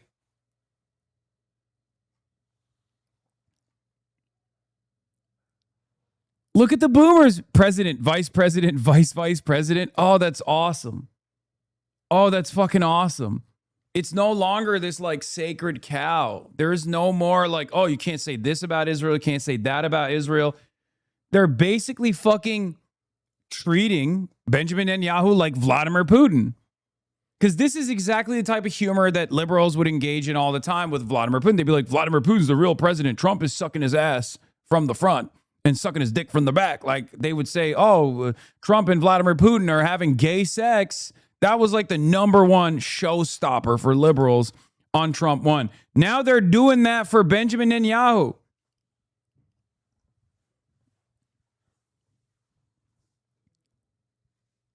Sacred cow is a dog whistle? Wait, is it? No, you're joking. Doesn't sacred cow mean like, an untouchable thing to say? That's what it means, right? You're joking when you talk about the fucking red heifer. That's not what I was referencing, even though that is a funny pun that I unintentionally ended up making. But again, this is good. Toby Durden refusing to concede. Situation to monitor. Toby Durden has not. Y'all are so fucking stupid. Toby Durden has yet to concede the governor's race in South Dakota. A statement from the source familiar with the campaign is alleging that thousands of write-in votes for Toby Durden are also his, which would make this race a toss-up. Here's how Turby can still win. Oh, yeah, here. The strikes hit a reception area for visitors attending the RBN commemoration of Imam Hussein. These are civilians. Reports say Saudi and U.S. jets are over the holy sites of Karbala, Babylon, and Najaf. U.S. and Saudi Arabia attack on Nineveh, Iraq. Reports say in Karbala, 2 processions of stations serving pilgrims for the Arba'in pilgrimage were targeted. This is after, I think, Iran also launched ballistic munitions in the direction of Jordan. I don't know if America actually successfully intercepted them or not. But Saudi Arabia is hitting Iraq, I guess. I don't even fucking know. Sadly, we have to update. You took the L gracefully. Guys, stop. Dude, we're joking about Turby Derby, but like unironically, Politico is going to do a write-up tomorrow being like, is Hasan Piker truly the kingmaker he claimed to be? Another one of his candidates lost. Meanwhile, I've never claimed to be a kingmaker, and I didn't actually seriously endorse Turby Derby. Well, I guess I endorsed Turby Derby, not Toby Doden. His staff was mad at you? I know.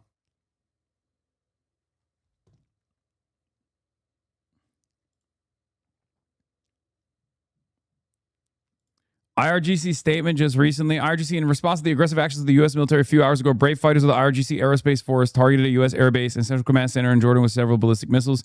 As long as the threats against the Islamic Republic of Iran continue, and as long as the illegal and malicious actions of the U.S. force against our interests are ongoing, the resistance will continue. The threats from American officials and their illegal interventions against our interests must be stopped.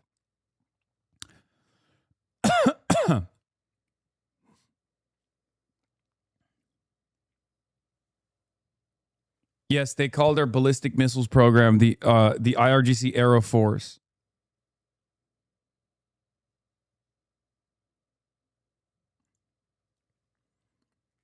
The Saudi strikes. CENTCOM announces joint U.S.-Saudi strikes against Iranian-backed groups in Iraq, which have been launching attacks against Saudi Arabia since the weekend.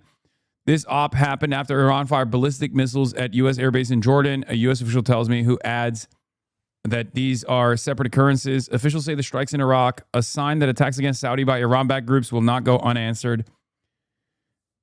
These are the first joint U.S.-Saudi strikes during the war with Iran, and also the first U.S.-involved strikes against Iranian-backed groups in Iraq during this conflict, as far as I recall.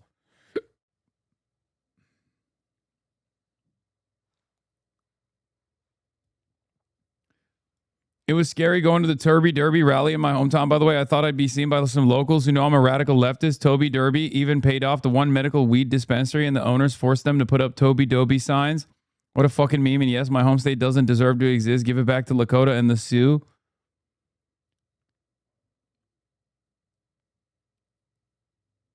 This indicates to me that Iraq is basically out of play because they can't control their own territory. Huge W for Iran. I mean, that's been the case. Been the case since the Americans had to evacuate the fucking different bases. So, anyway, that'll be all for today, folks. I will have Trita Parsi on tomorrow. And and we'll talk to him about situation monitoring, where the war is going, and all that stuff. No, South Dakota doesn't have a right to exist. It has a right to merge with North Dakota and become one major Dakota, one Omega Dakota. That's what it has a right to do. But yeah, once again, big shout out to Self. What's his name? Dave, the science guy. Is that Professor Dave Explains? Big shout out to him. Not Dave, the science guy.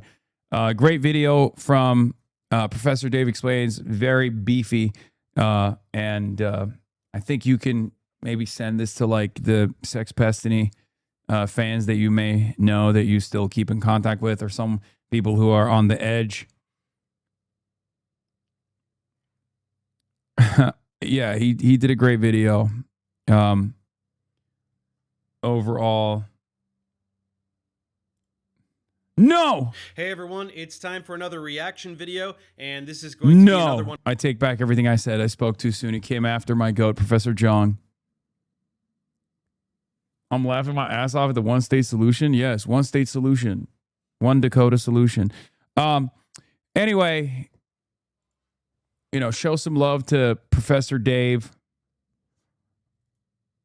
He's probably getting a barrage of harassment right now at this very moment. And and he did a pretty solid job of covering you know, why there's tremendous enmity towards Israel. In any case, I'll be back tomorrow. The Hongmentum is real. It's happening. It's live. It's alive. And we'll talk more about that tomorrow. Love you all. Peace. Stunning lo-fi introduction, starting off the day. All the chatter's trickling in, hostile people hate.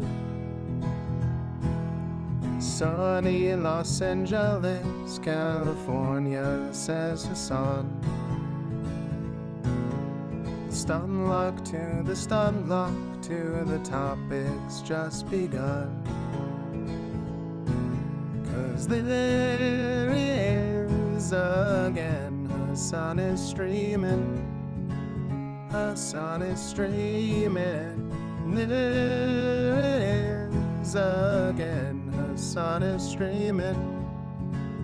Hasan is streaming. Reviewing a Chinese train, telling Kaya place. Sun and Asmin chatter loves, giving Greening's grace. Zoran winning NYC, woke two back with the force. The Rogan of the left, to me a dumb himbo still of course. The Charlie Kirk assassination, the Fear and Online show. 8 full fucking years of this, and plenty more to go. Doing fun stuff tomorrow, throw PBS up on the screen. A man-made horror reaction brought to you by this life's dream. 'Cause there he is again, Hasan is streaming. Hasan is streaming. There he is again, Hasan is streaming. Hasan is streaming. Kicked out of the DNC, IRL we march the goat. Combating the propaganda that shoved down people's throats. CBS Israeli news, a coup, a regime falls.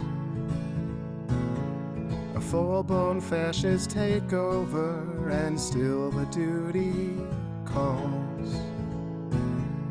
Total radicalization coming out to sea. The system will always fail, it's up to you and me.